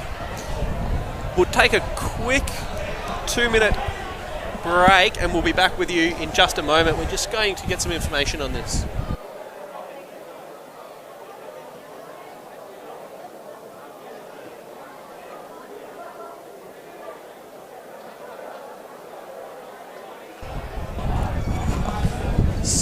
We are back with the coverage of the grand final here. Sorry for that short delay. We just had a minor technical difficulty there. Looks like we've got a delay in the game here. I believe it's Jai Thompson's gone down with what looks to be a serious leg injury, which is really sad because he's had a fantastic year this year. Hasn't played a lot of footy in his life the last few years, been a senior player and really stepped up to be a pretty good role player for the Hermit Park Tigers. So, you know, with a big lead, this is not what they wanted. Nah, it's really disappointing. You want him to be able to celebrate with his team at the end, but unfortunately it looks like he'll probably be shipped off to hospital from here. So a really disappointing way to end. And he's had a great game, and as you say, Brendan, a great season. So it's a shame. It's a shame that this is a part of footy, but hopefully it's not too serious, and he can get back and enjoy the weekend with his mates. We will try and get you an update on the injury if we can get one, but last quarter of the game, I think once this game gets underway, we'll get an update post-game. Hermit Park Tigers 13-5-83 lead the Curra Swans 5-7-37. Joel, we've got a bit of a break here. We might take a moment to have a quick chat about the women's grand final in the next feature of the afternoon. Yeah, absolutely. It's going to be a cracking game. Hermit Park and Curra, same teams we have here in the men's. The first final 2 weeks ago, the qualifying final, those two sides versed, and Hermit Park were able to get on top and really dominated play early and got out to a big lead, but Curra started to stem the flow and brought it back towards the end. But Curra with their Stephanie Simmons, probably one of the best players in the women's league here in Townsville, is back today, and she didn't play in that first qualifying final, so she makes a massive difference, and it'll be interesting to see how that game plays out. I think we've got another close one on our hands there. Yeah, I think it will be an absolute ripper of a game. That game will certainly be a big game because we've got a big crowd in here, and then we're going to have the seniors add to that, so the women will be playing in front of a pretty substantial crowd, you would think, which is great for women's footy. It's what we want to see. Yeah, for sure. There'll be plenty of noise, and I think the girls will really enjoy the experience of playing in front of a crowd of probably, I'm guessing, about 1,000 here at Riverway Stadium today, so it's good to see so many in the building. Certainly, I've made mention of it throughout the day. It's certainly the biggest crowd I've seen here for a local AFL Townsville Grand Final, which is fantastic to see. It's great for the game up here in North Queensland. It's what we want. We want more numbers playing, and I think this is a very good sign. Absolutely. So, still on the ground here, the injured player. Just got a bit of a lengthy delay. The clock is still running, but we obviously have time on, so I think it's taken about 3 minutes at this stage, so we'll just bear that in mind for the time on. I think a couple of special mentions for a few players that have played well so far today, Joel. Obviously, I think Ben Lynch has been best on ground by an absolute country mile, but there's been a few players for Hermit Park. I think we mentioned earlier, Ryan Agita and Nick Pronk have been pretty solid for Hermit Park. Who else have you got that you think has played quite well today? Just their half-back line. I think their half-back line set up everything they've done all day. Kale Nevels, Rory Tarleton, and obviously Stanis Agita. All three of those guys have just picked off the footy across half-back and shut down everything Curra have tried to do all day. And from there, they've rebounded and they've created goal opportunities for Ben Lynch. So those guys are probably the three that I think have been most important to Hermit Park outside of Ben Lynch. And obviously, as you say, Lynch has just dominated today, and every time the ball's gone near him, he's taken a mark and kicked a goal. I think Callaway Parker, they managed to do a pretty good job on him in the first half, but I think in the second half he's managed to get a little bit of footy in his hand, and he's had a little bit of an influence on the game in this second half, but what he's done today, I think, is probably sacrificed his game for the benefit of the team. Still has had a good game, but he just hasn't had that 30 or 40 touches that he gets on a weekly basis, but still definitely contributed to his team today. For sure, and as we spoke about at the start, I think Callaway Parker's name would have been on the Curra Swans coaches board at the start of the game, and they would have been thinking all week about how do we stop this guy, and they've done a good job, but Hermit Park have just had players across the ground that have stepped up, and while they may have put a fair bit of time and effort into Callaway, Hermit Park have had players all across the ground, probably all 22, have delivered a good performance today. You've got to make mention for the Curra Swans though, Sean Nicholson. He's tried his heart out today. He's probably had the most of it for them. He's had a pretty good game. He's tried his best, but unfortunately, to this point, he hasn't been able to get the Swans over the line at this point. Yeah, so on the cart's moving and he'll come off the ground. We pray that it's not too serious of an injury here. Didn't look nice, and I think as he came down, people were calling for the stretcher immediately. So it's not a good sign, but we hope he's all right, and we hope he recovers very quickly. Yeah, definitely not a good sign for Jai Thompson. He's only a young fella. He's had a really good year of footy, as we discussed. You never want to see someone going down with an injury to this extent, especially late in a grand final. We're just about to get play back underway, and this wind has really picked up, so that's probably not going to play into favour of Curra Swans in their charge to come back. 7 minutes have gone on the clock, but bear in mind that the injury occurred probably 1 minute into the quarter, so we've got about 6 minutes of time on to add to this.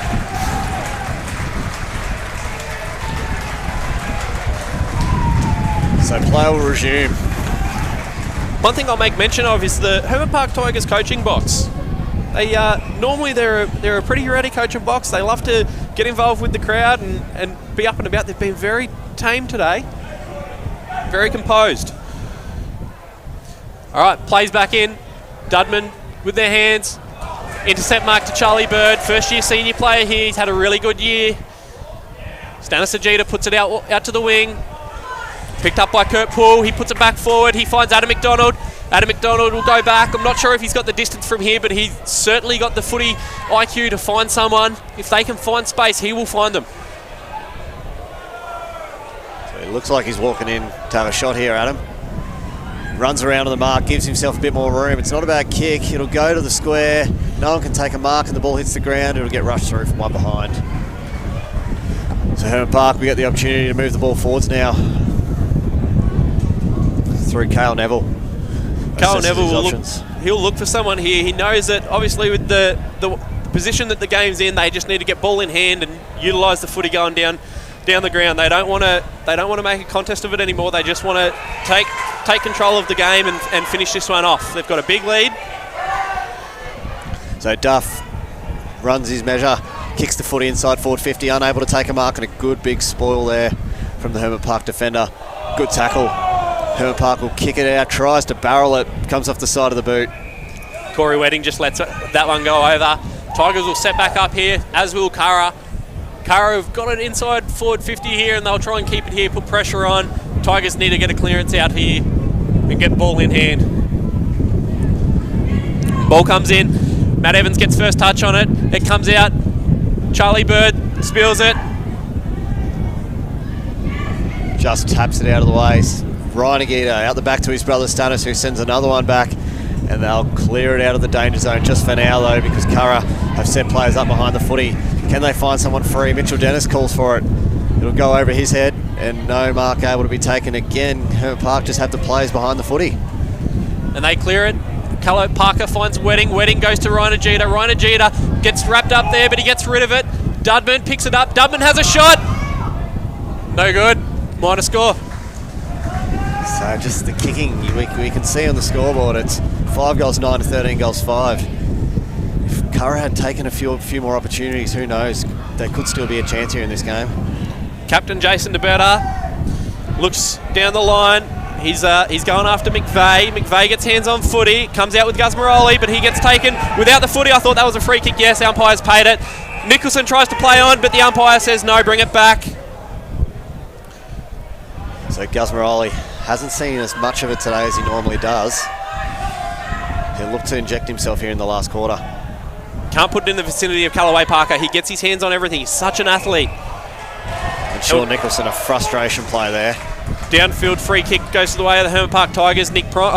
Trinity Parker, I believe it'll be. Swans just need to be careful here. They need to, they've only lost 2 games in the last 2 years. They don't want to go out with their heads down. They want to obviously know that they were just beaten on the day. They're still a very good football side. But I said before the game that Hermit Park Tigers is the bogey side for them, and at this stage it looks that way. Just match up very well. Just steps right past Gus Moroli, kicks it inside the forward 50 line. Draffin can't quite take it.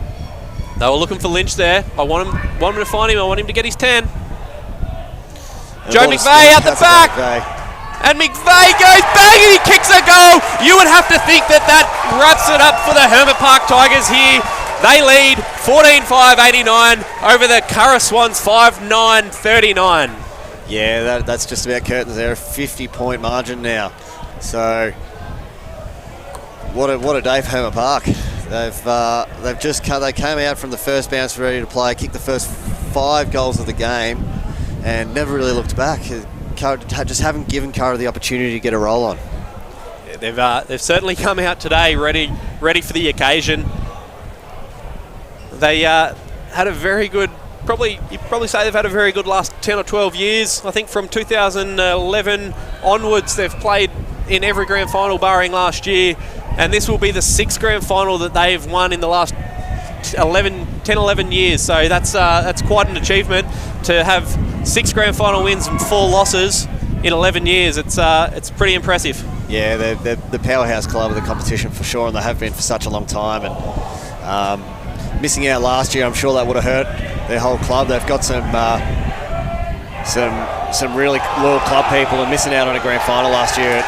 It couldn't have felt nice, but they're back here this year, and they'll get a chance to lift that trophy one more time.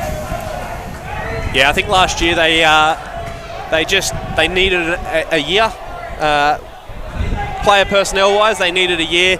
And I think starting this season, there was probably a bit of doubt around the Tigers, but as the season went on, they've managed to pick up a few more players that have either come back or they've obtained throughout the year, and it's really turned them into what they are. It's going to be the premiers by the looks of things.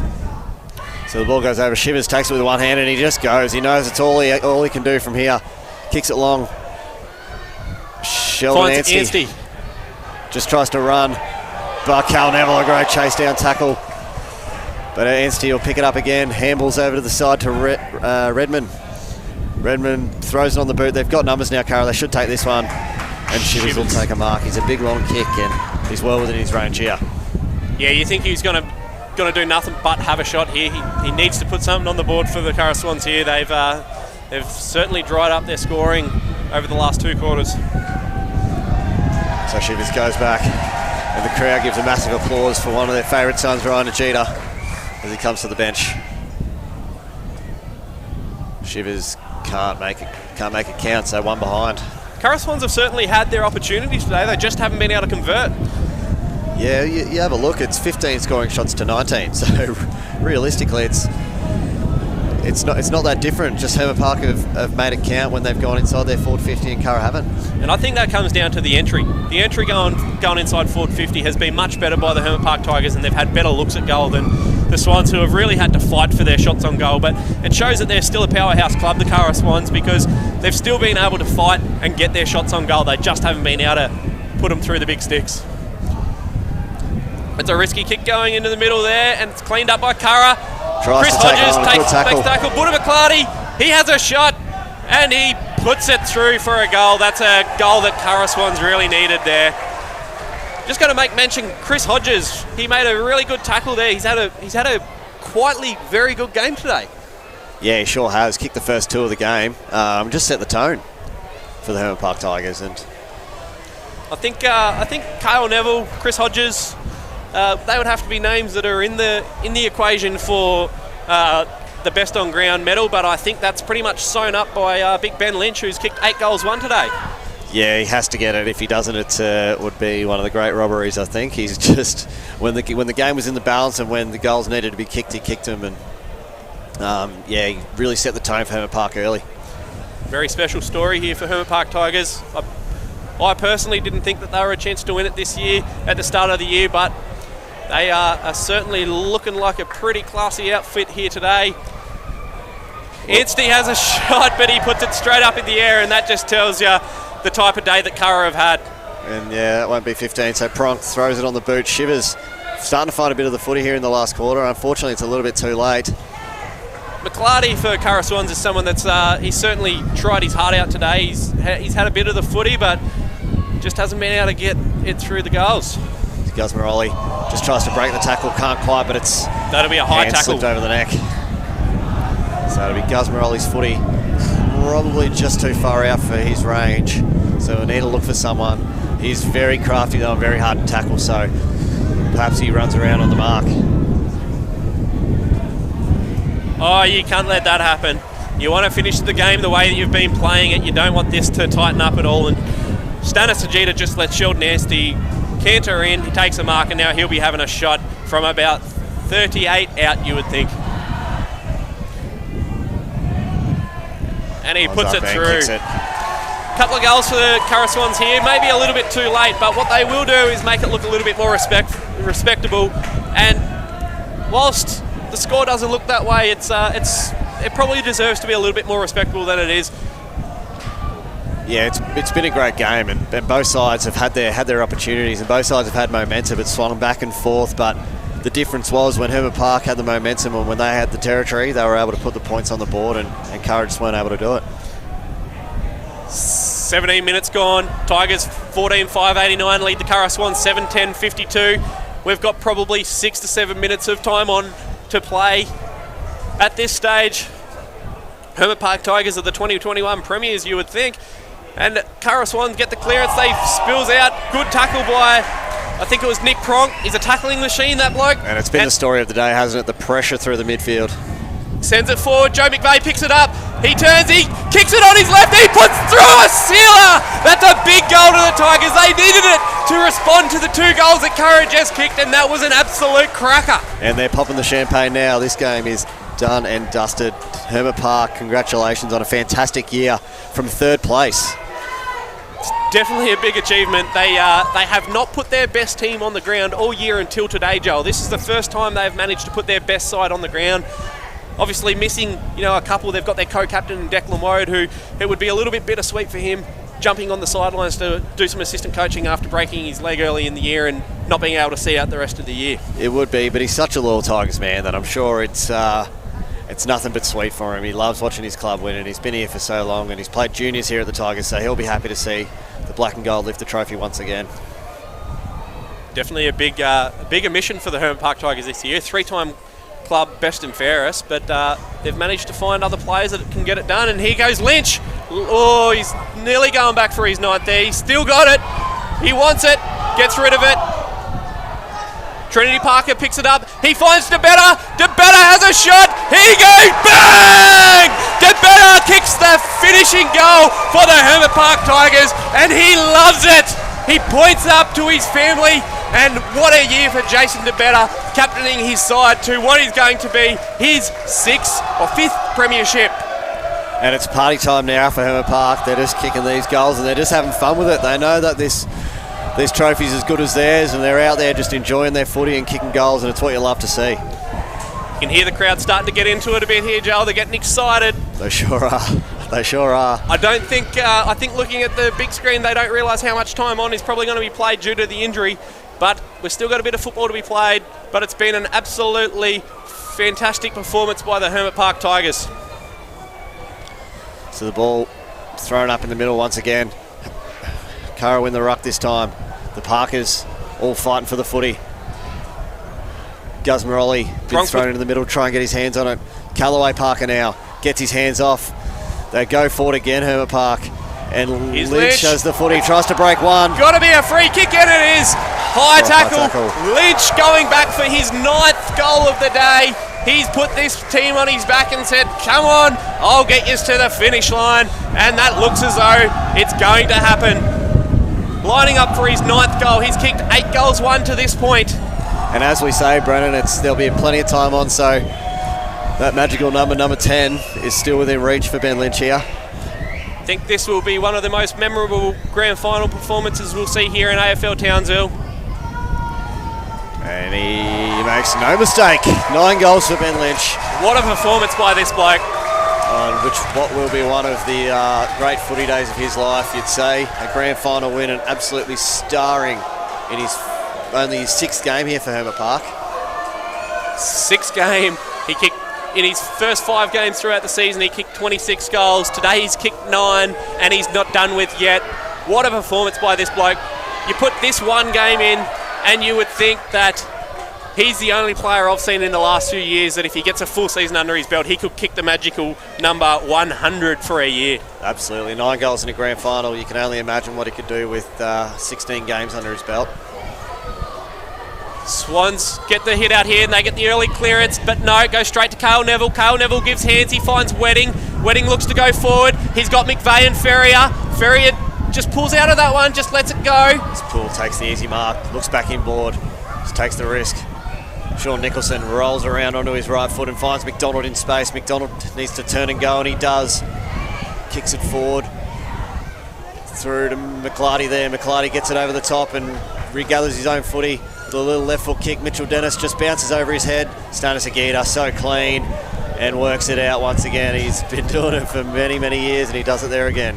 And again, Cale Neville gets another touch there and puts it through the middle. He's had a fantastic game today, but that one wasn't his best. It's a little tweaked ankle there as Curra get the opportunity to move the ball inside their forward 50. James Dodd with the free kick here. Puts it inside forward 50. Tarlington cleans up again. He puts it out. He's going to Maverick Parker, who creates a contest as the undersized. Trinity Parker, great bump there. Maverick Parker comes in and says, "Don't mess with my brother." And Duff just throws it on the boot, but it's curled too much, and that will go through for one behind off the hands of Rory Tarleton. Bit of physicality showing late in this game. Not something you normally see late in a blowout game, but This is there's certainly feeling in this game, Joel. These two clubs obviously neighbouring each other at their home venue. You can hear each other train on a Tuesday and Thursday night, so there's certainly feeling in it. There's a little bit of a rivalry, and it's been a pretty special day for the Hermit Park Tigers. So, big spoil there from Duff. Gus Morelli throws it on the boot. Hodges cleans up. Hodges goes down the line. He's looking for Wedding. Wedding just got caught in a bad position there. Just gets over the back, but there's plenty of time and space, so he should be able to clean it up pretty easily. Great pressure from Ferrier. Conor Murray gives the hands to Xander Redhead. He puts it out. He finds Shivers. Nicholson. Nicholson has a shot on goal, and it's another minor score. So the Hermit Park Tigers 17-507 lead the Curra Swans 7 goals 12-54. As the Hermit Park faithful exit the grandstand to get ready to celebrate with their senior men's side of the ground, as we're only minutes away from the final siren here in our RMS Construction Engineering. It's a senior grand final. You can hear the chant, Tigers. They're very proud of the boys, the effort they've put on here today. Kurt Poole still fighting to the end. Hats off to the Curra Swans. They are still fighting. They're not going to let Tigers just finish this one in an absolute whitewash. They want to continue to compete. They want to try and show that they've only lost 2 games to this point in the last 2 years. Umpire Harding puts the ball up. Barnes gets first use. He finds Wedding. Wedding's looking for Ferrier. Ferrier, he's classy in this. And happy to see it over there. He knows we have only probably a minute left, I'd say, maybe 2 left in this AFL Townsville Grand Final, and he just wants to see the end. So the boundary umpire throws it back in, where Hermit Park have been so dominant all day in the ruck and around the middle. Duff gets the handball out. Nicholson's still working so hard. He's a very classy player and just hits and spins. Trinity Parker takes the mark. He's just going to look to soak up some time here. I think that's the message going out to the Tigers. Just start to soak up the clock and finish with ball in hand. Trinity Parker finds his brother Callaway Parker, who will take as much time as possible here. And I think he wants the footy in his hands at the end here, Callaway, but he won't get it. He kicks it long. Can they find Lynch for a 9th? 10th. Ball runs over the back. Sean Nicholson finds a good handball. And now they've got space, something they haven't had much of today, as McDonald takes it on the chest. Decides to play on. They've got it. They've got numbers if they can work this out cleanly. But over the back, Stanis Agita just sitting right where the ball lands. He's really stepped up in the second half. I probably gave him a bit of a negative rap after the first half, but he certainly stood up in the second half to make sure that Curra couldn't get a bit of a run on. And he's picked off a number of inside 50s that Curra have had. So Curra just continue to handball the footy around. Kurt Poole can't quite get out of the tackle. Duff back to Kurt Poole. They don't really have anywhere to go, as we've said all day. Hermit Park set up. Callaway Parker gets her footy, takes him set mark, he takes a bounce, he finds McClay. It's a little bit messy. Oh, McClay takes a big bump there.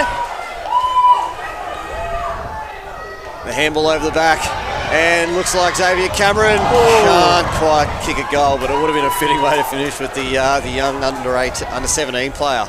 Xavier Cameron kicking a goal, but just the one behind there. It's not often you see an under-17s player have such an influence on a senior side, but Xavier Cameron has had a really big influence on this senior side this year, playing in, I think, pretty much all of their games. He's probably one of the players that I think has been in probably their top 7 throughout the year. He's featured very well. Yeah, for sure, as well as playing 17, so he dominates the under-17s comp, and he's really held his own here in the seniors. Ball comes in, can't be too long to go here, played 27 minutes. Maverick Parker just puts it on the boot, he puts it forward. Tigers don't have anyone there, but Kurt Poole spills it. Ben Lynch is putting pressure on, he knows he's on 9, I reckon. He wants another one. And so do I want to see him kick his 10th as well. Curra run the footy out of their back line. Kick it over the top. Anstey, he has a bit of space now. He can turn and burn. He's got nothing ahead of him here though. Kicks it long. Can Crichton find a bit of room? Goes over the top. Crichton finds it. Agita, a really strong tackle. Another really strong tackle. Pressure from the Tigers today has just been relentless. And one behind there. Tigers are going to get the ball in hand here. You'd think that they're going to try and soak up as much clock as possible here.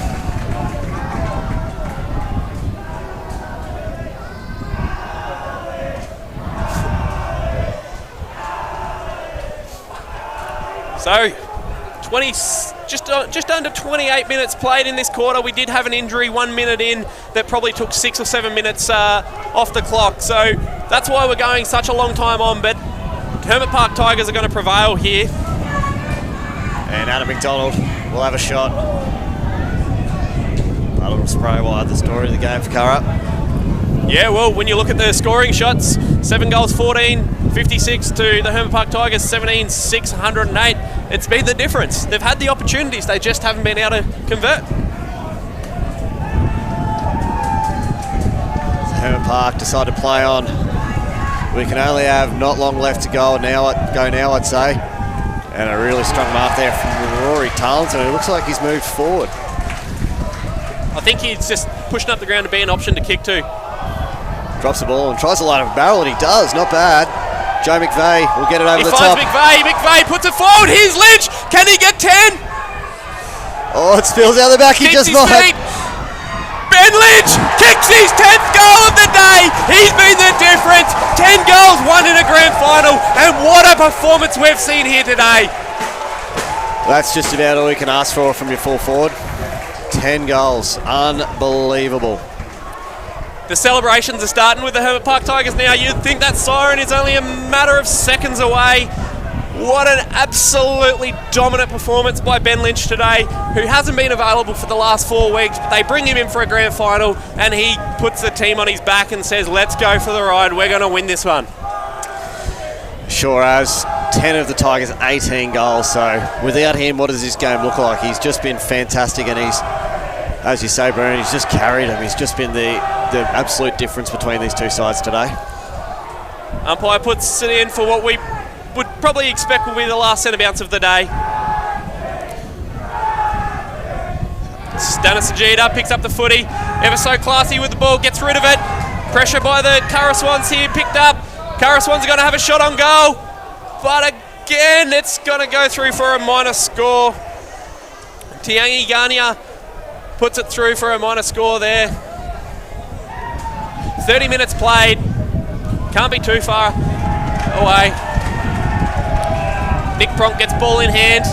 He's looking for an option down the line. He goes down the line. He's looking for McVeigh. McVeigh brings it to ground. Mav Parker cleans up. Dudman's still fighting hard. It's good to see both sides, despite the match being over and only probably seconds left, both sides still having a real crack, and a good strong tackle from DeBetta. Ball clears out. Gus Morelli throws it over his shoulder. Chris Hodges. No further than Hodges, who's been really good all day from start to finish. Kicked the first 2 goals of the game, and to be fitting for him to finish with the ball in hand. He's had a great day today, but Nick Pronk, ball in hand, Mr. Experience. Duff takes a good mark. Will push back. There's not much movement in front of him. Where does he go? Just decides to go long and strong inside the forward 50. Tarleton, there he is again. Can't kick it in his vicinity. Rory Tarleton, he's too good, and there's the siren. The Hermit Park Tigers are your 2021 RMS Premiers. What an upset we've had here today. Curra Swans come in as a favourite, but Hermit Park Tigers take it out 18-6, 114 to their Swans. 7 goals, 14-56. That was an absolutely dominant performance from the start to finish. Joel Newman, what's your thoughts on this one? Just a really, really well-deserved performance from the Tigers today. You know, as we said during the call, they probably haven't had their best team on the park all year, and for some reason here in Townsville, grand final day, everyone seems to be available, and Hermit Park, once they get their best team on the track, I think they're very, very clearly the best team on the ground today. So commiserations to Curra, have been the dominant side in the competition for the last 2 years, and have no doubt that they'll be back here again next year. But today's the Hermit Park Tigers Day, and congratulations to Paddy Andrews and all the boys out there who've played today. They did a really good job, and they did their club proud. Absolutely, Paddy Andrews has done a fantastic job with these boys this year.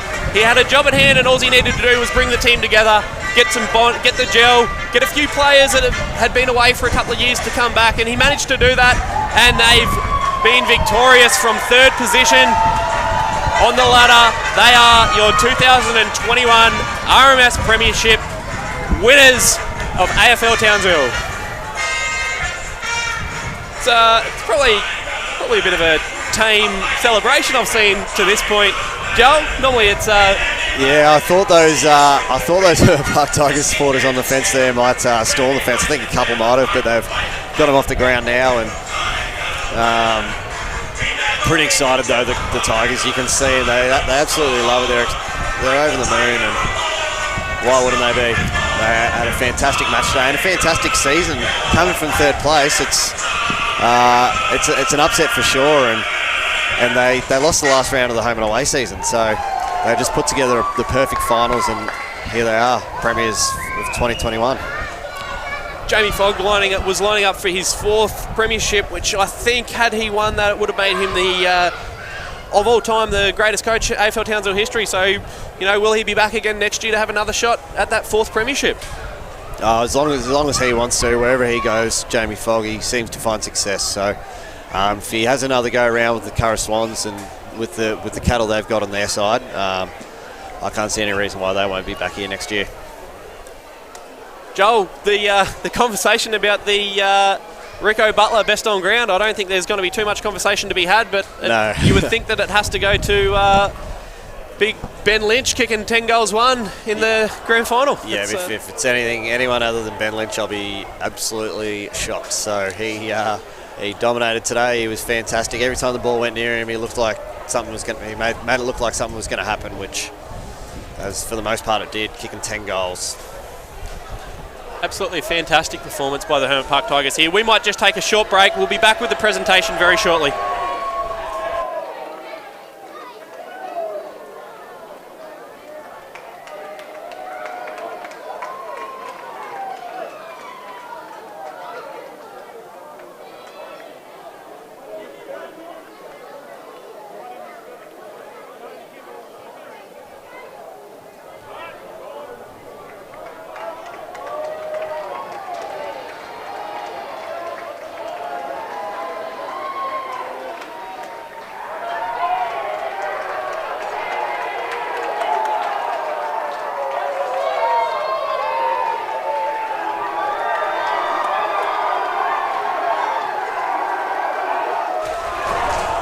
And we're back.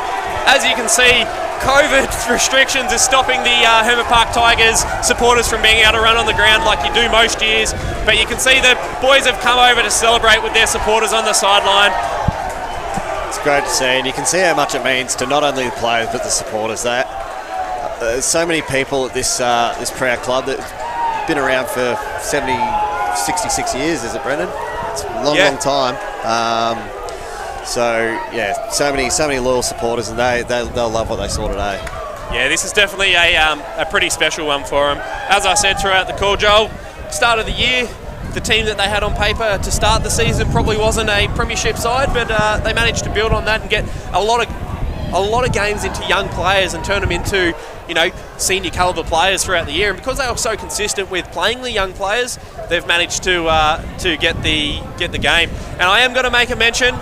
Matthew Steiner, who was a player that unfortunately he couldn't play today, so he was a pretty big omission.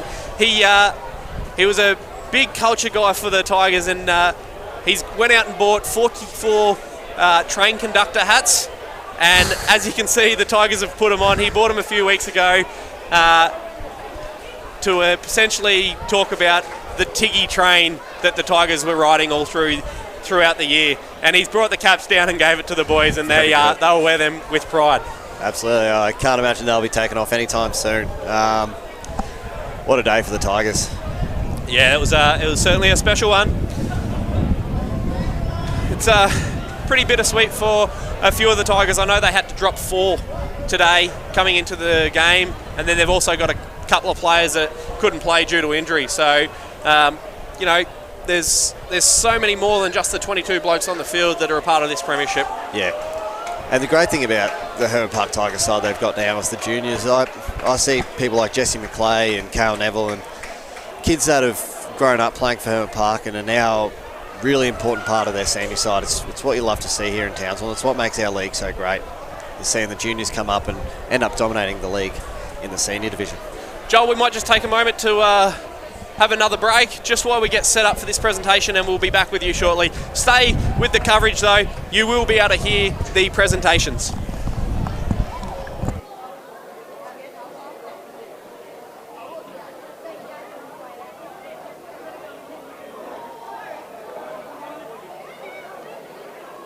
Good afternoon, ladies and gentlemen. On behalf of AFL Queensland, I'd like to welcome you today. My name is Brad Howard, Community Competitions Lead. It's my pleasure to host the RMS Engineering Construction Senior Men's Presentation Ceremony. Before we get into it, this is a fantastic performance from the Tigers today, deserving winners. Let's also acknowledge Curra Swans today, won a premiers throughout the season, and it's a great year for them as well. So put our hands together for both teams.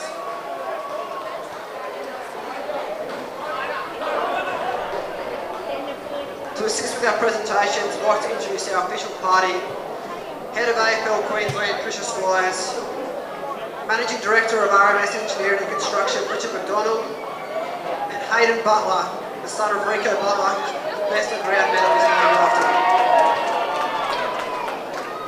I'd now like to invite Tricia Squires to say a few words. First and foremost, I'd like to acknowledge the traditional owners of the land on which we are, past, present and emerging. I'm delighted to be in Townsville today. It's my first time as the head of AFL Queensland to be in a Townsville Grand Final. I'd obviously like to congratulate all Grand Finalists today, and particularly the winners. A big special thank you to all the volunteers. You're the reason why we're here, you make it happen, and we want to appreciate you and thank you today. A special thank you to the umpires, led by Kimberly, our AFL Queensland staff, in Simon and Joel, and also the advisory board, led by Michael Jones. Thank you very much.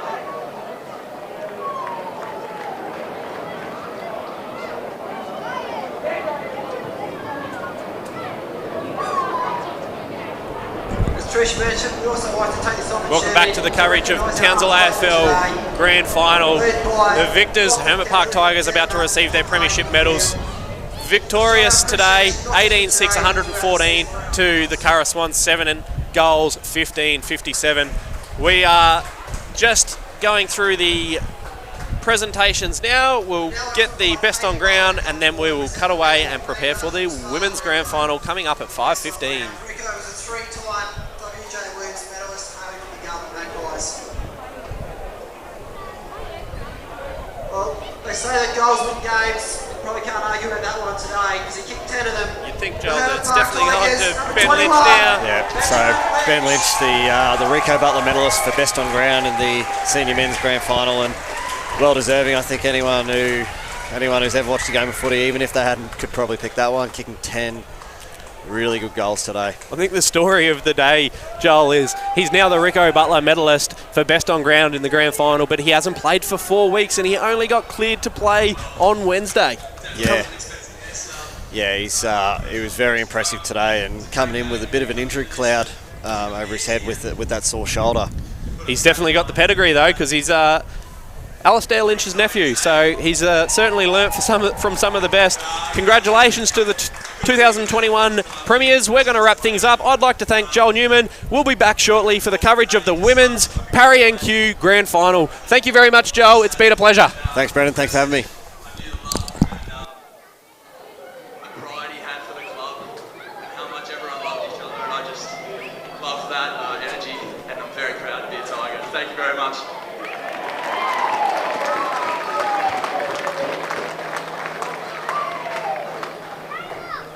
Look, I now ask the coach of the Curra Swans, Jamie Fogg, to please come forward and say a few words.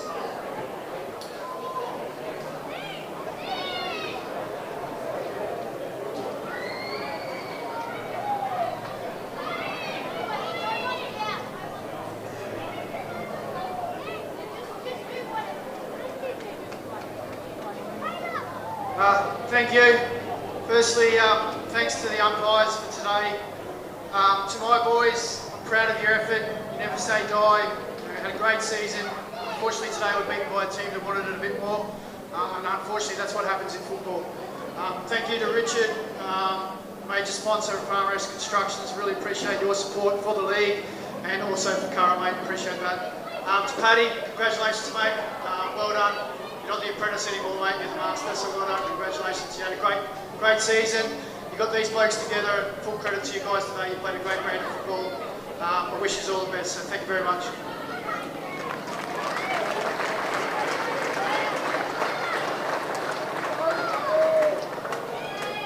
now invite Trish to come back to the stage to present our Premiership coach, Paddy Andrews, with his Premiership medal and match report.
Now time to present our Premiership players with their medallions. Number 2, Callaway Parker.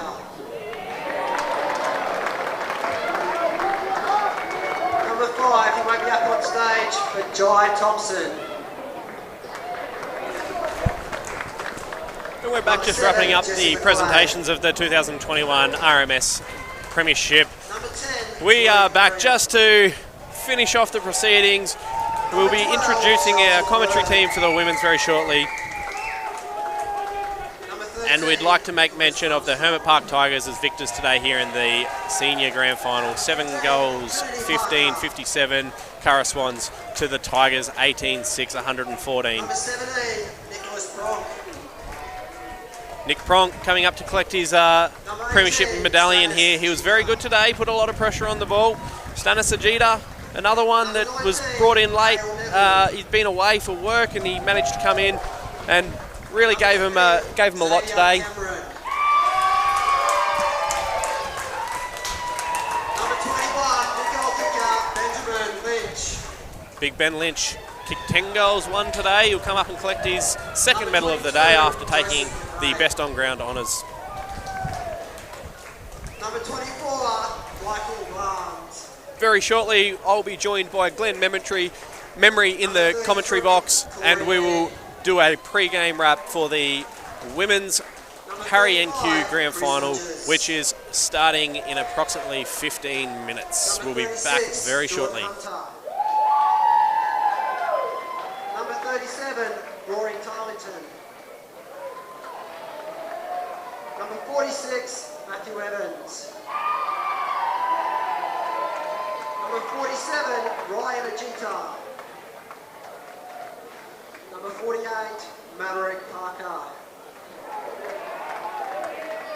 And the skipper, number 8, Jason DeVetta.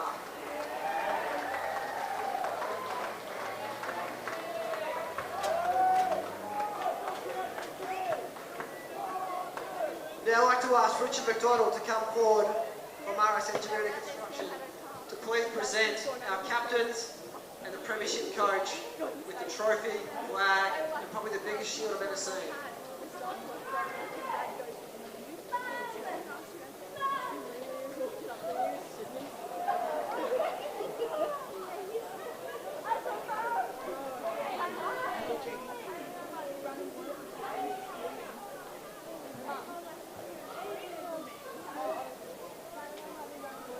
Congratulations to our 2021 RMS Engineering Construction Senior Men's Grand Final winners, the Hermit Park Tigers.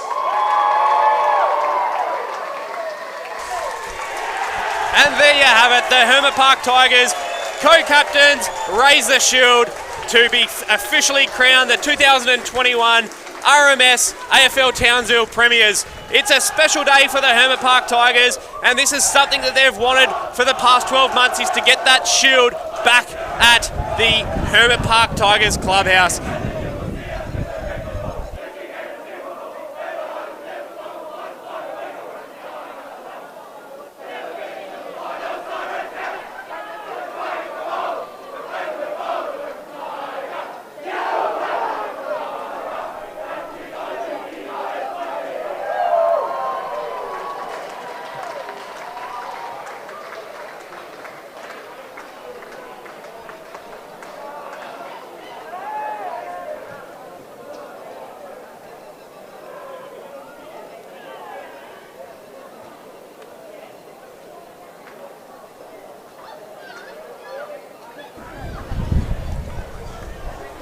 Welcome back to the coverage of the 2021 Grand Final Day. What a day it's been. We've seen the Thuringowa Bulldogs convincingly take out the win in the reserves, and in the seniors, Hermit Park Tigers convincingly get the win over the Curra Swans. It was an upset, it was a cracking game, and I love seeing big games where teams step up when they are not the favourites. It's something special to see.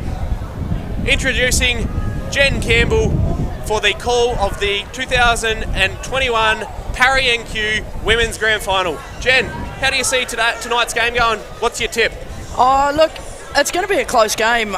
These have been the two form sides all season, the two teams that, you know, everyone would love to beat and no one seems to be able to. I'd like to think that the Tigers are going to get up, but at the end of the day, I do think that, you know, Stephanie Simmons coming back for the Curra Swans is going to make them too strong. She's just an amazing human being up in that forward line, and she can slot them from anywhere. Yeah, it's sure to be a great contest today. Hermit Park Tigers, from what I've heard, they are putting out probably the best side that they've been able to put out for the year. They've got some classy players. I think the X factor in today's game is going to be Ella Williams. Little, young, and she's got pace. She's certainly going to be a player that I think that can open up this game and help the Tigers get the win. But I think there's a lot of class coming out of the Curra Swans women's side today. Yeah, look, I've had a fair bit to do with young Ella this year. With the academy program, I've been lucky enough to be able to come in and learn from Kath Loveday, and Ella is definitely an X factor. You'd want her in your team. If you had a chance to have anyone close to her, you'd want them in your team. Absolutely. We'll take another short break. We'll be back very shortly with the first bounce of the 2021 Parry NQ Women's Grand Final. And now, please welcome the Hermit Park Tigers.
Welcome back to the coverage of the 2021 Parry NQ Women's Grand Final. Hermit Park Tigers matching up against the Curra Swans. It's sure to be a great one today. Joining me in commentary, I've already introduced Jen Campbell. She'll be joining us throughout the evening, but I've also got Glenn Memory, former coach of the Hermit Park Tigers women's side. Glenn, welcome, and how do you see today's game going? Yeah, g'day Bruno. Yeah, should be a cracker this one. Two very different game styles. Tigers will look to keep it tight and physical, whereas Curra, I think, will look to clear it out the back of the contest and try and open up with their kicking. Some key players for today, mate. Who have you got on your radar? I think Steph Simmons from Curra is probably their key, especially with forward entries. She's just got a beautiful kick and just gives her forwards every opportunity. And for Hermit Park, it's got to be Hayley Cornish. She's club best and fairest this year. She's a bull, so she just gets it done. Curra Swans captained by Rianne Mears, and the Hermit Park Tigers are captained by Hayley Cornish. Glenn, what are the captains saying to their side here today? Lining up in probably what is going to be the biggest crowd that they've ever played in front of. That's the joy of them getting the last time slot of the day. Everyone that's come down and enjoy a great day of footy is here to watch this game, and it's great for women's football. What are the captains saying to their teams now? Well, I think the Curra side, Rianne, would be certainly telling her troops about last year and going down in the grand final, trying to get that energy up amongst the group and a bit of fire in their bellies. I think for Hermit Park with Hayley and Cass, I think they'll just be telling the girls, stay composed. They've been here before. They're back-to-back champions, so they know how to get it done. So that's what they'll be reiterating to the troops. I'm going to take a short break here, Glenn, and I'm going to put the headset on another AFL Townsville women's stalwart, Kath Loveday. She'll be joining you in the commentary for a moment. I'll be back in a little while. Enjoy. It's going to be an absolute cracker. No worries. Teams are lining up now for the national anthem. All right. So, Kath, long time, mate. How are you? How you doing, buddy? Yeah, good. How about yourself? Yeah, going good. That's the way. How do you see this one playing out? I reckon it's going to be close. I really want it to be a close game. I started with Curra back in the day, first coach there, so I do hope that they get up. Yeah, obviously I'm going the other way. Oh, wow. I hope it's a close game, but that's it. It's been a long time, mate. We started off coaching against each other there for a while, didn't we? Yeah, that first year with Curra, and now looking at what's going on. Yeah. So, stepped away, but all good. Yeah, very good.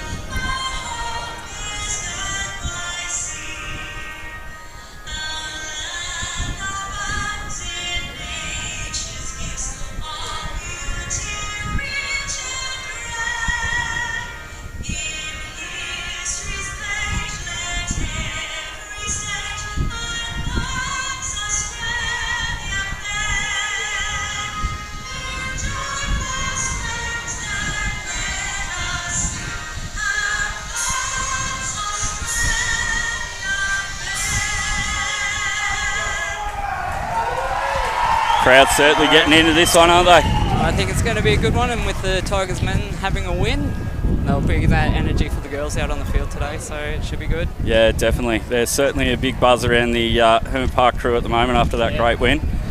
You must have been happy with that. Just quietly, mate. I was quite pleased. Yeah. I was down in the room dealing with one of our injured players, but got a sneaky few hugs in with the lads, which was nice.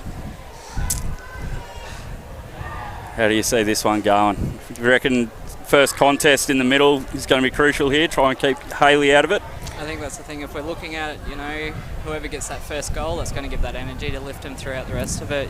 Quick off the mark, straight in, and we'll see that team probably lead through most of the game, I reckon. Yeah, definitely. I think so too. Who do you see as the players to watch? Looking at Curra, you've got Oatsy out there who brings a lot of experience and knowledge and stuff like that for the girls. She leads them well when she's out on the field. Rianne Mears, Peaches, she's also one of those players that quite small, but definitely has a lot of impact in what's happening with the game. So going from that side, hopefully, they bring what needs to be done and work together for them. Yeah, definitely. I've really enjoyed watching the women's this year, with especially when Steph Simmons is creating those entries into the 50. She's got an absolute lovely kick on her. Do you reckon that little cork that she's got is going to affect her in any way? Look, I watched him outside, giving her a bit of a rub down and all that sort of stuff, and she got up and had a fair bit of movement happening. So, you know, once you get out on the field and you're actually playing finals footy, all of those injuries and those niggles just step aside and you don't even remember them. So, yeah, see how it goes. Definitely. Oh, Simo and Hayley Cornish are going together here. Number 7 for Curra Swans and number 14 for Hermit Park Tigers. Yeah. Already getting ready for it. Yeah, they're keen. They're keen. It's good to see. Here we go. The rucks go up. Tap down. Yeah. Looks like Jess Costin coming off the wing. Scrambled ball out towards this close side wing. Hayley right there. Ball's in dispute. Quick little kick out there. Nice pick up from Curra. Oh, here we go. It down. Watch They've got this. the open. Beautiful kick. She's Nice just so composed. Yeah. Hits targets nearly. And straight back up. She's on. She is on. That's what we want to see. Nice hard footed from the beginning. Everyone's in there wanting to get a touch of that game. That's right. I think the thing that sticks these two teams out the most in this women's competition is certainly their willingness to go at the football rather than standing on the outside and waiting for it to happen.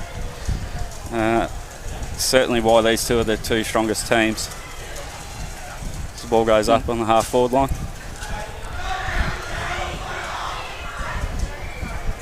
Out of bounds again. There's a lot of pressure happening in from the girls, from the Tigers. They're making sure that the Curra girls are working hard in there. Yeah, definitely. I like the way that Curra's been able to lock this in though. They're on the, if you look up the ground slightly, on the wing here and also just a bit higher at half forward, the Curra girls are on the skinny side of the ground. So if there's any quick rush kick out, it's going to go down the throat of one of the Curra girls. That's another great tackle by Simo. Unlucky.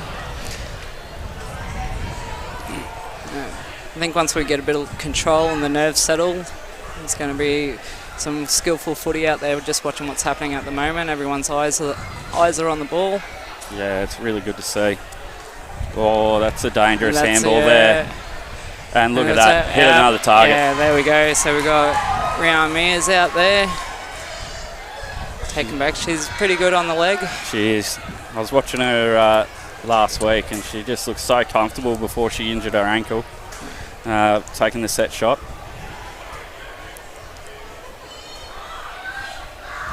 Gives herself a bit of extra room got there. The distance on it. Oh, it's fallen short, but on the line, it's a goal. Straight through. That's a lovely little snap there. Great positioning from Curra.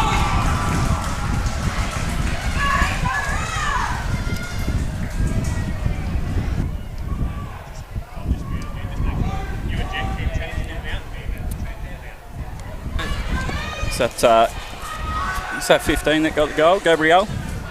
Yeah, that is number 15. Yeah. So Gabrielle Gabranis. I hope I pronounce it right. I'm terrible with reading. reading. I was going to say, well, yeah, to start off with, it's Gabriella, but you know. Gabriella, there Gabriella, we go. Gabranis, Gabby. So Gabby, yeah, that's the safe option.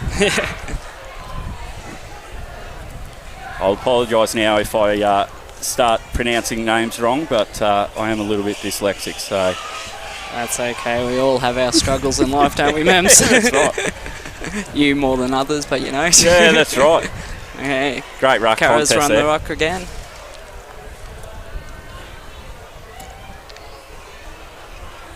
Yeah, Oatsy picking up from behind. Yeah. She definitely sees where that ball's going. You know. Curra looked to have settled it here early. And definitely, you know, nice smother there by Mears. And got the hands out. That's lovely. Keep the Tigers back line under pressure, and this looks like it's out on the full. Yeah. Just that relentless pressure at the moment. The Tigers don't look like they're quite settled into this contest. Certainly a lot of room through the middle of the ground here. It's either everyone's drawn to the contest or Tigers are holding back. So there's a lot of open space here. Quick kick forward. We've got some speed chasing down. Oh. Great tackle, great hands. Oh, Jess Costin back to Gabs. And yet again, set up beautifully here, the Curra Swans. Plenty of options out there. The Curra girls are actually getting away from their defensive players quite easily. They certainly are. The Tigers just seem panicked around the ball at the moment. That's good. Oh, no. No call made on that one. Oh, lovely. That's good attack on the football. But seems to be some unlucky bounces happening out there for the Tigers at the moment. Oh, that's a great tackle. That was a great tackle. Good decision too there by the umpire to play it on. Yeah. A little bit of panic. There we go, Stella. Yeah, a little bit high.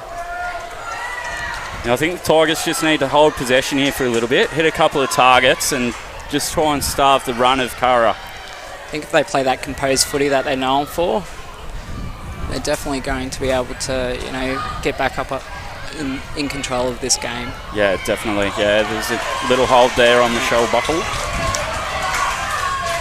Teammates made her go get her own ball. It's good to see. Now Jess Costin's here all on her own here at centre half forward. That would be Taylor Rennie. One of the Suns Academy girls. Have you had much to do with her? Yeah, so Taylor's been with the Academy for the last 2 years. We've watched her over the last couple of seasons really grow and, take to women's footy quite comfortably, putting in a lot of pressure out there. And we're on the run. Curra's taking ground down on the wing. It's a great contest in that. And followed up a kick beautifully. So that's a good result there for Curra to get that stoppage as the Tigers got good numbers around the ball. Yeah, so Hayley Nolan out there, she was the one that sent that ball down and came through and tried to collect it afterwards. So. Beautiful. What was one of the biggest challenges for you going back, what was it when we were going? 5 years ago? 2018. I think with Curra, because it was the first year of them being in the actual competition, we were working with a lot of players who hadn't played before, inexperienced, and, one for a better word, older. More not mature in footy, but definitely older. Like That's exactly right. So, lead by example out there. Yeah, you sure did. Got to make sure that those girls, when they were starting up, they took to the game well, and I think the energy that they brought has helped the growth of Curra and their experience. Oh, definitely. So Oatsy's in there again. Oh, taking a bit high there, but probably fair play. Oh, that's a dangerous play on. Michelle's just starting to get herself into the game here. Taylor needs to worry about the football a bit more, I think. Here we go. Well done. Yeah, one of the biggest challenges I had when I was coaching these girls was the same thing. It was you'd have those girls where you stand out players. Like I had the fortune as the Tigers come into the forward line here. Feels very open. Get it in the inside. And I feel like that's a lost opportunity there. They had to run it down the centre of the ground. And the field was very open. There was no Curra players around at all in that point. No. It almost looked like Curra set up a defensive wall on their own defensive 50. But no, the thing that I've found is the reason these two sides are so strong is because there's not that big a fall off from their gun players to the lower end type players. Whereas you look at Uni Hawks and Northern Beaches who are in that development phase, they're just not quite got the same sort of drop off. So they don't have the spread across the field. They're looking at you've got a couple of keys in each section, but not enough to actually keep the flow happening. Whereas it's hard to call who's going to be that player out there for each team with Curra or the Tigers, because they all go out there and put in 100% effort. Yeah, that's right. And have the skills to back it up. That's well done by Miriam and Jeter. She's just watched her two brothers, Ryan and Stannis, win a premiership for the Tigers. So hopefully she should be fired up to walk away with one as well. Yeah, definitely. Yeah. Oatsy's on the run. Clear space. Straight into Simo. Simo was in beautiful position. Looks like Rachel's running the tag on Simo there. But just a little bit of inexperience there with her AFL being her first year. She's just let her get out the back. It's a dangerous kick. This is very dangerous. Oh, she's gone to ground. Aggie Day, and pushed it over the line. Curra certainly seems to look a bit more dangerous here. There's a lot more structure to their play, whereas the Tigers are just sort of kicking in hope at the moment, and just there's not real much free flowing. Especially here, like there's nothing after this contest. And I reckon it's going to be a turnover here. It is. It is. And yet again, Simo's been able to get out the back. Unlucky not to pick that one up. Tigers have got numbers around the ball there. They should be able to work this out over there easily. And panic kick again. But it's, not taking the time. Oh, here we go. Oh, Hayley's trying to lift the team. I think she's pinned in. She's been done. Oh, it's high been called tackle. for a high tackle. She looks like she's hurt here. A little bit of... It's not here for that. The umpire needs to take control here.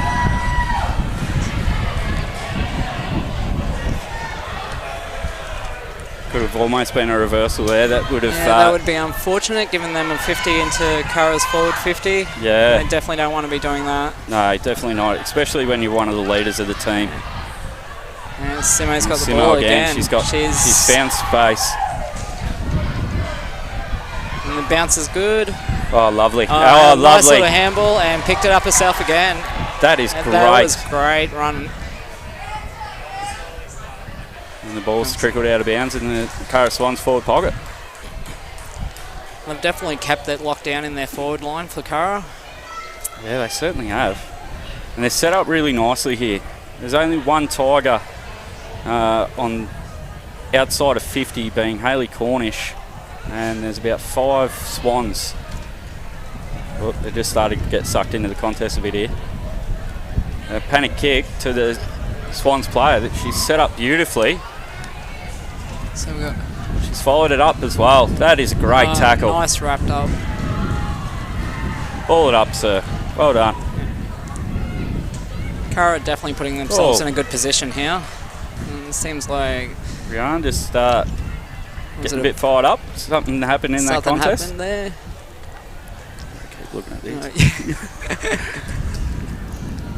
It's a high kick. Yeah, Hayley just seems to be trying to will herself into this contest at the moment.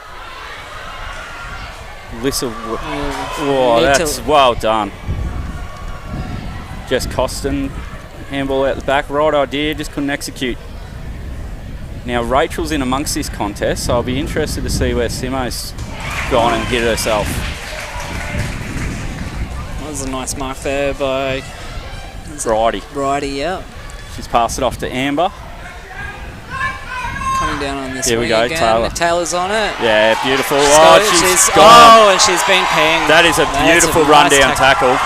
And she's off. Oh, the siren, is it? Siren's gone. First quarter over and done. And Curra's 7 with Tigers on 0.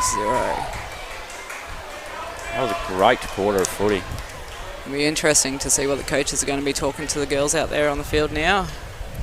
Yeah, definitely. I think if I was coaching the Tigers, I'd be encouraging my half forward line to push up the ground a little bit more, and then just to slow it down once they hit up that target in through the centre.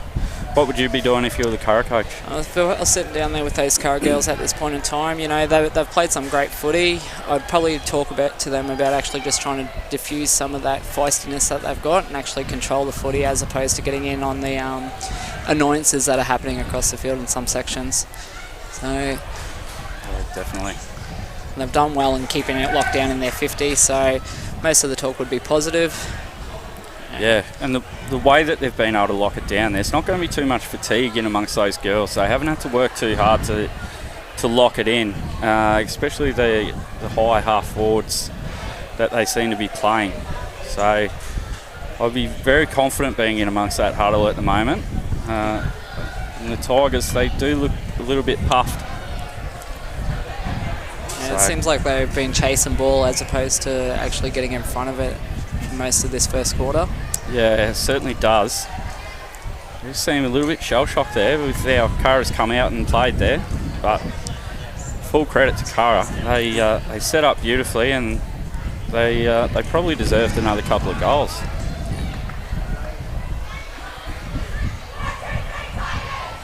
Tigers out very early here. I think it's one of those tactics from Tigers though. They're always the ones to make the call first, you know. Let's show that we're ready to get out there and play some footy. Yeah, I was always the opposite. I like to hold them until we were called. I think there was times there, Mims, when you and I were both doing that holding just to see who would go first. Yeah, definitely. I remember one time the umpires came over to both groups and said, are we going to play or are we going over to the pub? Yeah. I think sometimes in that first year with Curra, you know, our option was to go to the pub. Yeah, definitely. But look, you know, that's part of it. You know, watching the girls out there, you can see that they've actually got that team bond about them and getting around and supporting each other. You know, when they're coming in, they were making sure that they were having those quick chats that they need to across each of the sections. Yeah, 100%.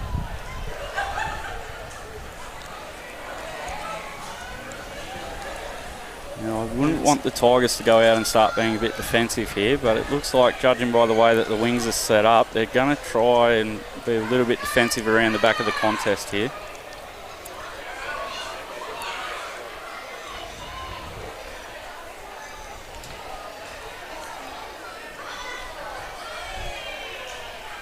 Pockets are very wide for Hermit Park in the forward line.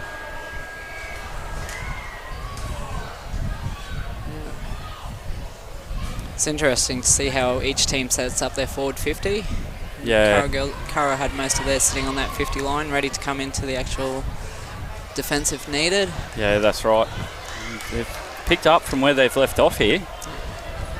Bridie was the league best and fairest last year. Oh, unlucky bounce on that. Oatsy's come through and collected it. Kept it in front of her. That's all you can ask for. And she's looked for the pass in the middle to Rian. This could be a goal here. And it is. Beautiful. It's through. Great That's goal. the sort of start that Curra needs to keep them in the momentum of what's... Erin Faithful. This is... Oh, was it? No, definitely. Yes, it was. I'll back myself in. That's Erin. That's lovely. Nice little snap to put it through. And the celebrations, that's what Curra will be using now to just keep this momentum going. Yeah, definitely. I can't see the Tigers looking too dangerous at the moment. They're certainly setting up very defensively, and I think is it Meg, the coach of Curra? Sorry, I've just had a brain fart. Yeah, Meg's down. Yep. Yeah, I think she'll be feeling very confident with that. The fact that the Tigers are, as they move into the forward line, this yet again just can't quite get it into her fingers. Into the hands, can they? And Curra again around the contest, setting up beautifully out the back and able to clear that out. Macy's got that collection again. Oh, that is a great snap. Well done by Bridie to get across, but two Tigers have knocked themselves over here. And we've got Rian Mears again. Got her hands out. She's got well the done. hands out. Tigers have got numbers around the footy on this one. And that's holding the ball, I think. The ball. Just and pinned her arm. Pinder. Who have we got going for this shot here? This is Gabriella Gabrana, so Gabby's at it again. Beautiful. I'm glad you took that one for me. Let's see if she sets up. Oh, she's played on. And not quite the legs there. Not quite the leg on it. Amber here running. The ball just beats her over the boundary line. Alright, Mems, I'm going to go have a break for a minute. And I'm going to chuck on Jen, one of the players from the Northern Beaches Suns. She's a ripper. How are you, Jen? Yeah, mate, not too bad. It's been a pretty good day of footy. Certainly has. I've been here since the under 13 started this morning. Oh goodness me, big day for you. Didn't quite go our way, but it was a terrific game of football. Yeah, that was a cracker. Unfortunately, the dogs in the reserves were just too strong for your boys. Absolutely. Absolutely. We got the first goal within 30 seconds, I think, and then didn't really get another look in for the rest of the day. No, it looks like there might have been a high fend here in the ruck contest.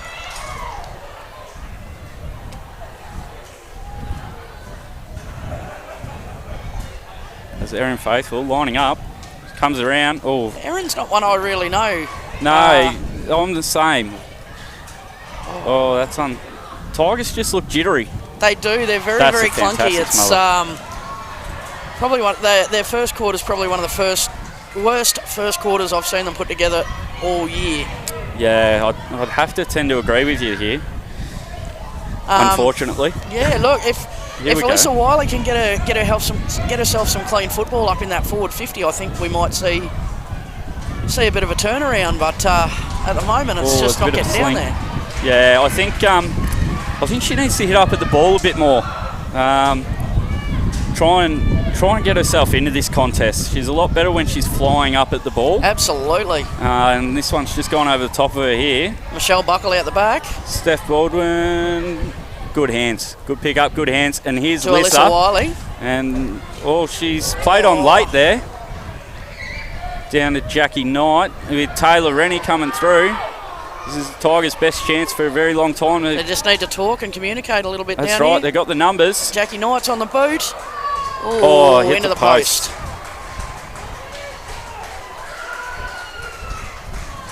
They are a very, very good side when they can lock it down.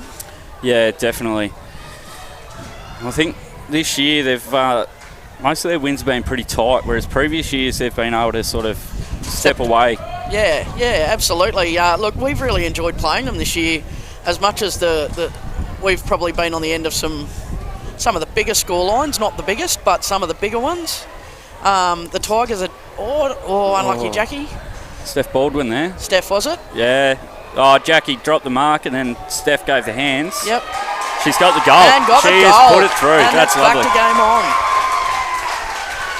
It's been a good sort of 2 minutes here. They've been able to lock it into the forward line. And that's against the wind as well. It is. Bit of indecision around that contest there, but good clean pickup and great hands out to Jackie, who's finished it for her. It's very good. Yeah, Alyssa is certainly imposing herself since you've come on here. They're both sides. They're a great bunch of girls. Like, we sort of have a pretty good social standing within the women's side as well, within the women's competition. We're a very tight bunch through the core of it, through all the clubs. So we all know each other fairly well. Yeah, that is certainly one thing that is very impressive about this women's comp. Lovely. That's a great set of hands there by Kayla. Just needs to steady here. There's no real leading options here. Everyone's just asking to be put on their head. Who's there for the crumb? Amber's come through, but nice bump as she went to give hands. And Curra just sort of looking a little bit panicked here at the minute. A little bit. As it goes deep into the Hermit Park forward line. Tigers need to control it just a little bit more. Yeah, I agree. I think they need to start looking lateral a little bit just to try and get those hit-up options. Throughout the season, Curra have sort of, once they've gotten a bit of a lead on, they tend to go into cruise control, whereas the Tigers just keep going all game. They've come from behind a couple of times. Great tackle by Alyssa Wiley. Great tackle. And this ball is still in. Great kick. It's going backwards though. Haley here. I think she was more looking for a free kick there than to try and do anything with the ball. Follow it out over the sideline. Yeah, that's reset. right. Yeah, I like your point about the Tigers. They're a lot more ruthless than what Curra are. But I think also with Curra, they sort of tend to focus more on their setup once they sort of get a lead. Absolutely. Whereas Tigers would just keep fighting and, like here, captain leading by example. Absolutely. Now it's Curra's turn. Probably one of my favourite players in the competition, actually, the Tigers captain. Oh, Cass. Yeah. Yeah, she's a beauty, mate. She's very involved within the club as well. She's fighting hard to get the junior girls football up through the club as well. Yeah, she is. I worked in with her a little bit this year when they were trying to get a side up early with the youth girls program. But unfortunately they couldn't, so a few of her players ended up coming and playing for me, which was great for us. Yeah. Young Georgina Brooks, who unfortunately didn't make the cut to play here today, but played juniors with me all season, was a great pickup for us. Just misreading that one. This could be holding the ball. This is dangerous. That's a great tackle. Good call from Kobe Parker too. Yeah, beauty. Oh, it's tale of 2 quarters so far, isn't Absolutely. That's it with the Tigers though. The Tigers just keep chipping away. Yeah, that's right. They've got that never say die attitude about them, which is what you want. Their 2 games today, they've been the underdogs. So even though the Tigers were the first through to the grand final, they've still taken that. Oh, it's away to the side. It's out of bounds on the full. They've still taken the underdog title into this game. Yeah, I agree. Yeah, Curra's been very, very strong this year. Absolutely. I think they've won 2 out of the 3 games that these 2 teams have played, except for the first final, which... no, they did. I believe the Tigers... Tigers got up in that first final, didn't they? Yeah, they did. I think the Tigers beat them in another game that year too. That looks to be out on the full. Yeah, it is. Yeah, Tigers, I think it was 2-1 during the season, and then the first final. Oh, that's a great mark by Jackie Knight. And she's pointing to the crowd there about something. And a beautiful goal too, straight down the middle. That's lovely. That brings a lovely goal. Even Stevens. Yeah, Jackie Knight, she's one of my most frustrating players. She can do some absolutely incredible things, but if you look at this set shot, a couple of steps, throws it on the boot. At least she stayed in a straight line this time instead of trying to kick across her body. Well, she's, the last 2 or 3 seasons she's got the leading goal kicker? Yeah, she has, yeah. She's been pipped this year by Stephanie Simmons, I believe. Yeah, Steph with 44 this year, I think she got. Followed by Alyssa Wiley with 35. I was way down the list, mate, with 1. That's all right. It's not one bad more for a full forward. One more than me, mate. Yeah, but you only got half a game. If I were you, I'd be happy to be walking right about now. Yeah, that's true. That is true. Contest here. Jackie Knight seems to have a bit of fire in her belly here at the moment. Absolutely. She's got the cranky pants on. She certainly does. And one thing I really like about women's footy is they get the ball back to the umpire, whereas you'll see the blokes, I just drop it and make the umpire pick it up. Yep. Doesn't help you in the free kick count too often. No. Oh, this is good, tight, hard contest. They're very. Who wants it? Kayla Williams has ball. brought this back. Needed to give hands off there. Oh, I thought that was going to be holding the ball. Yeah, so did I, but must have just got a hand pass out in time. Leah Chatfield. It's a great contest by both girls.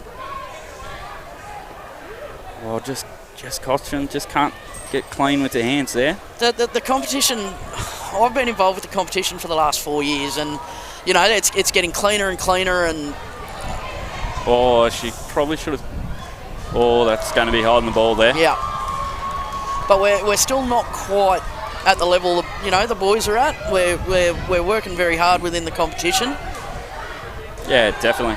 I think it's also harder for you girls to be able to play a similar style to the guys, not just because of the ability and skill and kicking distance and everything, but you play 16 on the field.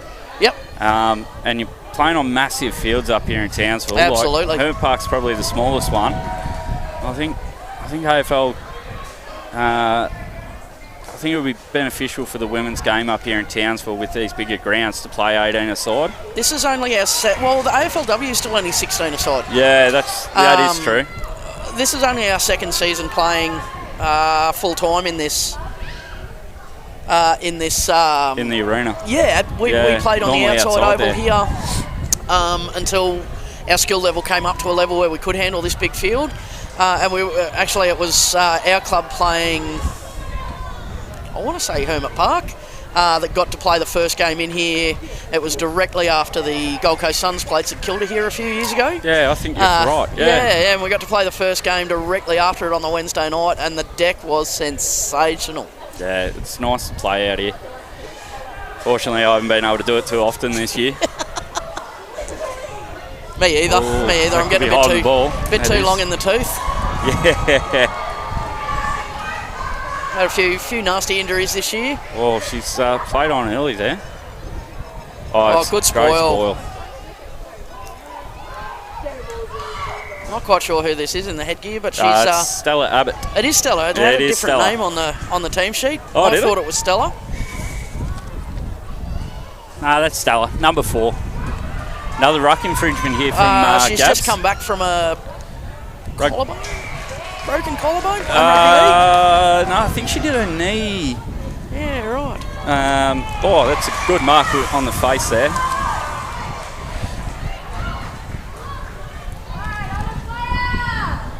It's out on the full. Yeah, the right idea there to go down the line. There wasn't a lot on.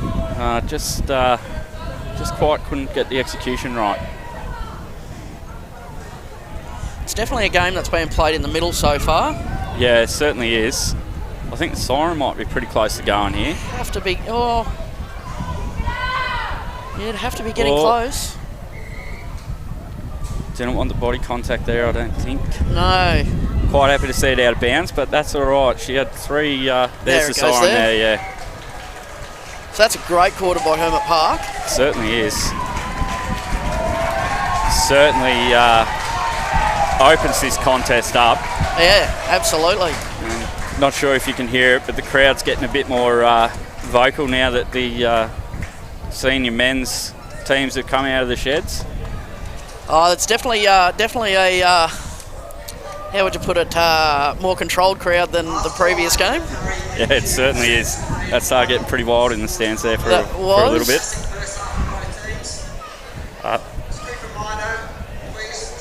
So all square here at half time, 2-1 apiece. I think Curra's going to be a little bit nervous here now. There seems to be a bit more conversation in amongst groups here at the moment and between individuals. Meg will be working hard to just get the nerves out of the girls, I think. Yeah, definitely. She's definitely taken on an interesting group this year. Yes. They have recruited very, very well. They have. They're very young, very fit, as are the Tigers. Yeah. But, look, they've definitely deserved to be where they're at. 100%. There was a big gap this year between the top 3 sides and the bottom 3 sides. Yeah. In this competition. But, end of the day, the bottom 3 sides need to work harder to get to the level of the top 3. Yeah, I agree. I think the gap is just an example of the seriousness that each club up here has started to take the women's comp. Tigers were probably one of the first ones with the Bulldogs to really start going hard and recruiting the ladies. And Curra has certainly picked up. Uni Hawks, now it's, I think, Garbett, Suns, with another couple of years under their belt. I think they'll be a very good chance because there's some really good young talent amongst both of those teams. Absolutely, there is. We're starting to see the flow-on effect now with the youth girls competition of players coming through into the senior ranks. Young Ella Williams is playing her first season of full-time senior football this year. We had Georgina Brooks from Hermit Park as well. There's quite a lot of talent coming through the Thuringowa Bulldogs into their senior ranks this year. We've got 4 of mine, probably one of the best talents I've ever seen coming through into our senior ranks next year, being D'Amica Wilson. She is a gun. Oh, she is an absolute firecracker. The way she plays at her age, she's got so much maturity around the contest. I really enjoy watching her. The way she reads the football, I wish I could do it now, let alone at her age. Yeah, definitely.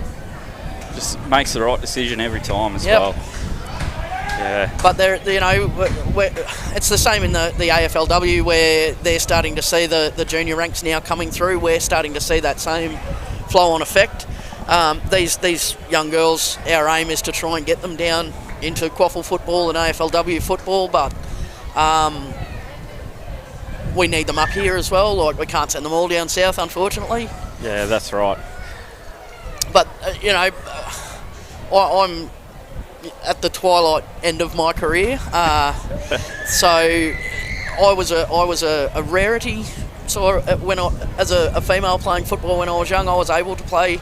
I was given that opportunity to play football through a different code all my life, whereas a lot of girls weren't. Now we have pathways in just about every football code for these girls to really learn from a young age, and be running around at 2, 3 and 4 with a footy in their hand. Yeah, definitely. Curra girls seem relaxed here. There's a bit of joking going on, especially around Simo. She was dancing about there for a moment. Yeah. But I think Meg would just be telling the Curra girls, just have faith in the system. The system has got them here. The system has made them the favourite. They've just got to keep believing in it and keep chipping away here. And I know Troy will be telling the girls, let's just keep going the way we're going. They've got the experience, so they probably want a tighter game than what Curra do, because the more the scoreboard is close, the more pressure that goes onto the Curra girls. If Curra can keep that football out of their back 50, if Hermit Park can keep it out of their back 50, that'll take Stephanie Simmons out of the game. Yeah, exactly right. And she is the wow factor for Curra. Emily Oates playing through the midfield as well, if they can keep the ball away from her. Doesn't look like Steph's taking the field.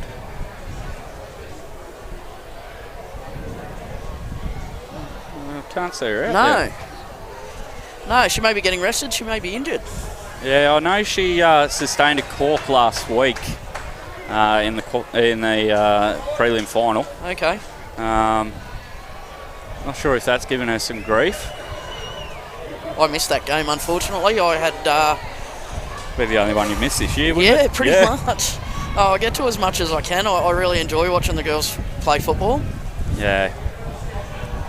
No, I certainly enjoy it as well. I've got my partner out there at the moment running around like a bullhead. So she's, she beat me to 50 games at the club, but I'm constantly broken. I'm missing by 4. Oh, 4. Next year. That just means you've got to go again. I've got to come and sit on the bench for 4 next year. And Tigers coming out attacking here. Oh. Lisa just can't. She just cannot get clean football. Footy. Who we got here? Oh, is that Kaylee? On the boot, looks to be. And out unlucky. On the full. And it's ball up. No, out of bounds. Just inside. I think she's juggled that across the line, but certainly the Curra defenders was playing on a bungee rope there on Jackie Knight.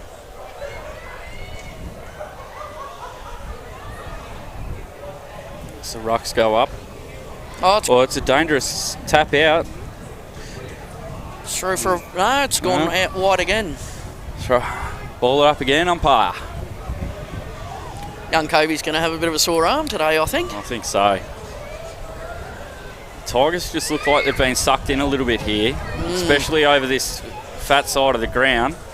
Shell Buckle. Great from Shell Buckle. That's a great goal.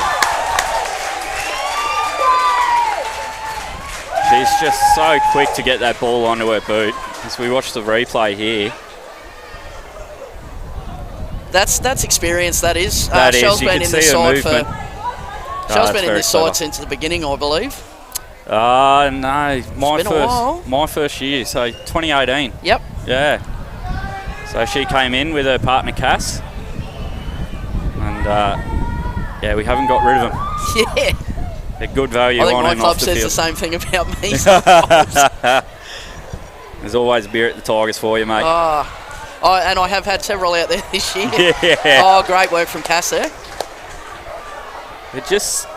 That is a beautiful kick. Unlucky. Got plenty of time, though. Great shepherding off the ball by Kayla Williams. Giving her teammate the time, however, she's just got nothing to go to. Great tackle. That is beautiful tackle. Gave her a ruffle of the hair too to let her know. That young Taylor there, yep. Yeah, Taylor Rennie. Dyed her hair before the game today, so it's a bit hard to pick her up. She's normally a better kick than that. She's another one that's had a great year with the academy programs this year. Yeah, she was very unlucky, I think, not to get picked up in the Queensland under-18 side. Yeah.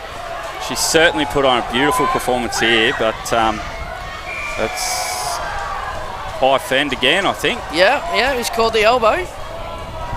And he's called play on without bringing her back across the mark. That could be downfield. No. That was a good step. Oh, that is a great vision. Absolutely.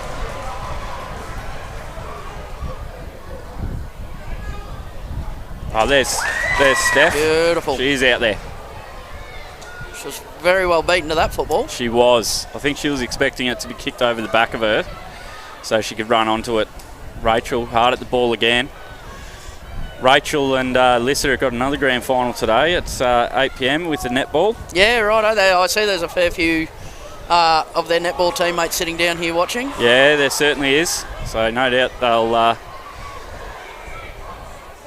oh, he's played a throw here. I think it's a throw. Yeah, looks like it. Not too sure. I need to look at the monitor more. So my vision is fading as I get older. Ah, you're still a spring chicken. Oh, my body certainly doesn't tell me that. Every time I think about taking a footy field, I break something. Telling her to come back around. That's probably unfortunate for the Tigers, as they'll set up very nicely there.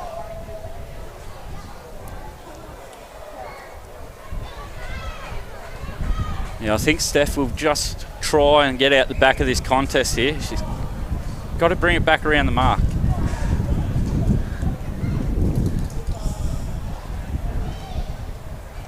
How is she now? Yep, looks like we're going to get the all good.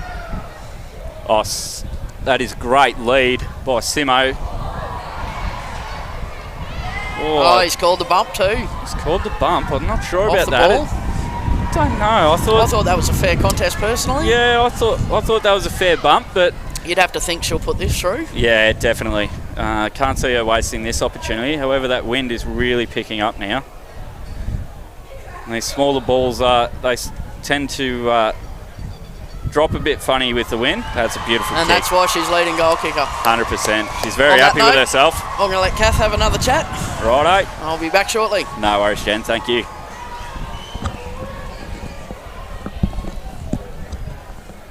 Welcome back, Kath, as we watch the replay of that beautiful set shot. She definitely proves herself out there on the field, doesn't she? You know, why she sits in the position of leading goal kicker. Yeah, definitely.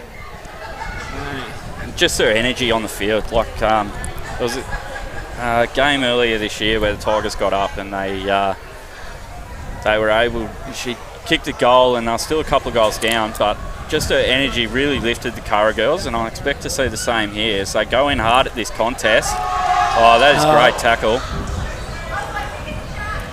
Hayley Cornish, she's been a bit quiet today. She hasn't had the opportunity to bulldoze through many contests today. I think that's the thing with Curra being able to play that connected footy. She's not having as much impact as she normally would out there. Yeah, definitely. Well, she's got her hands out. Simo back to her feet first. Just probably needed to centre that one. Trying to kick a goal into the wind. Amber plays on here. She's played on. Oh, that's a very dangerous kick. Very dangerous kick. Curra's got numbers around to the ball on this one. They certainly do. Hit the right option, out the back again. Yeah. Fighting hard here. Seems like the pressure from Tigers, they're just sending one player into the actual pack there. Yeah. And Rachel is out the back. She's given Costin a lot of work to do. Beautifully picked off. Deserves a goal. That's touched, I think. Yeah, touched. Yeah.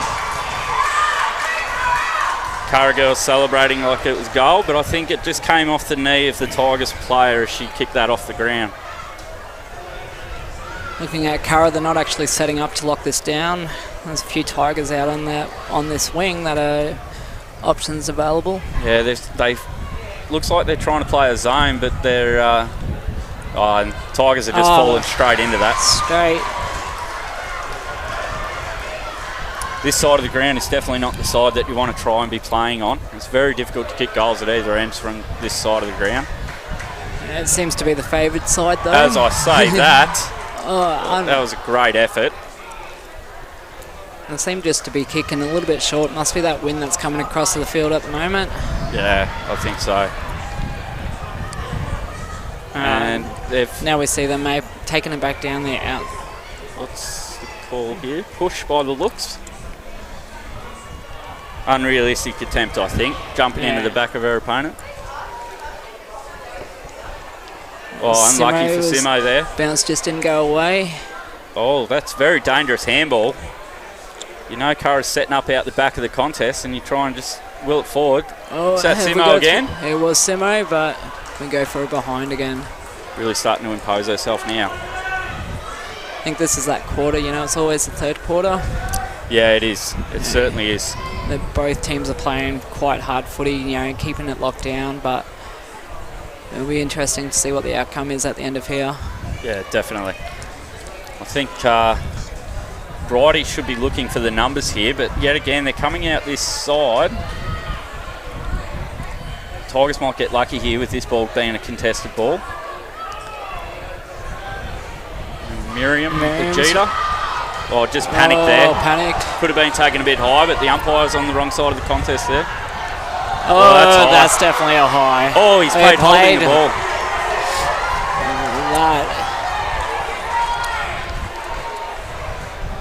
It's interesting to see the difference in the calls. And has been given a 50. She must have jumped across the mark there. Hayley Cornish there on the right-hand side of your screen. Just a little bit disappointed by that one. To be fair, that's probably a pretty short 50, I think. That's, yeah.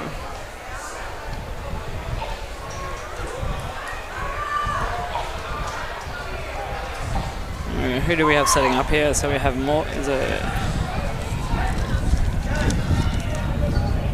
Higgins. Oh. It's always a difficult kick. I think even Benji Lynch would have missed from there today.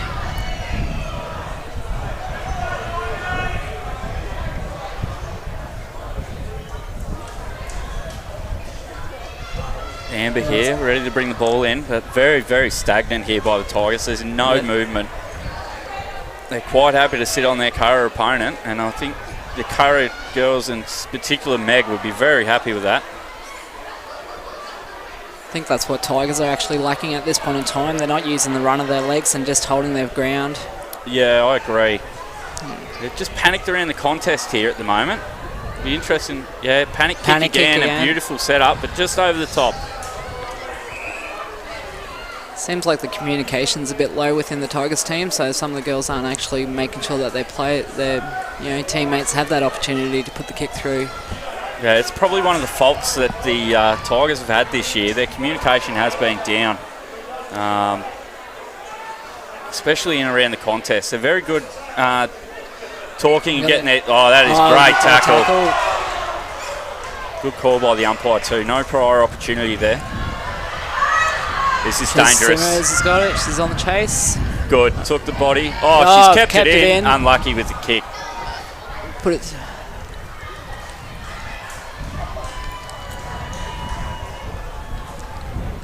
What's the call here? The call here is... must have been out of bounds before she kicked. Players a little bit confused by that one as well. But that is a good shepherd. Here we go, Curra's again. Run. They've got the numbers. Need to pick the ball up though. They really don't seem to be finishing off though. That's the issue. You know, they've had plenty of opportunity down there in that forward 50, but they're not here we finished. go. Here we Here's go. another. Great smother. But she's going to have to go again here. Midfield of the Tigers really isn't pushing down deep to help out their back line here.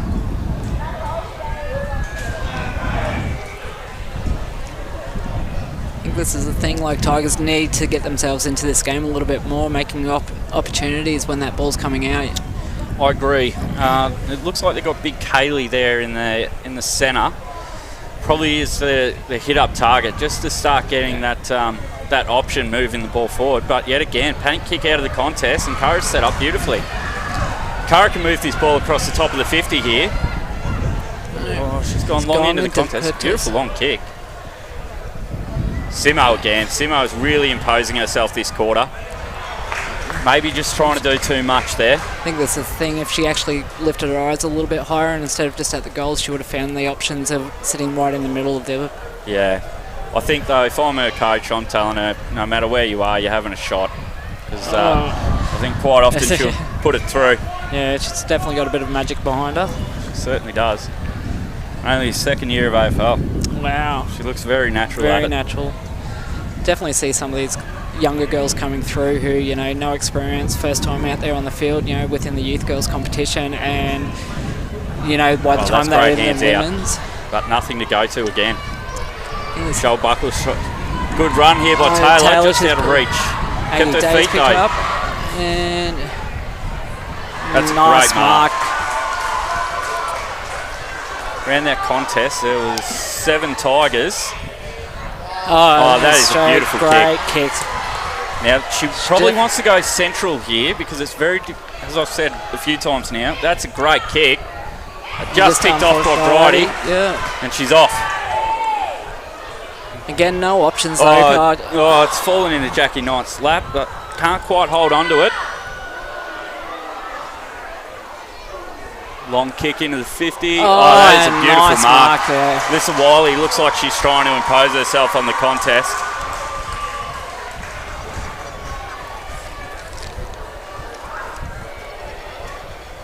We've got Jessica Roberts here taking a shot after a beautiful mark. Oh. One behind. No, it looks like there's a call for something. I think there's a whistle in the crowd. It's confused some of the players. A few of the players are having a crack at him.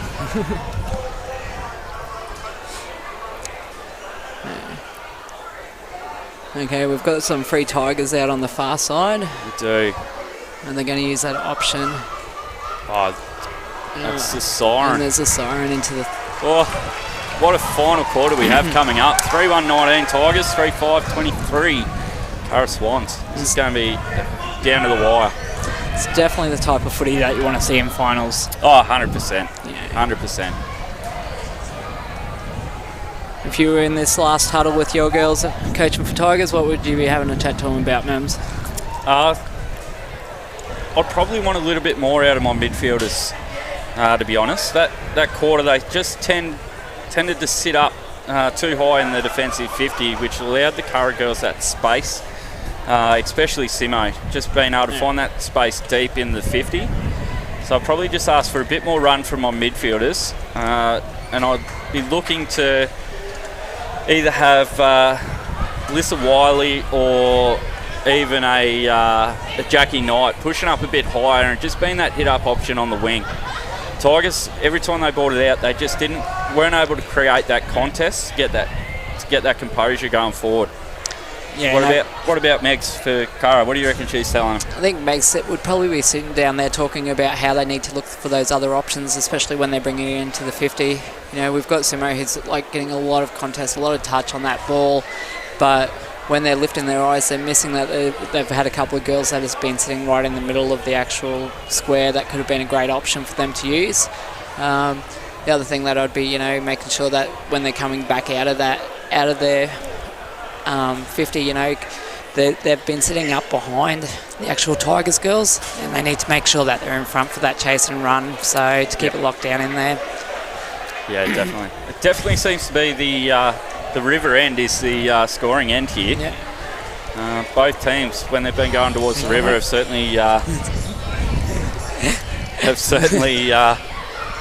as we get interrupted by McDonald. Yeah, he's always good for it, isn't he? Yeah, he's passed it on to his boys too. Yeah, no, they don't realise what's going on and just want to have a chat with anyone and everyone. That's right. So. I think it'll be interesting whether or not they actually send Ali back out into ruck for Curra. So they changed up their ruck in that quarter, and it didn't seem to actually work as smooth for them. So no, it didn't. You know, a bit of rest for her, and it does look like she's heading back out into that position. I think that's the right call. She had the run back in her legs, and she definitely was dominating in that first 2 quarters within the ruck position. Yeah, definitely. Looks like Simo's also going into the midfield here. I think that's what they missed in that second quarter. They just missed that sort of composure around the contest, and she's just so unpredictable once she gets the ball. But I think they need that right now.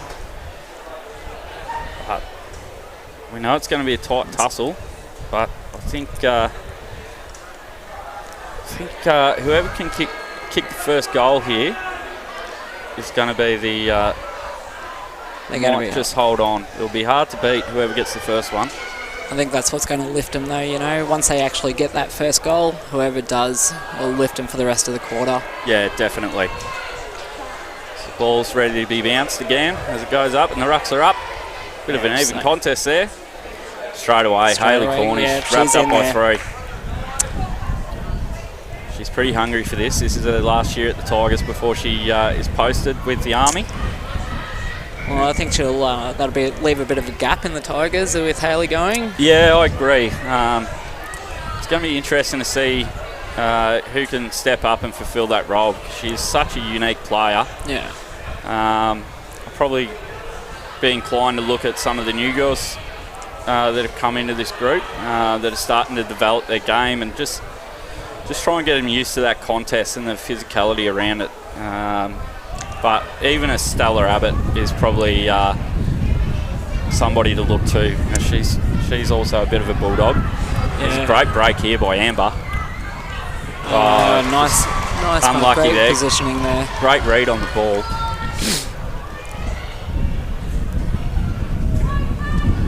That is a great smother. Picked up by Curra though at the end of it. Bridie's in good position. Strong hands. Good decision to go back here. She has a tendency when she takes a mark just to take off. I like that she's gone back, and she should be looking to the wing but going straight down the centre. And there's nobody at the fall here. Where Tigers experience, if they can bring composure into this quarter, they should get away, but they haven't really shown it throughout the last 3, so hopefully... That's right. Well, this is dangerous. She needs to get rid of it here. They got... what's the call for this one? I can't see the umpire's signal. Must have been a push, I think. I think we've got an elbow in the back or something like that. Nice pick up there by Taylor. She's gone back a long way. She's probably taken 20 metres off it. Oh, that's a beautiful kick either way. She's definitely got the length. Jackie, unfortunate. She hasn't been able to take some of those marks today. That would have created options for the great follow-up, though. That is a brilliant tackle. That's what you're looking for. And Stella with a great tackle also. That is a great contest. Great example of women's football there.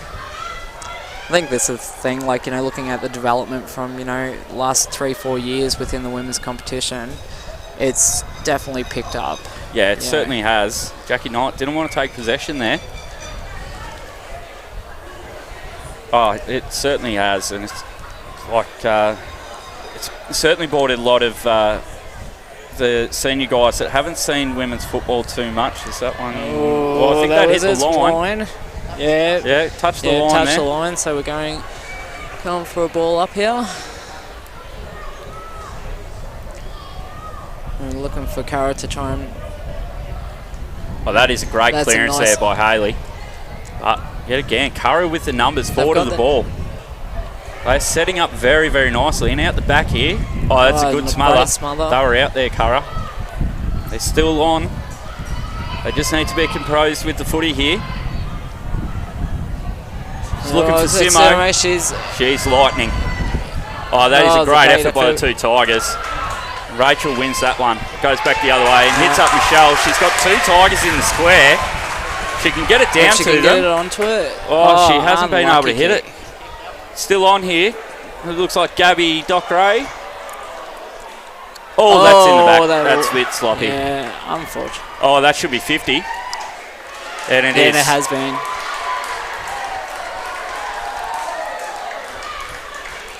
That's very silly there from the captain. I think that's emotion coming into the game, you know, just seeing the opportunity, not listening to the whistle and going for it. Yeah, definitely. But in this sort of footy, you got to make sure, like, definitely finals, you've got to listen to that whistle. The umpiring, they've been very fair across the game today. Oh, 100%. That is a very strong mark. That is a great mark out on the far wing there. Is that Simo again?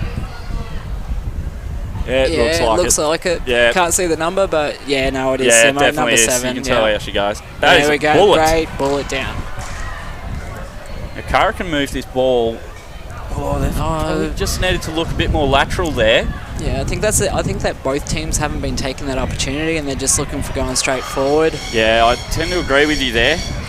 That one looks like it's gone out on the full. Goal umpire's calling out on the full, and the field umpire's called a ball up.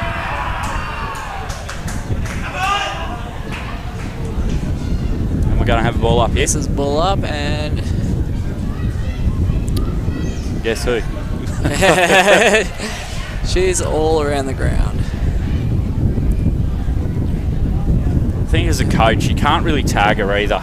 No. Like, you just got to try and hope that she takes most of her possessions up around the top of the 50, and just try and close her down by closing off the space forward of the ball, because she's very good at hitting that leading option. Yeah. When she can't have a shot herself. So, and tagging her just sort of takes a player out of the game. Like, you're not going to stop her getting possession of the footy. I think this is where if Curra can actually just settle the ball, find those options. Well, she'd look for that little whistle Wiley again with the juggle. Well, there's Curra play down here behind play. There's a whistle on the play. It's downfield for a late hit. Curra's going to have a set shot on goal here.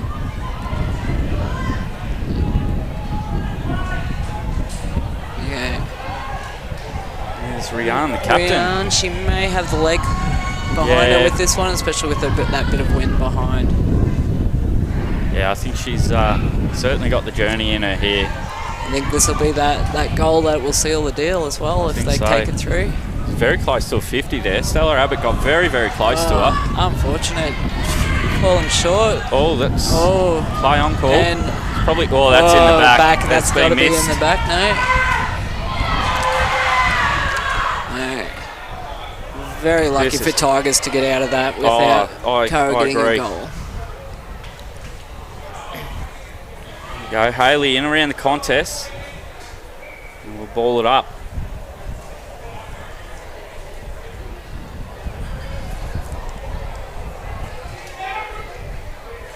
Oh, great. Sorry to cut you off. That's okay. I think we were both on the same call on that one. That's why. Mr. Wiley needs to take this and can't. Curra have got the numbers around this contest. They got the one out the back also. And she just can't get it through. It's out of bounds. I think it bounced just inside. Yeah, I agree. Still a 4-point margin. I think this is the thing. Curra's keeping it down now in their 50 end. Yeah, that's right. This is bringing back nightmares for me from the 2016 grand final. I think you were playing for the Dogs at the time as well. I was playing for the Dogs at the time then, It's definitely one of those, It's very similar, and then unfortunate young player just played on instead after the siren when she had a set shot. That is a great mark by Bridie Kippen. She definitely plays that fullback position very well. Yeah, she's starting to impose herself down there. Oh, she's taken the mark. I think perhaps by accident, but I think she might have lost that one in the light. Jackie really needs to impose herself. Well done. She needs to get the hands out. She has. She's taken two opponents with her. Oh, I think that might be holding the ball. Yes. Yeah, that was tried to do too much there. She doesn't look well. She's very groggy. She's groggy on her feet. She needs to come off. You need to get her off very quickly. I don't think she knows what day of the week it is at the moment. Yeah, she's definitely fighting that removal of the field. Yeah. And she's going to go through the gates anyhow. Yep. That'll be her day over with the way that she came up from deemed as concussion. Curra with the numbers around the contest keeping again. it inside just then. Just got to keep... they just missed the opportunity with that one in the centre. It's dropped. She's gone for the boundary line. This player out again. Yeah. I think this is where that communication for the Tigers is definitely let them down. Yeah, that's right. They're setting up beautifully here, Curra. They've got girls all through the centre. Talk on that one from Curra. They had the opportunity, and is she going to find it? Yeah, there it is. Third time a charm for her. And this quarter isn't going to go very long, but the Tigers need to get 2 goals here if there are any chance of taking out this premiership. Yeah, they need to come out strong. Tigers going for 3 in a row. Very, very hard to do. But I think, you know, looking at where we're sitting now, especially with only a few minutes left in the quarter, Curra are in a very good position to take this flag. Yeah, definitely, and they thoroughly deserve it. They've been the benchmark all year. Yeah. And the way that Meg has coached these girls and got them believing in the system and the way to set up and how to play to win games of footy, it's certainly testament to her and her coaching staff as they win this clearance again and get another deep entry. Oatsy's got that. Just can't seem to take it cleanly, the Tigers at the moment. Miriam Majida with a beautiful smother. Yeah. She's definitely one of those players that's been around for a number of years, Miriam. And it's great to see her still out there having a run. Yeah, they're uncoachable, the Agitas. Yes. You just put them on the field and magic happens. Yeah. Remember playing up against her a number of years back now and always making sure that I'd shut down that left leg of hers. Yeah, it is dangerous, that kick. Especially back then when we played on that smaller ground. Yeah. Tigers looking for an entry here. They need to try and keep this forward line open. That is great pick up, and that's probably high. Taylor's got it. She's just unfortunate. She burnt the runners there. She tried to do too much, I think. Simo's come across it. Stella's picked up. This is entry. a deep. Yeah, front on contact. It's the right call by the umpire. Yeah. Jackie just needed to make a contest from behind there rather than relying on the ruck coming back. That is a beautiful kick. Great kick from Oatsy. Curra very composed. Unlucky. Might have been a little hold there, but play on. Tigers need to get this into the centre there. Rachel's all on her own. Elected to kick with the panic. Michelle. They're definitely rushing these kicks. You know, they should be taking that extra 1 or 2 steps. It's going to be ball up. Throwing the ball away. Throwing the ball away. Some of these tactics are, you know, slow the clock down. Yeah, exactly right. Only timeline after a goal scored. Yeah. Just pulled off her kick. Taylor, what can she do? She's definitely had a good game out there, Taylor. Yeah, she certainly has. She's got unbelievable ability to keep her feet. That's a good contest there. You can see that Tigers are bringing that actual drive for the ball now. You know, they're playing passion, but I think they've left it a little bit too late. Yeah, I agree with you. I think they were sort of expecting that to occur. The two teammates almost cleaned each other up, but probably need to keep running this up. There's the siren. Curra Swans, the 2021 premiers. 3-1-19 to the Tigers, and the Swans 4-5-29. Definitely a well-deserved win. Yeah, it certainly is. Meg should be extremely proud of all of the players out there today. Yeah, they've had a stellar year, absolutely stellar year, and only dropping 2 games, well 3 games including that first final. Yeah. But they certainly played a brilliant brand of footy all year and thoroughly deserved. Yeah. I think the week off might have hurt the Tigers there. They didn't seem to go in hard at the contest there. Nah, not at all. On. But I think sometimes that's the you know, when you do get that win in the, you know, and have a week off, kind of set back a little bit as opposed to keeping your momentum happening and the drive for it, you know. Yeah, definitely. Remember, playing as a player, you know, having a week off, you kind of got what you were looking at sometimes. So yeah, I always enjoyed the week off because I always have a niggle somewhere. That's just age, Mims. Yeah, tell me about it. So we'll see how we go. Hopefully I can get back out there next year. But hopefully the Tigers don't lose too much heart about this and they come back and have another crack. Look, I think next year it's going to be an interesting competition, especially with a number of youth girls for the Bulldogs who will be stepping up into their women's team. They've got 4 or 5 girls that are definitely going to make a difference out there. So yeah, definitely, absolutely. So I'm really excited for next year in the women's comp.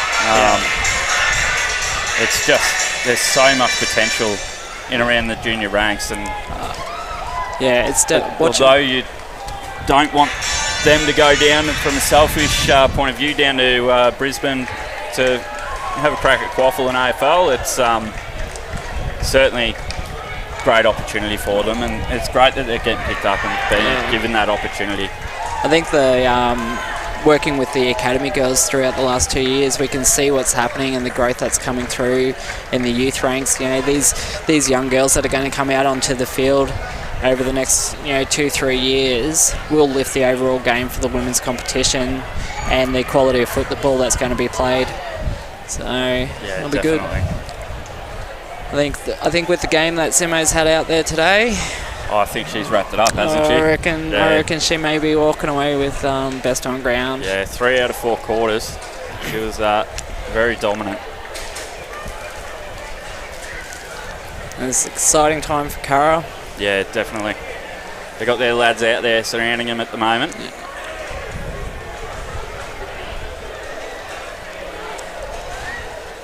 Unfortunate for the Tigers, but it's always good to see them taken down. Yeah. I've got a soft spot for the Curra women's side. Ever since you went across and started forming it, it's really followed it with interest. I think, it's definitely has been that team that have, developed over the course of the last, 2-3 seasons to be where they are today. Yeah, definitely. Yeah. They play some nice footy. Seem to be a good bunch of girls out there, and just, well-deserved win. Yeah, definitely. So Tigers spectators are heading out to get around the girls. It's certainly going to be interesting to see how Curra go. I'm not sure how many of the Army girls are going to be posted. There are quite a few out of the Curra girls who will be posted at the end of this season. Yeah, I think Simo's one of them too, isn't she? Yeah, that's a big loss. So I think what Curra needs to start looking at doing, which is what some of the other actual women's clubs are, is really building those youth girls ranks so that they've got the younger players coming through with more experience and around the footy. Same with Tigers, we need to get some of these younger girls in so that as we have players who are aging out or being posted or moving on, they've got those gaps filled already. Yeah, definitely.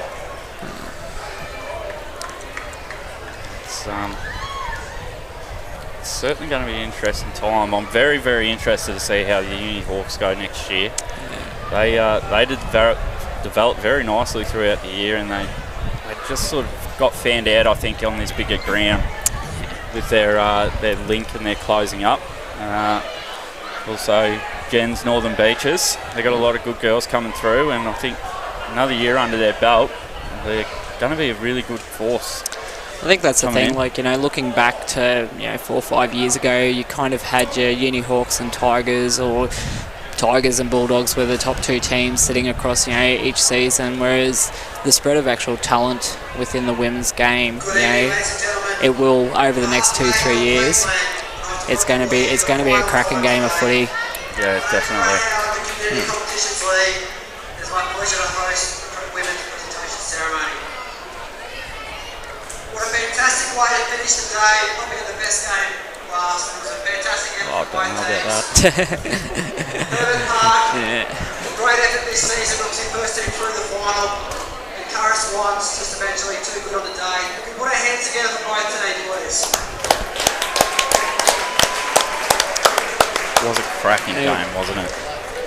It was definitely one of those games, you know, up until that last quarter, it could have been anyone's game. Oh, exactly. You know, kind of the final.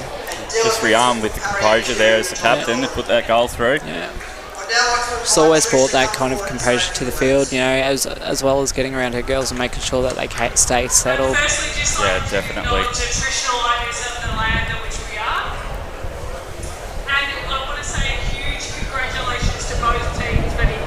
The winners here tonight. It's picking up a bit. It's been wonderful to play and it's great to see you play. I was on my way over earlier this afternoon watching the clouds come in. I was wondering if we'd get a bit of rain in there, but stayed nice and dry for them. Nearly half our participants in Queensland are women and girls, and so I thank both these teams for your leadership in that space. That's a really good point there. There is a lot of women and girls. I know our club with for one team, there's certainly the core within both the social and the playing group. They're a great bunch of girls and they just throw everything behind the club and what they're doing. I think that's what's been realised by most clubs these days, is that if once you bring a women's team into the actual, you know, club folds, it makes a difference. It really builds them into a family sort of situation. You know, the women bring an energy and passion not only for footy but actual socialising and getting around and developing what's going on off the field. Yeah, definitely. Definitely.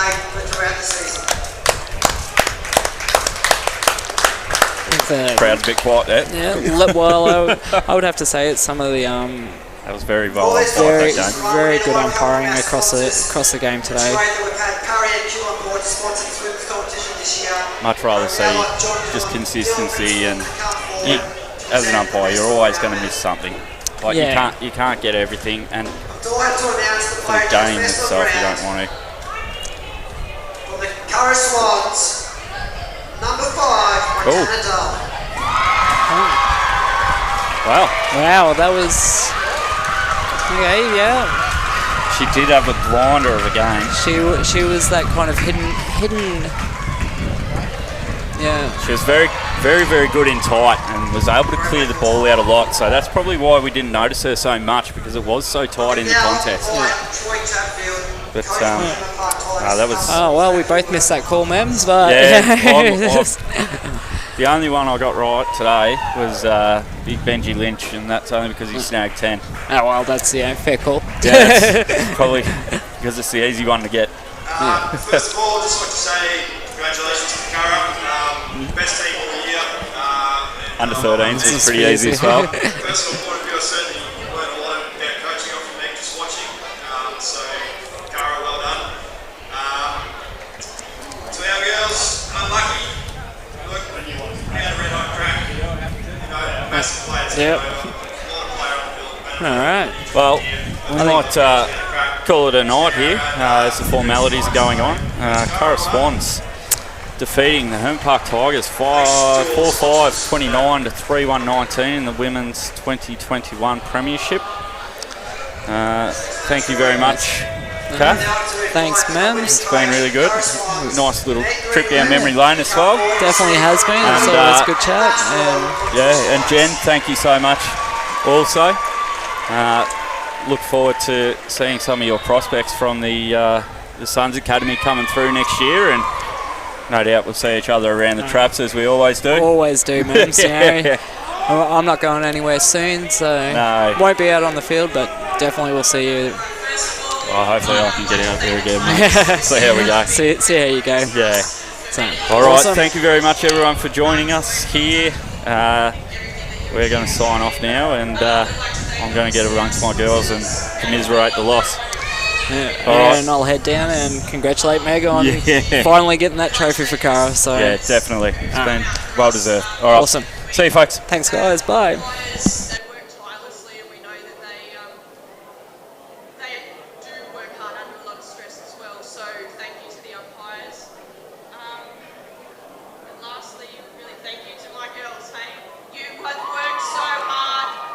All year, you turn up to training day in, day out, no matter what, you've got sore body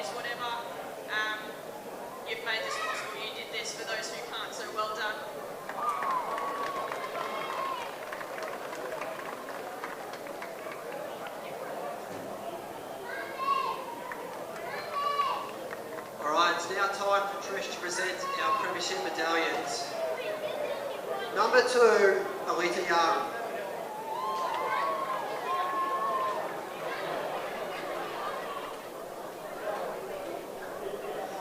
Number 3, Donna Rundle.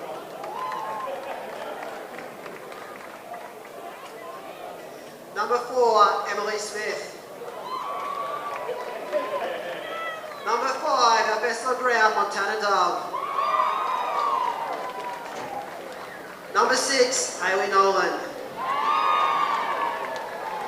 Number 7, Stephanie Simmons. Number 8, Ray Young. Number 9, Michaela Abson.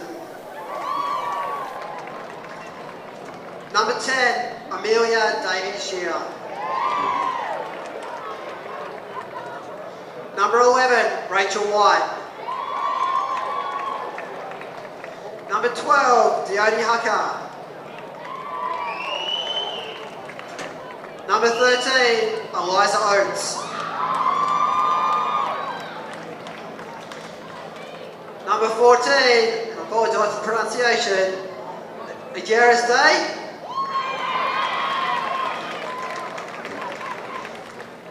Number 15, Gabriella Cabranes. Number 18, Marianne Pollard. Number 19, Jessica Roberts.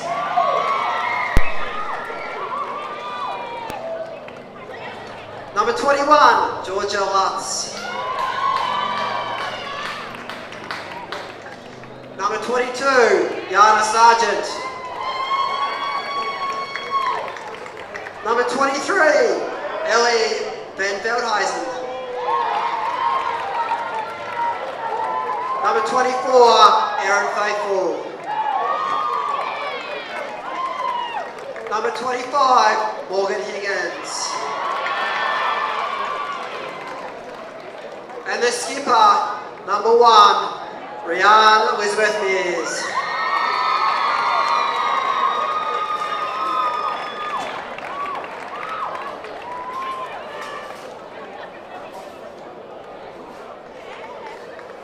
Could ask the captain and coach. Ask the captain and coach to wait here, and we'll now get John to come forward and present them with the Premiership Cup, Shield, and Premiership flag.